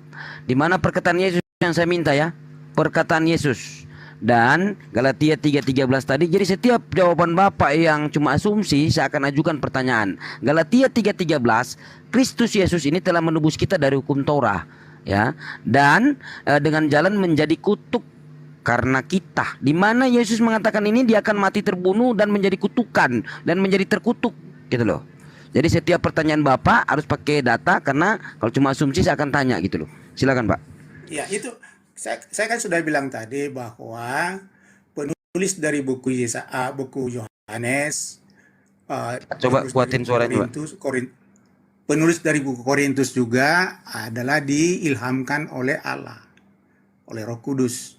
Sebelum Yesus naik ke surga, dia menjanjikan mengutus Roh Kudus. Di dalam Yohanes 14 ayat 26, Yohanes 16:13. Dialah akan menyatakan kepada kamu seluruh kebenaran, termasuk itu penulisan dari buku Yohanes 1 ayat 29 maupun 1 Korintus 5 ayat 7 dan Galatia 3:13. Yang artinya Yesus tidak pernah mengatakan itu secara langsung, tetapi apa yang dituliskan oleh atau apa yang diilhamkan Roh Kudus itu dari Yesus sendiri, karena dia tidak berkata-kata dari dirinya sendiri, dikatakan oleh Roh Kudus itu. Jadi penulisan Alkitab itu tidaklah ditulis oleh Yesus, tapi dia mengutus Roh Kudus, di mana Roh Kudus ini mengilhami orang-orang untuk menuliskan 66 buku dalam Alkitab. Jadi Anda tidak melihat itu secara seperti itu. Karena apa? Karena mungkin Anda berpikir harus dikatakan Yesus secara langsung. Kalau misalkan Anda menyuruh saya melakukan sesuatu, itu tak perkataan Anda sendiri. Sama seperti itu ketika Yesus menjanjikan Roh Kudus, dia menjanjikan Roh Kudus itu, di mana Roh Kudus itu akan menuntun mereka kepada seluruh kebenaran, karena dia tidak berkata-kata dari dirinya sendiri. Begitu. Jadi apa yang dituliskan oleh para penulis Alkitab ya dari Yesus sendiri, dalam konteks dia menyuruh Roh Kudus atau mengutus Roh Kudus untuk mengilhami mereka. Bang Roberto, kira-kira. Bang Roberto, Bang Sidik. Sudah? Bapak ini dari tadi asumsi terus gitu loh. Yesus ini bentar Dek, tenangkan Roh Kudus dalam dirimu ya. Yesus itu abad pertama, kitab Bapak muncul abad keempat. Jadi nggak usah terlalu banyak Pak. Yang saya tanya di mana perkataan Yesus, Pak? Pak, perkataan Yesus seperti contoh gini, Pak. Perkataan Yesus gini. Seperti gini perkataan Yesus Yohanes 17 nomor 3. Inilah hidup yang kekal itu, yaitu engkau mengenal satu-satunya Tuhan yang benar dan mengenal Yesus yang engkau utus. Itu perkataan Yesus. Perkataan Yesus di dalam Markus 12, 28, 29. Dengar Pak. Dengarlah orang Israel, Tuhan Allah kita itu Tuhan itu Esa. Itu perkataan Yesus. Yang saya minta di mana perkataan Yesus mengatakan dia itu anak domba, dan di mana bentar dulu Pak, Bapak pakai data. Mana data Tuhan ini untuk membunuh Yesus? Mana Pak kehendak Tuhan ini? Kehendak Tuhannya Yesus untuk membunuh Yesus. Kehendak Bapaknya ini, kehendak Tuhan ini, kehendak Tuhan Sang Pencipta yang disembah Yesus di dalam Yohanes 4:22 itu Tuhannya Yesus yang mengatakan iya, kehendak untuk membunuh Yesus di salib mana? Dan Yesus mengatakan dia terkutuk mana Pak? Seperti perkataan Paulus tadi. Silakan. Sudah jawab pakai data Pak. Yohanes 4:26. Yohanes 4:26 sekarang saya tanya. Yohanes itu Yohanes 4:26 untuk siapa? Mana datanya untuk Paulus? Ya, itulah Anda tidak tahu. Kamu akan menuntun kami pada seluruh kebenaran. Ketika Paulus bertemu dengan Yesus dalam perjalanan menuju Damaskus, di situ termasuk dia dipilih di sana. Ah, Bapak udah lari kabur nih ke perjalanan ke Damsik. Bukan. Artinya bahwa ada kan tadi mengenai Paulus, bahwa Paulus itu juga dipilih oleh Yesus. Itu yang tidak Anda lihat. Dipilih oleh Yesus. Kisah perjalanan Yesus. Pak, gak usah dulu mutar-mutar, tapi kalau Bapak harus melebar ke situ. Bukan mutar-mutar. Apa yang dikatakan di situ waktu dia pingsan itu, apa yang dikatakan? Apakah engkau Tuhan? Dan dia menganiaya Yesus. Di mana dia pernah menganiaya Yesus? Saya tanya, Pak. Itulah yang dimaksudkan bagaimana. Mana saya minta dia pernah bertemu Yesus dan menganiaya Yesus. Dengar. Aduh. Dengar. Ketika dia menganiaya ataupun membunuh orang Kristen, itu secara langsung dia secara tidak langsung dia menganiaya Kristus. Karena jemaat ataupun gereja itulah tubuh rohaninya. Jadi Yesus itu kena dalam hal tersebut. Itulah yang Anda tidak paham maksudnya. Iya. Ya, Yohanes Bapak bawa tadi Roh Kudus. Yohanes 14:26 ini mana untuk Paulus, Pak? Yohanes 14:26 kan? Untuk Paulus. Saya bilang tadi bagaimana dikatakan di dalam Kisah Rasul 9 bahwa bagaimana Paulus itu bertemu dengan Yesus. Kan penulisan dari 1 Korintus pasal 5 itu bukan sebelum penulisan buku Kisah Para Rasul, sesudah dia bertemu dengan Yesus. Itu yang Anda tidak lihat. Jadi poinnya adalah bahwa Yesus itu memilih Paulus sebagai rasulnya secara langsung, dan itu haknya. Dan bagaimana? Oke, sabar Pak. Interupsi saya potong dulu. Belum selesai. Dan bagaimana dia dipilih melalui pengilhaman Roh Kudus, seperti yang saya katakan tadi, dia mengutus Roh Kudus untuk menuntun mereka ataupun mengilhami mereka kepada seluruh kebenaran. Itu menurut Yohanes 14. Makanya saya tanya kepada Anda, ketika Anda menyuruh saya melakukan sesuatu, apakah itu perkataan Anda? Ya telah sama seperti itu. Ketika dia mengutus Roh Kudus, maka tetap juga dikatakan dia tidak berkata-kata dari diri sendiri, tapi apa yang didengar dari siapa? Dari Yesus. Itulah dituliskan oleh para rasul termasuk Paulus. Ya. Sudah. Bang Sidik, Bang Berto. Sabar. Gini, waktu perjalanan dia ke Damsik ini, di mana tercatat dia ketemu Roh Kudus, Pak? Waktu dia pingsan. Bang Sidik ketemu dengan Roh Kudus. Di mana dia ketemu Roh Kudus? Pada waktu itu di mana dia ketemu Roh Kudus? Dia ketemu dengan Yesus, ketemu dengan Roh Kudus itu yaitu ketika dia diilhami. Iya, waktu dia perjalanan ke Damsik ini, Yesus ini sudah terangkat atau bertemu langsung? Sudah, karena katanya Bapak ini bertemu langsung. Aduh, Bapak ini. Iya. Jangan ngarang-ngarang, Pak. Karena dia sebagai Tuhan, dia ada di mana-mana. Sebagai Tuhan, siapa yang sebagai Tuhan? Jangan lompat-lompat, Pak. Bapak lompat-lompat. Yesus. Wah, pertanyaan lagi, Pak. Kalau Bapak tanya itu, di mana? Anda berpikir, Anda berpikir Yesus itu hanya manusia. Bapak lagi lompat-lompat Yesus Tuhan nih. Bukan lompat, Anda yang tidak tahu. Sekarang saya tanya, siapa yang perintahkan Bapak ini untuk menyembah Yesus? Bapak, ya, A Bapak, B Yesus itu sendiri, C Paulus, D tidak ada, E tidak tahu. Silakan Bapak jawab, ada pilihan. Bapak lompat-lompat. Dari tadi Bapak nggak jawab. Di mana Yesus mengatakan dia itu anak domba? Yang menyuruh kita secara langsung tidak ada. Bapak lompat-lompat nggak ada. Di mana Tuhannya Yesus itu mengatakan bunuhlah Yesus. Kehendak sang pencipta ini. Bapak lompat-lompat ini, aduh Bapak ini. Bukan lompat-lompat, Anda tidak paham, tidak ikuti. Jadi yang dimasukkan di situ adalah bagaimana. Dengar dulu supaya Anda paham. Jadi Anda jangan tuduh orang lompat-lompat, Anda tidak ikuti. Yesus itu naik ke surga, tetapi dia berkata, aku akan menyertakan sampai akhir zaman. Artinya apa? Bahwa dia sebagai Allah, dia ada di mana-mana. Jadi ketika dia bertemu dengan Paulus, bukan lagi secara manusia, tapi sebagai Allah dia ada di mana-mana. Bagaimana sampai dia dikutuk? Yesus itu dikutuk karena memang dosa manusia ditimpakan sama dia. Bukan Tuhan mengutuk dia dalam konteks apa? Dalam konteks dia bersalah, tidak. Itu dia dibiarkan itu oleh Allah, dia dibunuh Karena Tuhan tahu bahwa dia akan dibangkitkan. Artinya mengubah keadaan. Itu yang tidak Anda pahami. Dibiarkan oleh Bapa, oleh Sang Pencipta. Iya. Oke, oleh Sang Pencipta ya. Nah, di mana di situ? Di mana dibiarkan? Di mana? Itu di mana di situ dia dibiarkan sama Sang Pencipta? Dalam buku Kisah Rasul pasal 2 kan dibiarkan, makanya dikatakan di mana? Eloi lama sabachthani. Anda tahu itu di mana tertulis Eloi lama sabachthani, Allah meninggalkan aku. Ditinggalkan dalam konteks dia sebagai manusia. Karena apa? Sudah ditimpakan sama dia dosa seluruh manusia. Itu. Jadi konteks itu mengajarkan kepada kita bahwa Bapa atau Allah membiarkan Yesus itu dibunuh oleh orang-orang berdosa. Karena apa? Dia tahu atau dia paham bahwa dia akan menang, dia akan bangkit dari antara orang mati. Di mana perkataan Sang Pencipta ini meninggalkan dia, Pak? Perkataan Sang Pencipta. Perkataan Sang Pencipta. Perkataannya Bapak.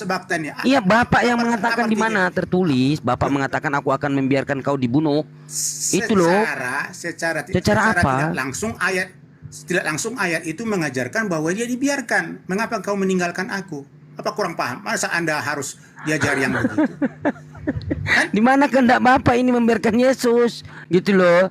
Mana di situ? Eloi lama sabachthani. Allahku ya Allahku, mengapa kau meninggalkan aku? Meninggalkan berarti dibiarkan begitu. Masa Anda tidak bisa simpulkan dari situ? Itulah inference. Bapak dari tadi lompat-lompat gak bisa jawab gitu loh. Bapak ini gimana sih? Apa ini tidak bisa? Yang mana? Di mana kehendak Tuhan ini untuk membunuh Yesus ini mana? Mana Pak?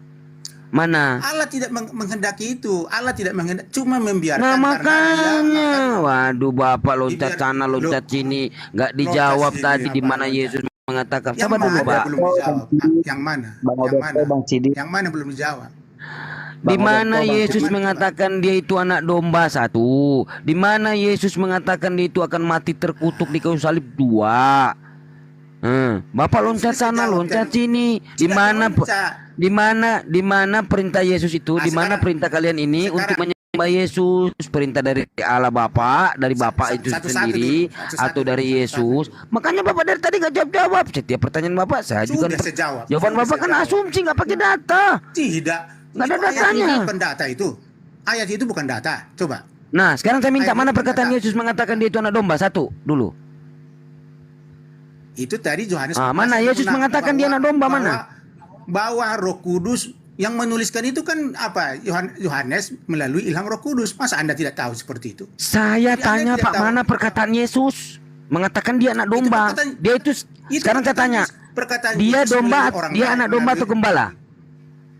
Dia anak domba dalam arti bagaimana dia di sekarang saya tanya Pak, Yesus ini anak domba atau gembala? Banyak gelar sama dia, supaya Anda tahu. Dia sebagai anak domba Allah, dia sebut juga gembala, dia sebut Kores lanjut. Jadi Kores nggak Oke. Kenapa lagi? Lanjut Bang Kores. Lupa bagaimana? Ya, ini topiknya apa ya? Terakhirnya apa topiknya? Wah, udah kesana kemari. Bukan sana kemari, Anda yang tidak mengikuti. Dia katakan yang menghujat Yesus itu, yang menghujat Yesus Islam apa Kristen? Gitu loh, topiknya itu, Kores. Tidak ada. Oh iya. Yang menghujat Yesus ini, yang menghujat Yesus ini Kristen atau Islam, gitu loh. Enggak gini loh kawan-kawan, boleh kalian itu mengagungkan orang-orang. Tina, lu tuh kerja dulu lu tuh itu urusin jarum suntik udah masuk belum suplainya? Tunggu. Libur Bambang. Jadi gini loh, kalian tuh boleh ngomong apa aja tentang gitu, pantesan di sini terus. Gua kira tuh apa ya? Boleh lah ngomong Yesus begini dan begitu, ngomong Tuhan itu begini dan begitu. Tapi ya jangan difitnah gitu loh. Jangan difitnah. Enggak ada yang fitnah. Ya. Halo semua. Halo juga. Ya terus. Ini kan tadi pertanyaan saya. Nah ini semua ngejawabnya di luar konteks tujuan saya. Tujuanmu kan yang menghina Yesus. Sekarang saya tanya. Abang Kores, dengar cek Bang Kores. Sinyalnya udah masuk. Jadi gitu. Lanjut Kores. boleh ngomong Tuhan tuh kayak gimana, boleh ngomong Yesus tuh kayak gimana, tapi ya jangan difitnah gitu loh. Abang Sidik, Abang Yes. Tara. Iya. Ya, jadi ini semua jawabannya di luar konteks tujuan saya. Tujuan saya, Nabi Isa itu kan diakui di agama Islam. Sedangkan Nabi Isa kalau di agama Kristen, dia itu Tuhan Yesus. Di kedua belah pihak. Nah itu jangan difitnah. Nabi Isa tuh jangan difitnah Tuhan, jangan difitnah. Maksud saya dengar dulu. Kalau di agama Islam, dia disebut Nabi Isa.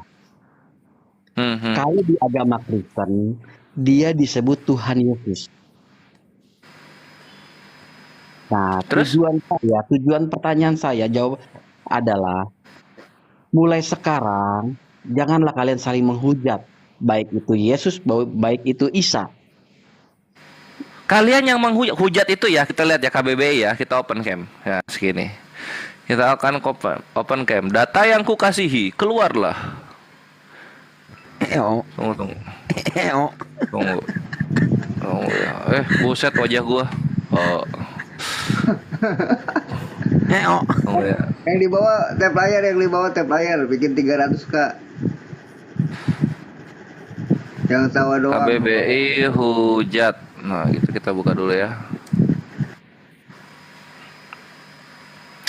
Nah, ini ya, ini KBBI hujat. Kita lihat di sini artinya apa hujat itu.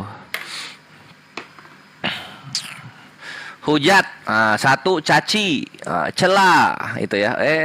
HP-nya tua, minus ini dia minus deket. Itu. Nah ini yang kedua nih, itu apa tuh? Fitnah, gitu loh. Nah maksud gua itu kawan-kawan, jangan difitnah gitu. Kalau dia nggak pernah ngomong dia Tuhan, ya jangan difitnah dia Tuhan. Gitu loh. Bisa nggak sih? Yang nggak fitnah loh. Itu ada di Yohanes 13. Itu ada di Yohanes 13 ayat 13. Ya, padus langsung padus. Ayo padus kalian.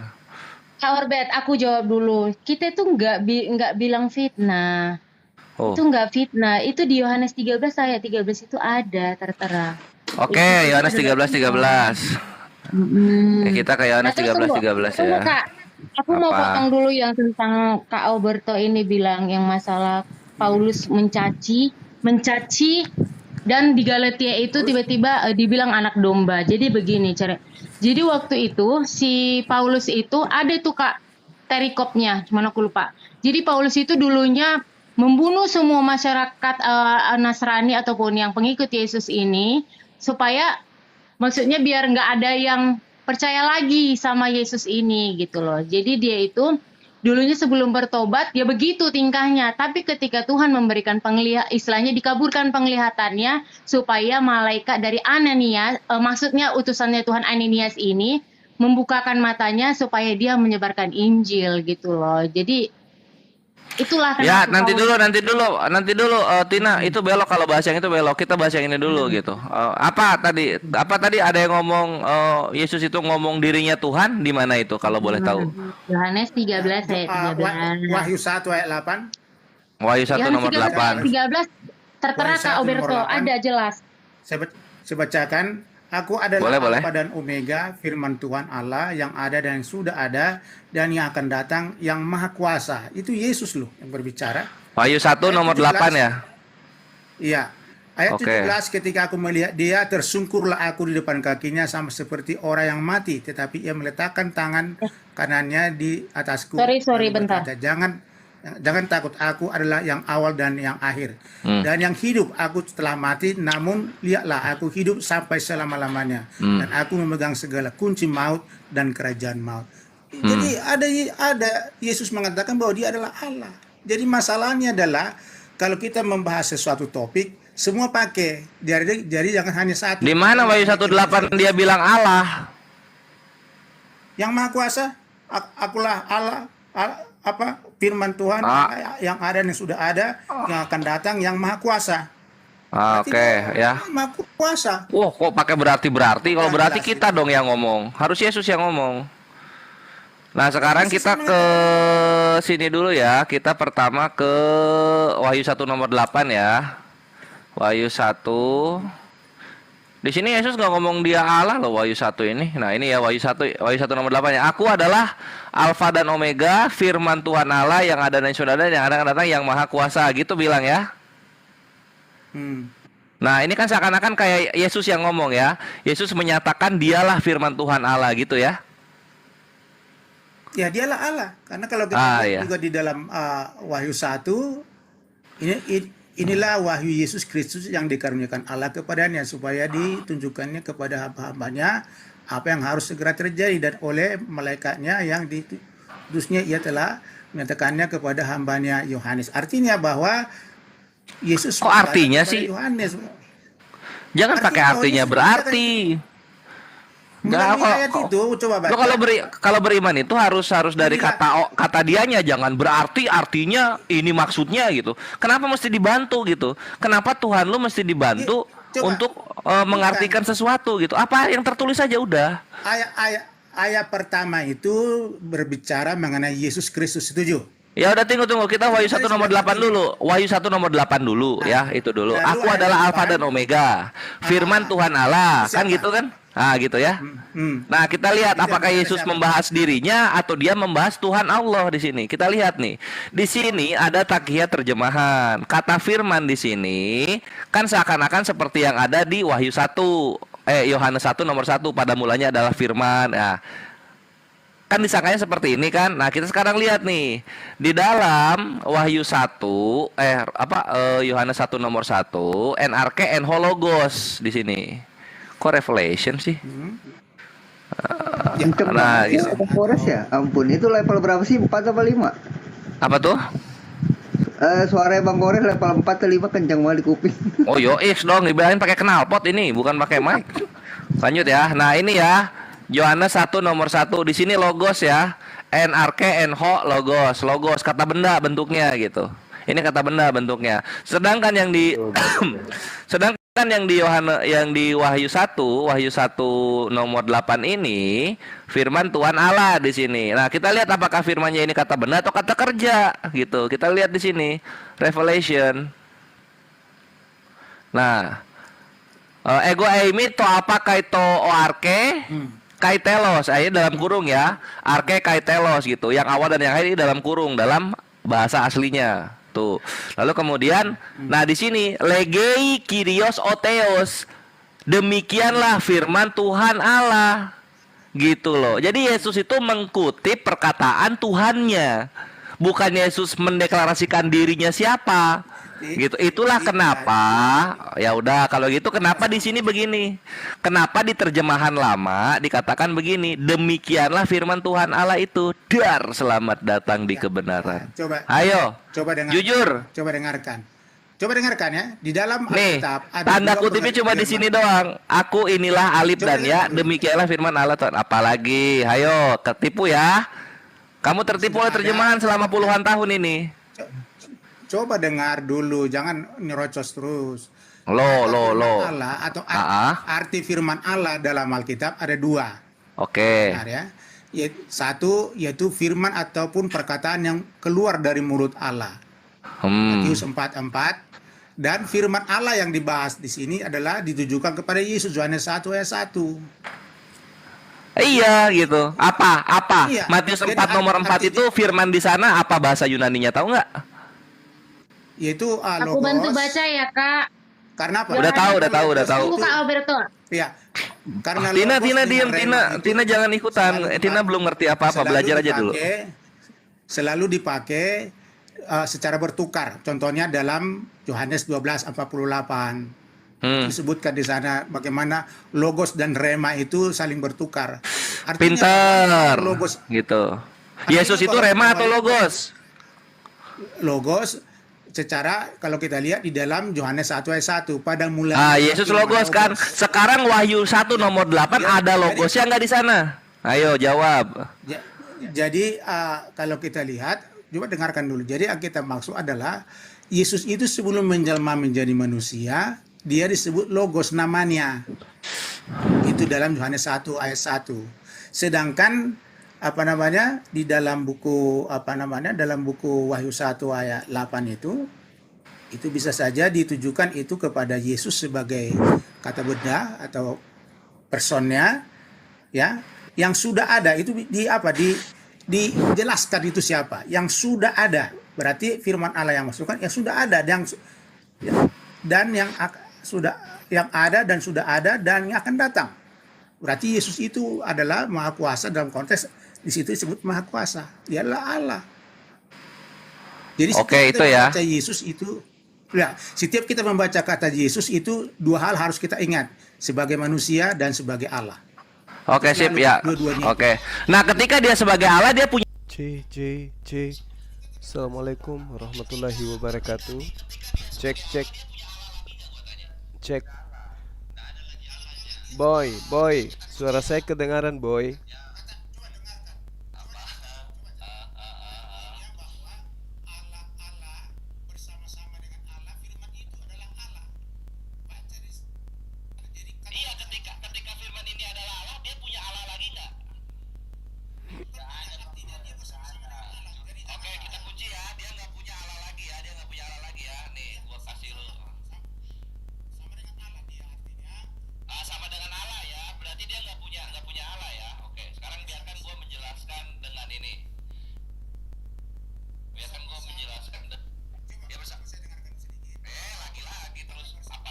Oke, boy.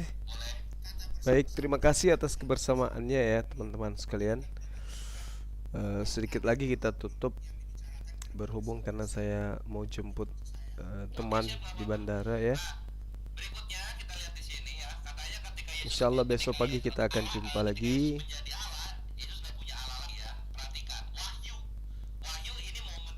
Tadi saya tidak ikut ya materi-materi setelah saya dengan Meme Boss, sebabkan saya tidak ingin mengecewakan teman kita Akhi Zia.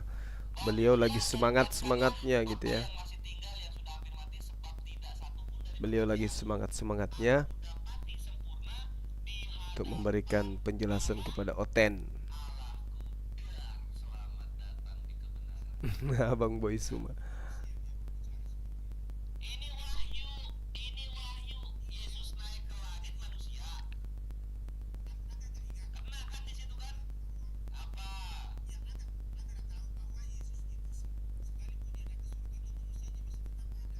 Oke, saya kira materinya materi seperti biasa ya.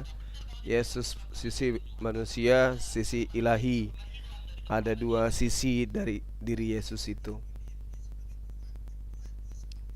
sebagai Theos dan sebagai manusia.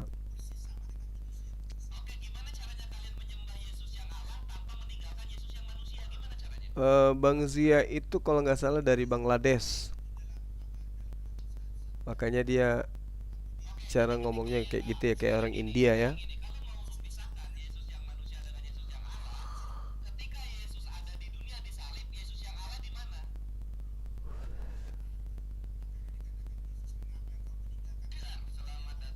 Selamat datang di kebenaran.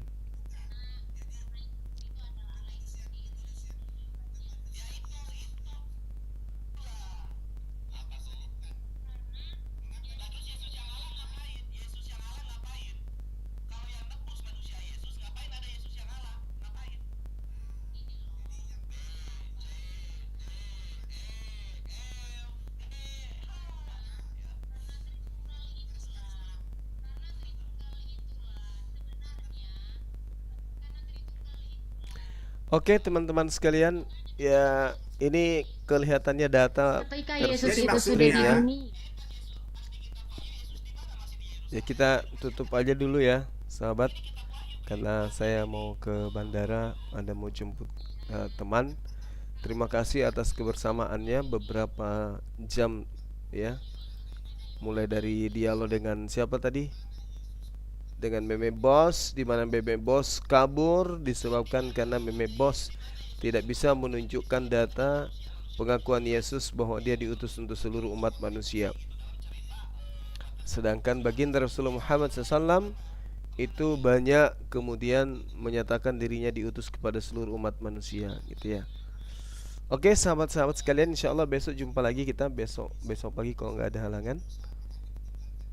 Terima kasih sekali lagi dan mohon maaf saya harus tutup karena admin juga sudah tidur.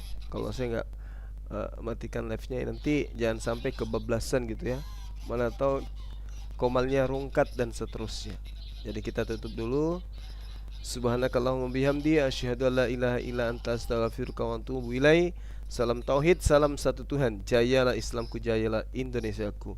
Assalamualaikum warahmatullahi wabarakatuh. Sekutu dengan dosa sesuai dengan. Kalau gitu korbannya korban manusia, pure manusia itu. Terima Alberto. Memang manusia, tetapi dia tidak dilahirkan dari seperti kita. Itulah yang kami tolak gitu. Tidak ada korban Yahudi menggunakan manusia.